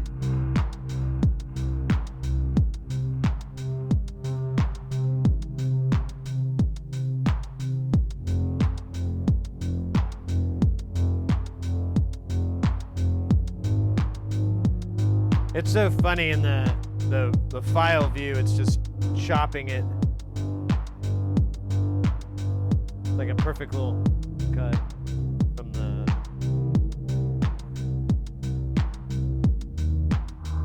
Well, don't worry if you can't make your turn, your character will pull a term. I don't know if it's random or if there's some sort of braininess to it. They did do a big update to stream avatars recently. Like the one thing I noticed, I can't find where it happened. It's not in the notes, but they added finally that they would do. It shows the emotes. Before it just had the words, and now you can finally see in the little caption clouds, little bubbles, which I'm very happy about. Dr. Frankenstein, we already got a boss battle going. I'll need to double that boss battle so you do not lose your points. After this one, we'll do one more. Well, we'll do another one.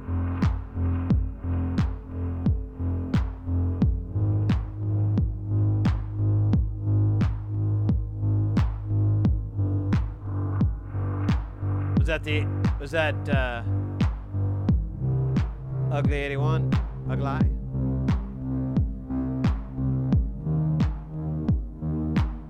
This jam is good.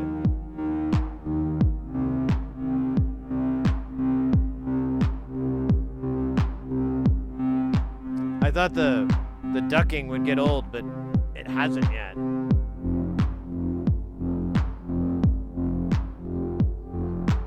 Yeah, so Stream Avatars is a Steam program. You can get it from Steam. It's like $15. I got it for $12 on a sale, classic Steam Life. And it has like its own little interface to get to the store and everything, but you can get deeper into it. There's a streamer I love, Nick Waz. He's a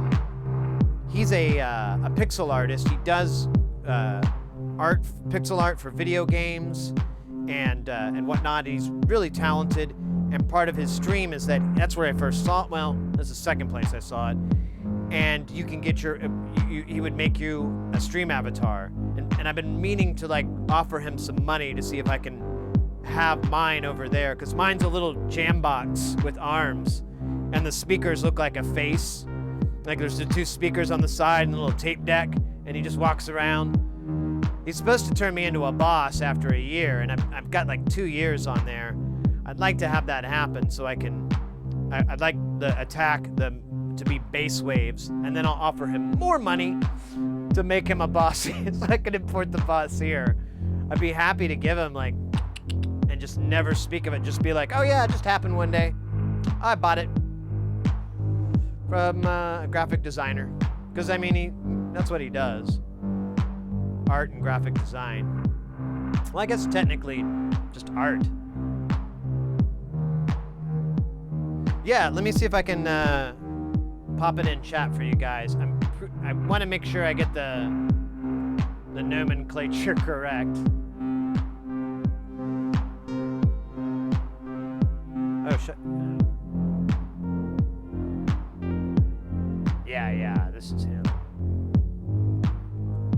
Throw his name in the link.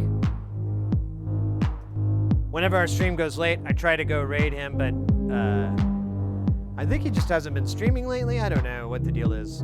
Or I just keep missing him. But yeah, cool guy. And he knows quite a bit about the game or the program or whatever. He's really knowledgeable on it. In the past, I've been tempted to just go bug him about it. Oh, you already found it. Fantastic. Fantastic. Yeah. He's a cool guy too. Really chill. Usually streams in the late hours. I think he like waits till his family goes to bed and then he like streams for a few hours. I don't think he sleeps much. I think he sleeps for like a few hours every night, which, hey, I wish I could do that. Oh, I don't know.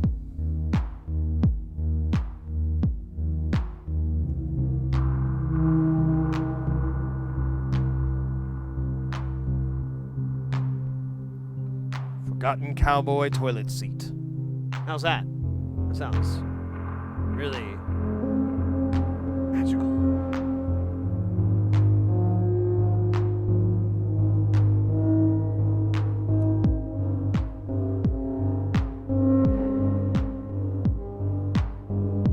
Man, there's like this weird DC offset from that, because I think I don't have it really buffered at all. Just going straight into the fucking audio interface. So the bias is all jacked up. Whatever. It's loud as hell.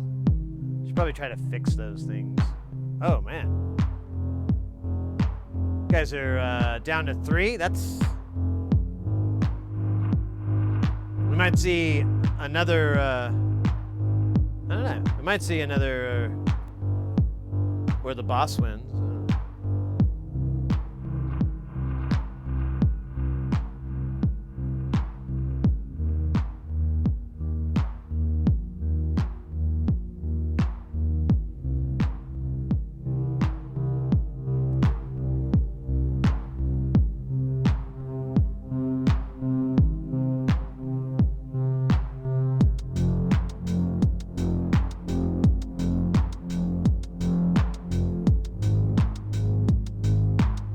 Yeah, the heals are important.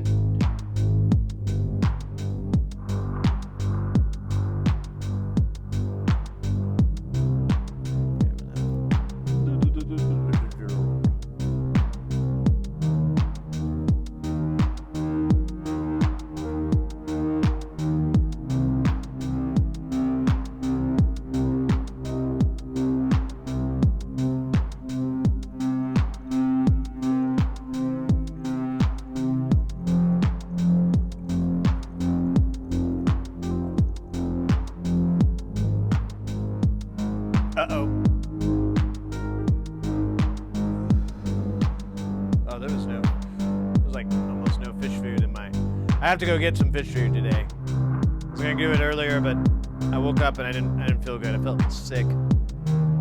And then it went away. I thought I was getting a cold or something.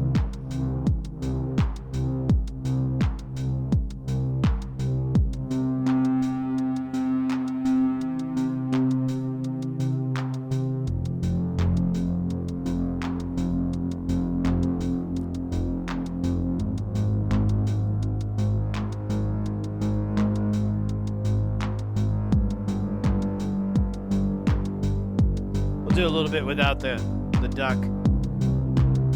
The drums and all the synths are separated. There's one there's one synth that's not part of it, and that's separated. So you could feasibly remix it. I don't know, it'd be a little bit of work because the tempo's sliding.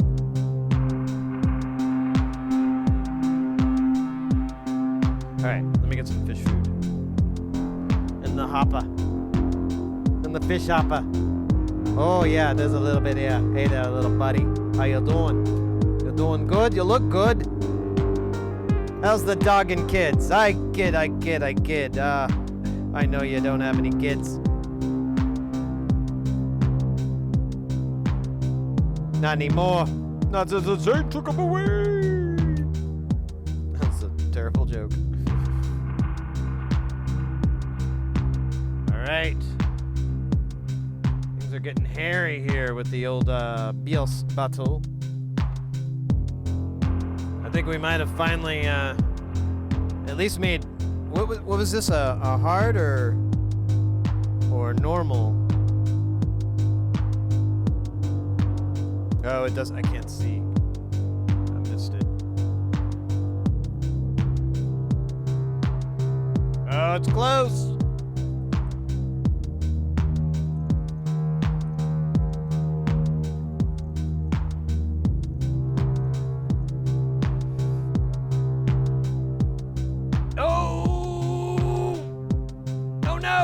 Attacks!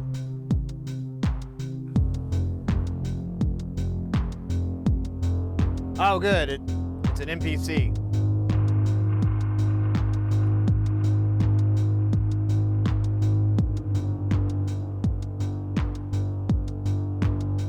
This was hard? Okay.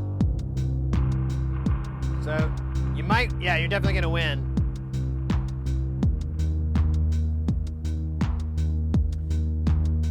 It's still not hard enough. There's the Pumpkin Goblin King or whatever. He's really difficult. And there's a couple of other ones. That's the thing, I need to learn how to do it. Because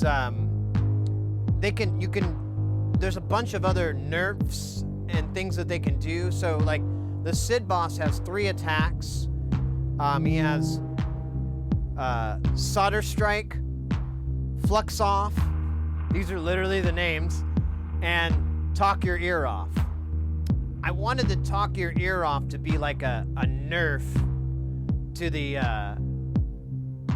to do something like that. And we need to come up with a couple of other ones, but it's a lot of work to make the animation, and so I'm like, well, let's just work with what we got right now, and maybe we can figure out some tricks to do something else. Dance attack. There you go.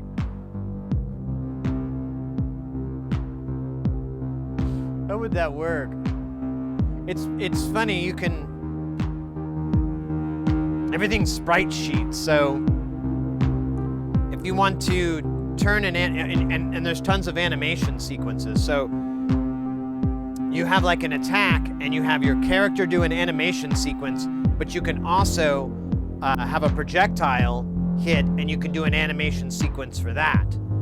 And or even a still, I think you just loop like the same thing, like a sprite sheet with just one image, but that would be boring. All right, let's get this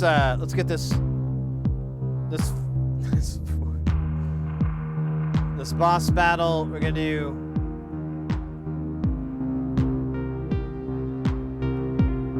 We'll do normal. I think I hit exclamation.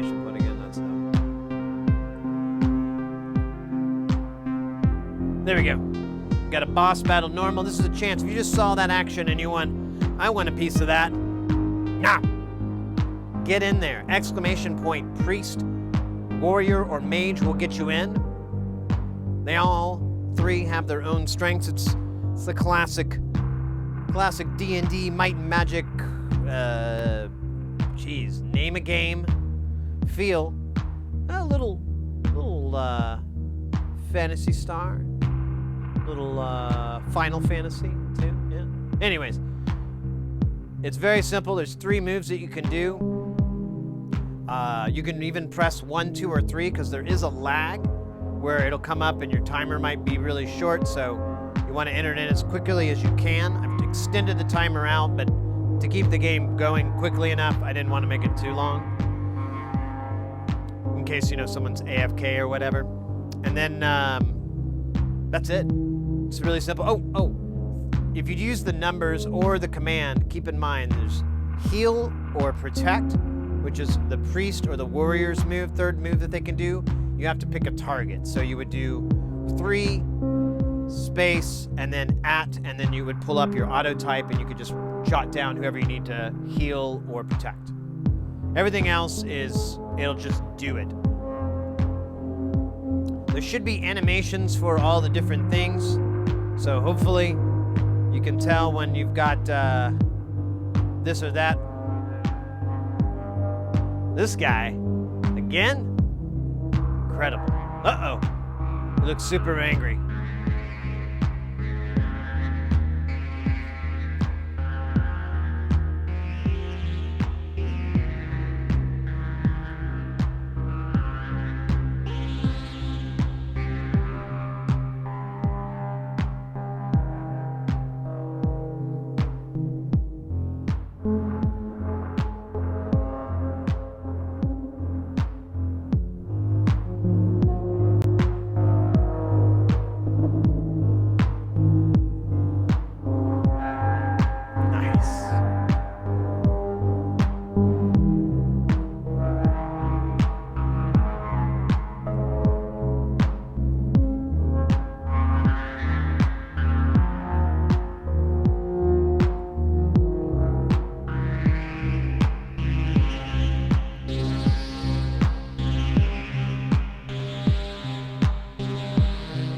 All right, what's it gonna do?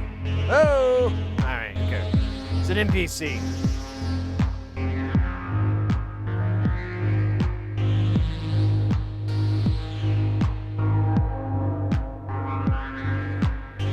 Hey, I haven't heard the 303 in a long time. I wonder if it died.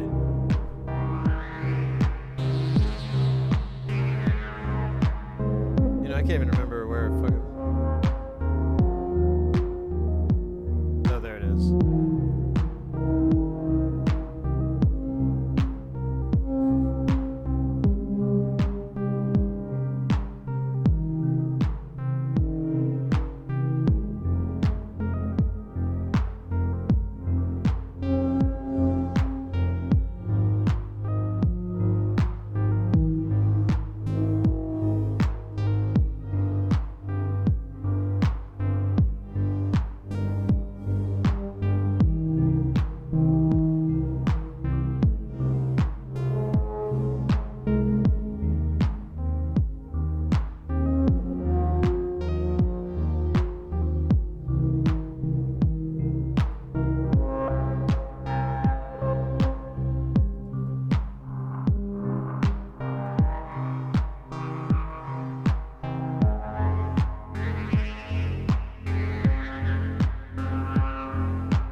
Let's see what we got. What we got? Come on, come on, come on, come on, come on, come on. Swing, bada, bada, bada, bada, swing. Shashak.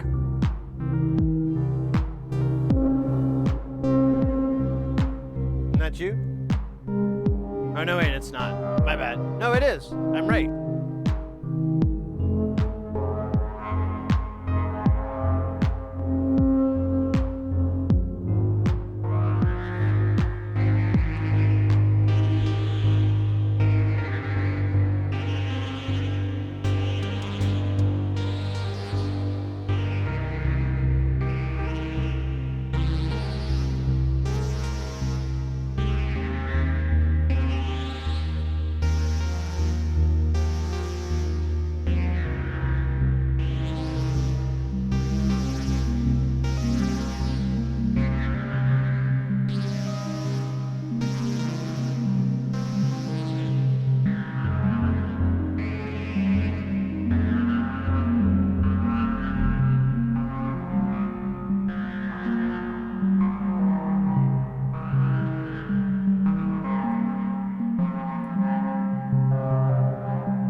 the house.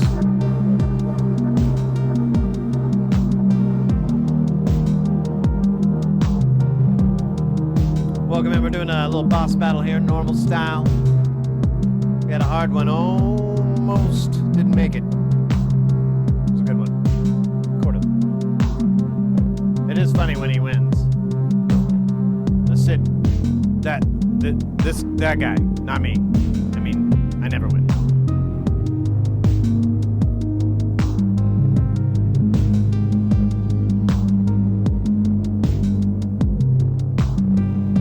Oh, really? You had to type your name in manually? Huh. Weird. Okay. Yeah, you can heal yourself, though. I forgot to bring that up. And there's no shame in self-healing. I self-heal at least once a day, if not 2 to 3 times a day. When there's nobody around, I'll self-heal until I get sleepy and take a nap. Take a shower, maybe self-heal in there. And then have a meal, self-heal, go to sleep, rinse, repeat. You know, it's nothing wrong with that. Very natural to self-heal. Self-healing lotion.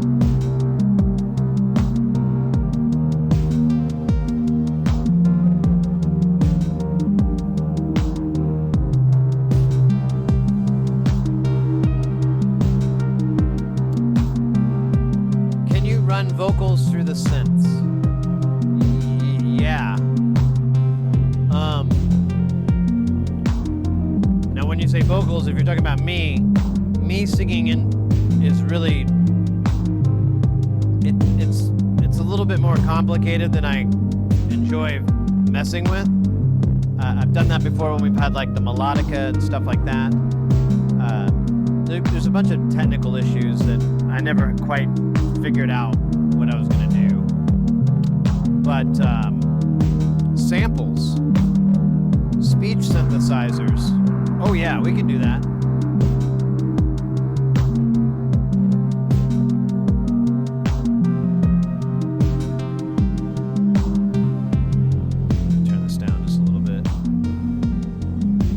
Sid, do you also play drums or use drum pads? I do, but I'm not very good at drums. I like to play, but I'm kind of like, you know, the pianist that comes up and plays chopsticks kind of thing. You know, like I'm not very good. I have no technical skills. I'm actually a pretty bad drummer. Pretty bad. But I can do it. What's funny, I can do very convincing drum programming though.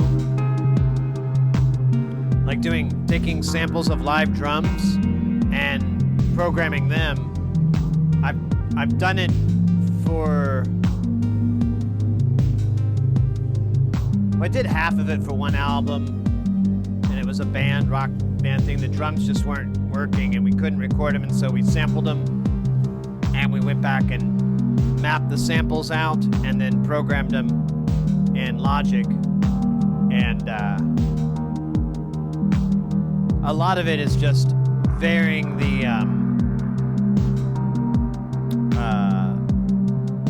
velocity ever so slightly on similar hits so that it doesn't always sound like a sample being played. There's a little bit of intonation. Anything you can get to warble up the sample just a little bit. We did stuff like that.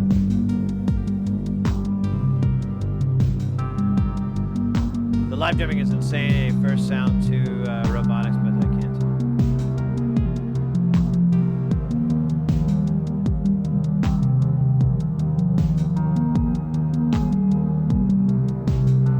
Oh, looks like you guys are doing good on the boss.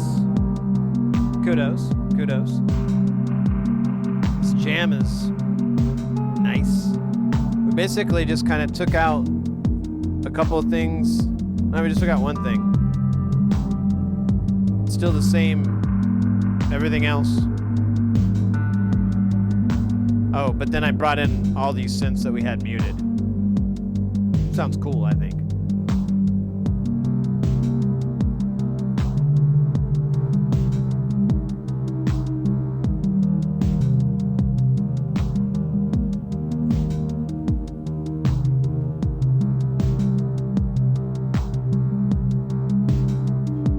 Where are we at on disk space?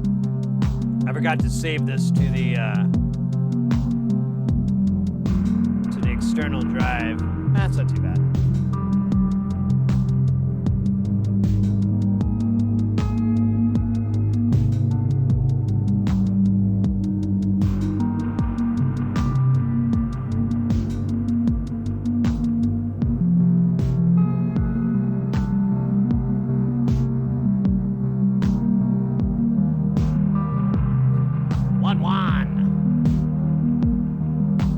Whoa! He did. You did, son. That's how the cookie crumbles. Deliciously. And when dipped in milk, debatably nutritiously.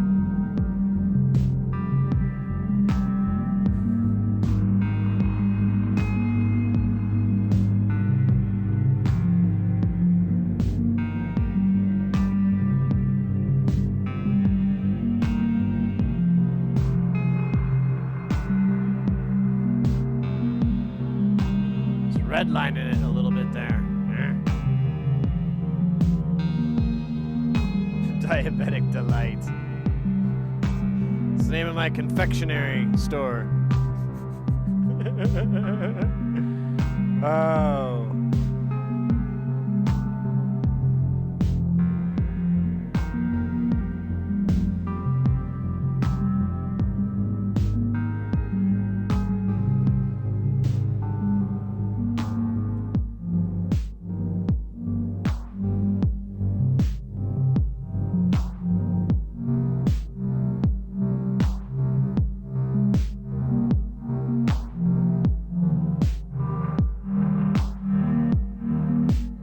Now there's no constant synth that's playing. If I bring that in, it's going to be the same melody as before.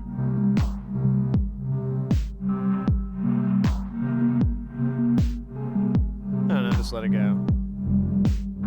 Maybe I can go in later and put like another synth there. Multi-track it, break the rules. I'll let this go for a little bit.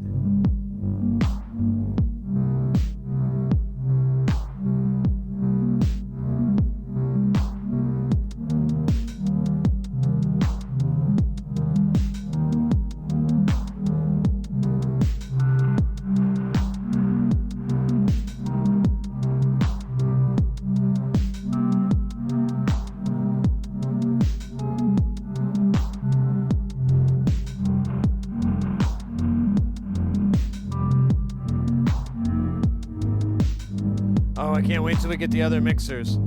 That's the plan. For those who are not familiar, we're gonna get, I put it on order. I'm just waiting for them to come in the mail. It's gonna be 2 8-channel mixers. They're from Tesseract. They're called the Tex Mix. I already have one that's 4 channels. I'm getting another 4 channels and then a completely separate one that'll give us 8 channels. That way, we'll have 2 separate mixers, 2 pairs of effects that are all separate. We can start doing a bunch of stuff that I've been wanting to do with writing and so forth, where I'm like, you know, if I had another mixer, you know, not just the Yamaha, because I'm hot patching it in, but it's a fucking stupid way to do this. And there's all these issues with biasing and all this crap because there's no cap or anything. So with the mixer, it would have that, and that same mixer has a direct out option. And so further down the line, I'd like to get the, it's an audio interface that Expert Sleepers released not too long ago. It's got like 14 audio ins, and it's USB. Yeah, it's called the Tex Mix. Exactly. MIX. TEX. WXYZ. Tesseract is a really cool modular synth company. I believe they're in Spain. That you can go buy a lot of their modules. A lot of them are commercially available, but they offer all of them as DIY kits. So if you want to save a couple of bucks and have some fun, they're all pretty much now, you're just doing through hole, but he does have some old SMD stuff as well, although he tries to tell you not to bother with it. But that too, you're just like automatically, you've got, you know, all the SMDs soldered. You just put the through hole stuff in, put a bow on it, and rock out. The mixer's coming in, but the coupe de grange, the best part is going to be that drum machine. I cannot fucking wait to get that drum machine. We've had the Nava, I've added the drums from the squares and circles, but that drum machine will take it to the next level. Next level. Times, I know, to the power of next.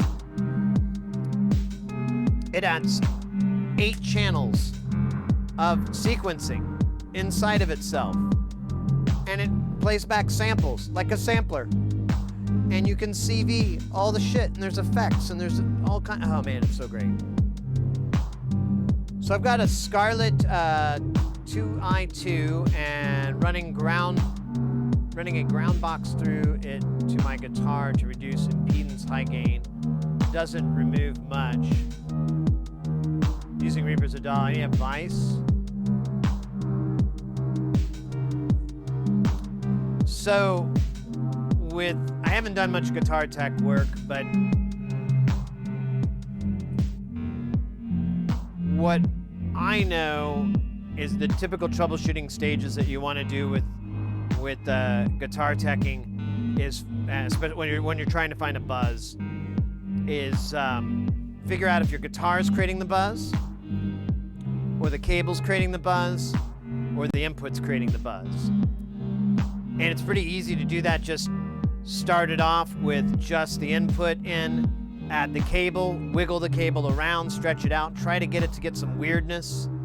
If you don't hear any weirdness or anything, plug your guitar in. If the buzz comes in immediately, start with that troubleshooting step. If you've got something that's supposed to remove that, and it's not working or anything, there is a 60 hertz buzz. If you have, like, I'm sure you've already tried this, but you know, definitely turn off all your lights, all your interior lights or anything. If you have any LED lights, those are okay, but a lot of other light sources generally will introduce a lot of noise for your guitar, but honestly, you probably already tried that because you can tell it by aiming the guitar around and so. But beyond that, I don't know. Your audio interface, I mean, this one has an instrument in, so I just use that. If there's anything that's going to take instrument to line, which is a DI box, or no, I'm sorry, not a DI. Well, you get an instrument DI. I'm thinking of the wrong time. Anyways, I'm gonna back up and read. Hey Sid, what were you saying about live vocals into the modular? Someone was asking if I could do vocals into the modular. Beyond the amplification necessary to the levels. Well, I've done it before. The issue is, so if I sing, in order for me to sing, I have to monitor myself louder than what I'm actually gonna put out. I bury myself down in the mix, but in order to sing and like get the notes right and shit, I have to be able to hear myself a little bit over the mix. So it's a crappy version of it. So I have to create a crappy version and then also switch over and mix the version for you. I've done it, but it didn't work that well. And I couldn't monitor, I never was able to monitor a version for me. So I just kind of bailed on it.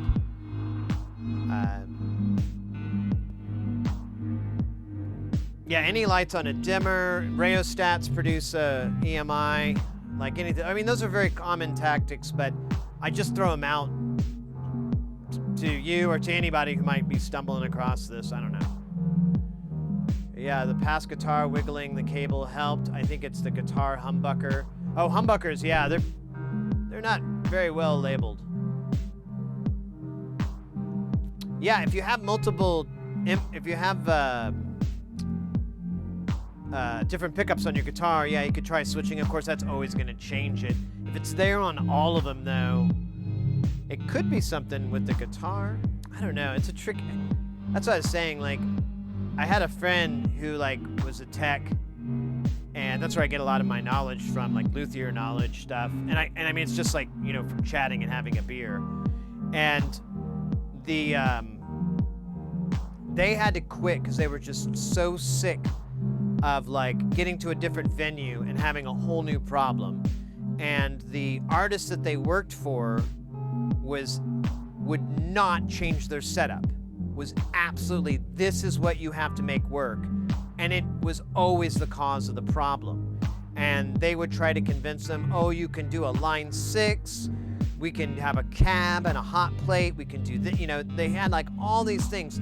No, this is how I've done it for decades. This is how I'm gonna keep doing it. Yeah, but it buzzes. That's your job. I just did it. Just did it. And it didn't work. Oh, hey, ion upheaval. Yeah, that's a good point too.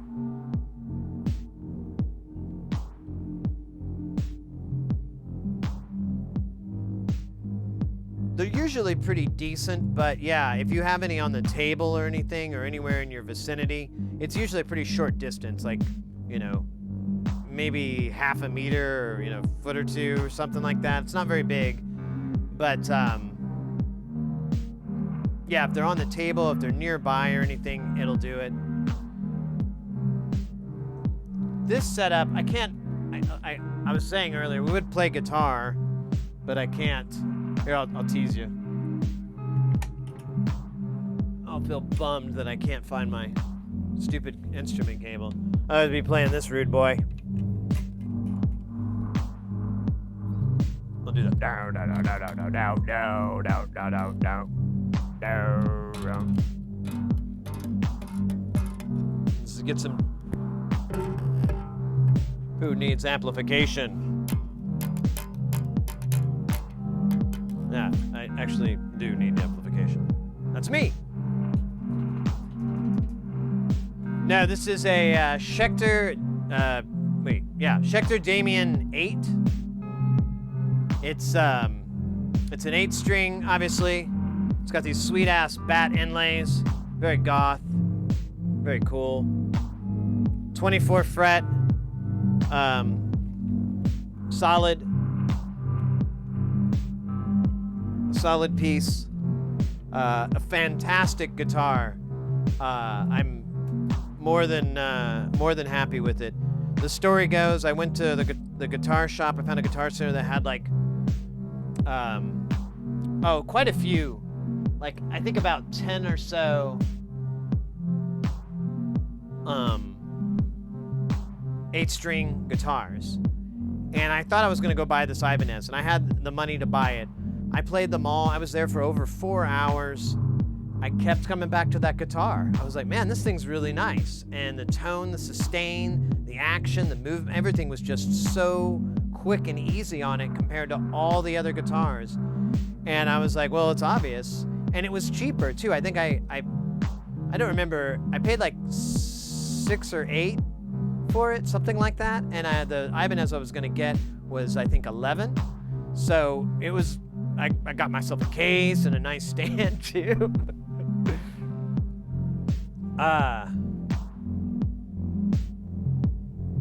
Poor new gear and the sound issue has been ruining my jams. I think it's the vocals, unless you got a lot of processing in the modular. There's a lot with the vocals distortion. Yeah, I would just rather just do samples, because I think that would be an easier way to do it. Just run back samples, and I don't want to sing anyways.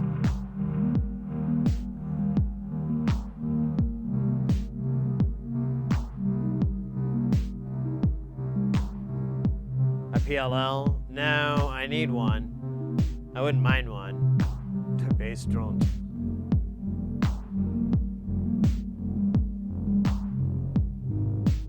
Yeah, I mean, it was better than anything they had at the store, in my personal opinion. It's very possible some of those guitars weren't set up correctly, but I didn't notice that with any of them. Like when I was playing, I didn't go, oh, what the hell's this? They all seemed like they were set up correctly. It's Guitar Center, so you kind of expect it to be on the level, but yeah. And they make a bunch of other crazy 9 and 10 string guitars. So you can even go, you can have like basically a full bass and a 6 string all on one neck, which was kind of fun. And that's the other thing too with the Schecter that's kind of fun. So I bought it so I could play metal, but I love playing jazz on it. It's so much fun. You got the bass clap, so you could just be like, it's fun. And again, that action's so smooth. It kind of feels like a jazz guitar or something. I don't know. It's fun. I'm so mad I couldn't find my cable. I have an instrument cable and I can't find it anywhere. But whatever.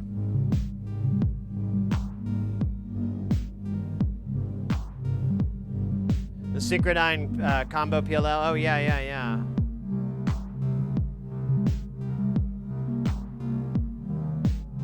The 20-string Meshuggah guitar. There you go.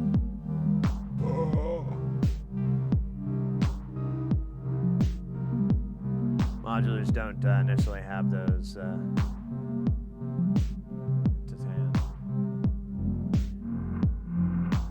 Yeah, I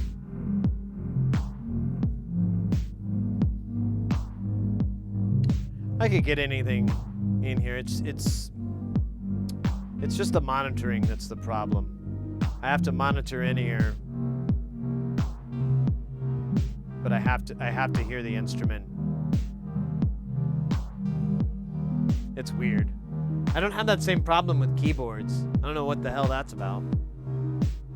Like I can play a lead and I can usually keep it in the mix, in a nice spot. So I don't know. Yeah, WMD. Well, they're still, as far as I know, they're still making pedals. So I guess they're just not making modules anymore. Hopefully that's not forever, but last I heard it was indefinite.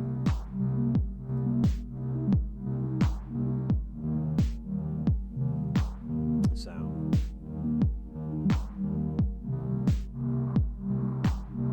who else went out? Hex Inverter. They got out of the game too, which is a bummer. I like Hex Inverter's stuff.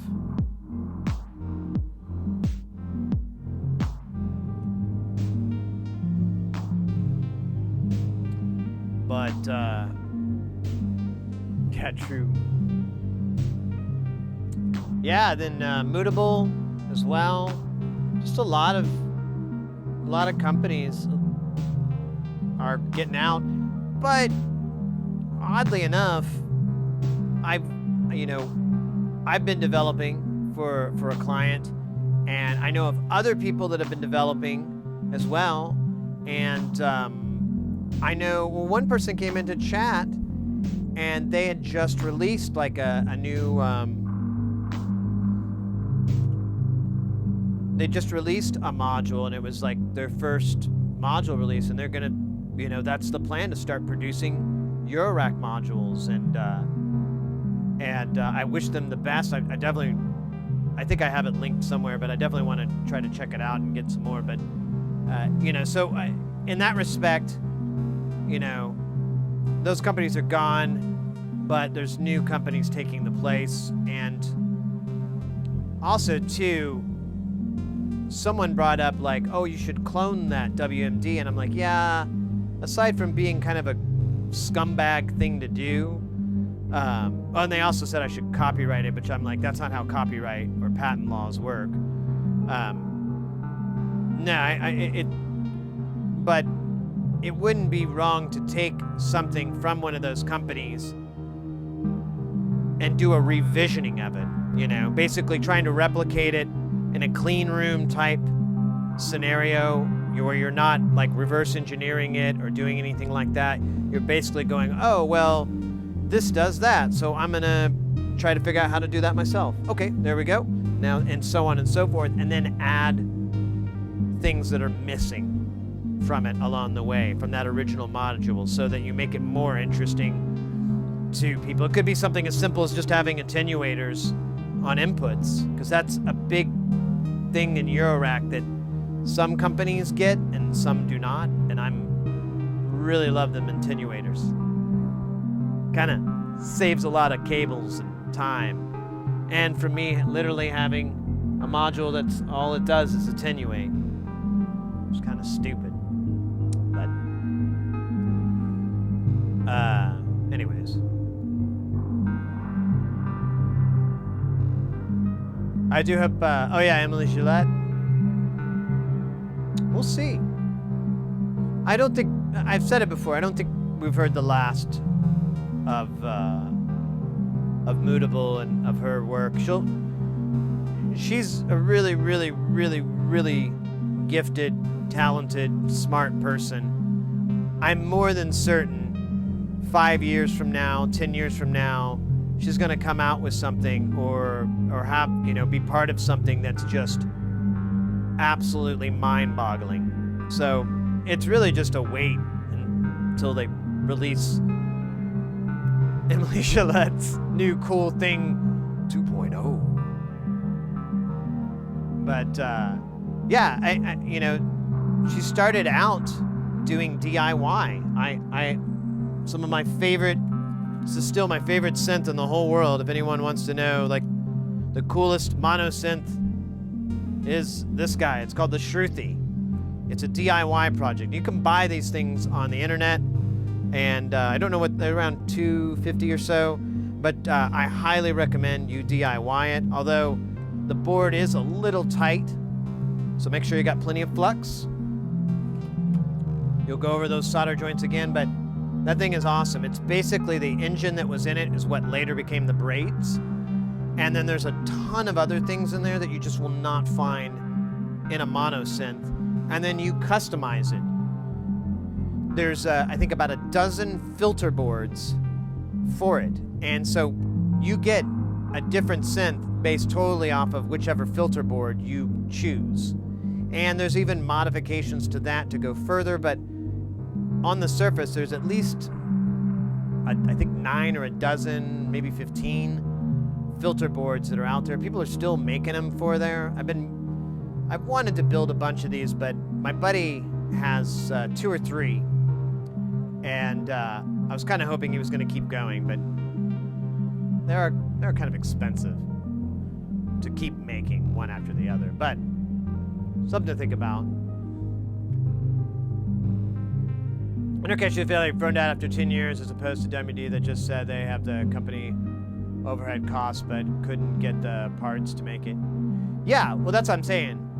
The burnout, and I can totally respect that, you know, just basically having that be the job and whatever, and being interested in doing all these other projects and so forth.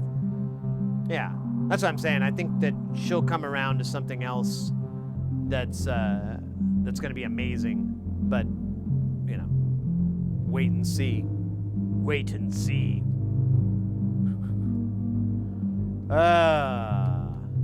Let's see. Speaking of waiting and seeing. Oh my goodness. My back. My back is a little backy.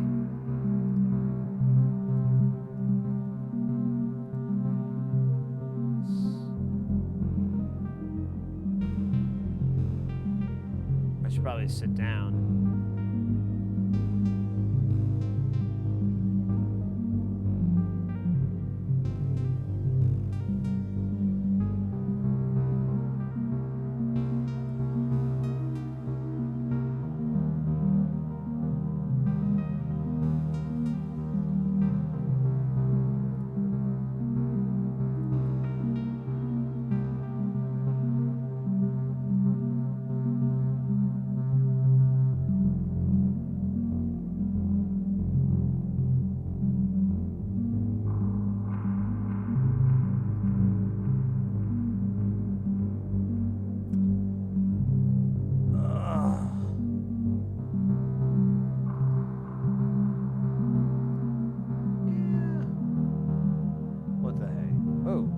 mouse dying? Mouse death.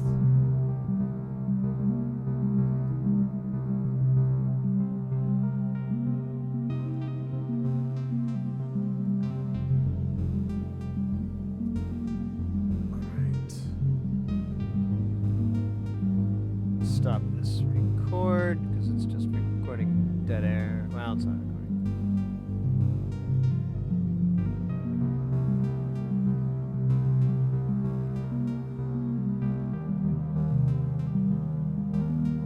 Ah, damn it.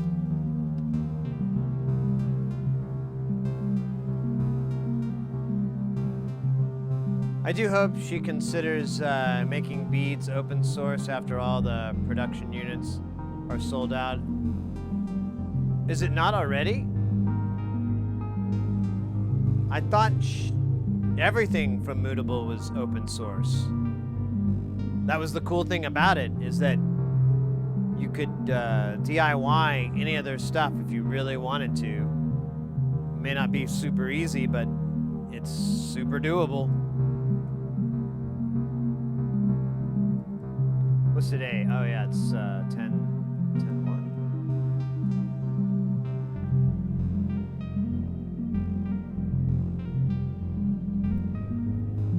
Oh, accept beads? Oh, huh. I wonder what that's about.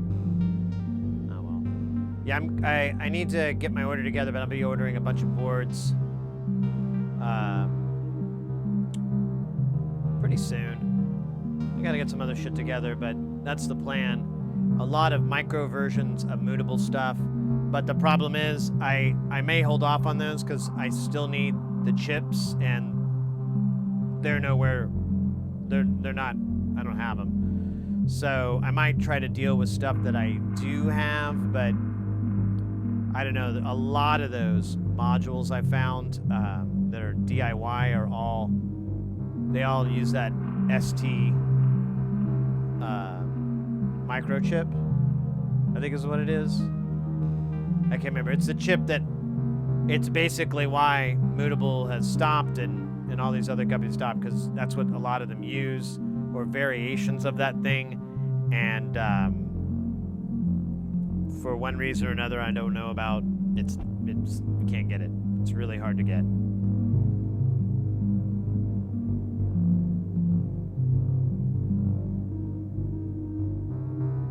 By the clone competition? Oh, really? There was clone competition? Oh, I didn't know people could commercially sell. You had to license it. I thought that's how it worked. Like, you could DIY for your own personal, but if anyone wanted to do a commercial clone, you had to pay. You had to license it. I thought that was the rule. Interesting.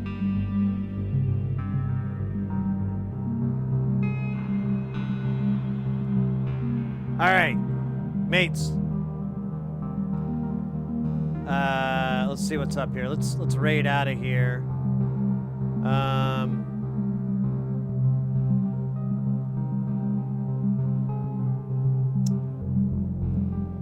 Let's go. Let's go with Zen. We've raided them before. Looks like a good idea to raid them again. I think it'd be a good way to go. Oh yeah, before I forget, let me check my schedule here.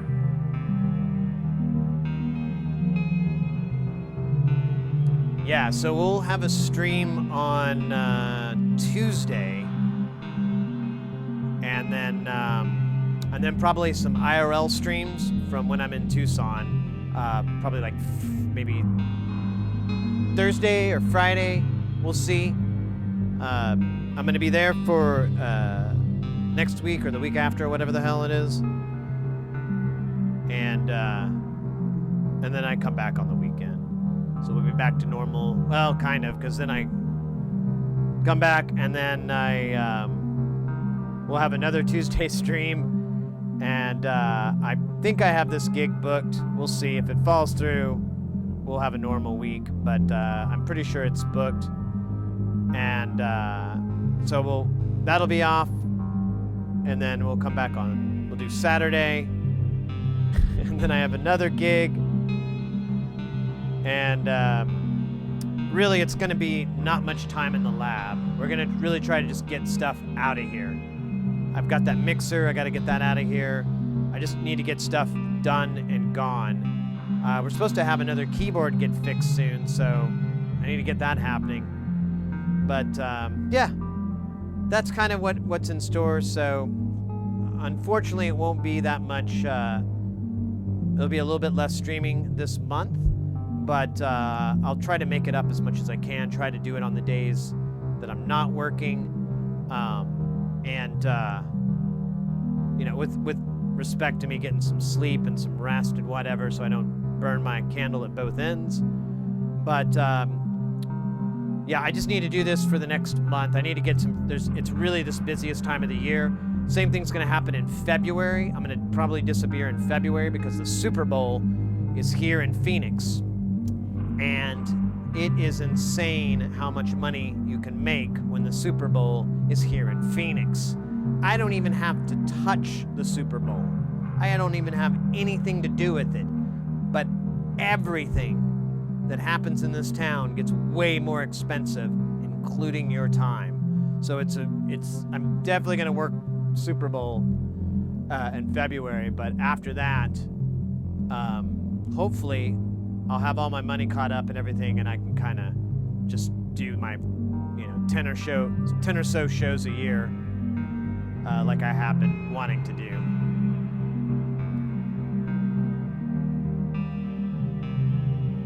Oh, thank you, Jack. Thank you so much. Juggling, thank you so much. Yeah, thanks so much, guys. I recorded the last hour. Jesus, it's only 2 songs. So maybe I'll make something. I've got a lot of these recordings. I just got to go to the trouble of mixing them. Oh no, I closed the wrong window.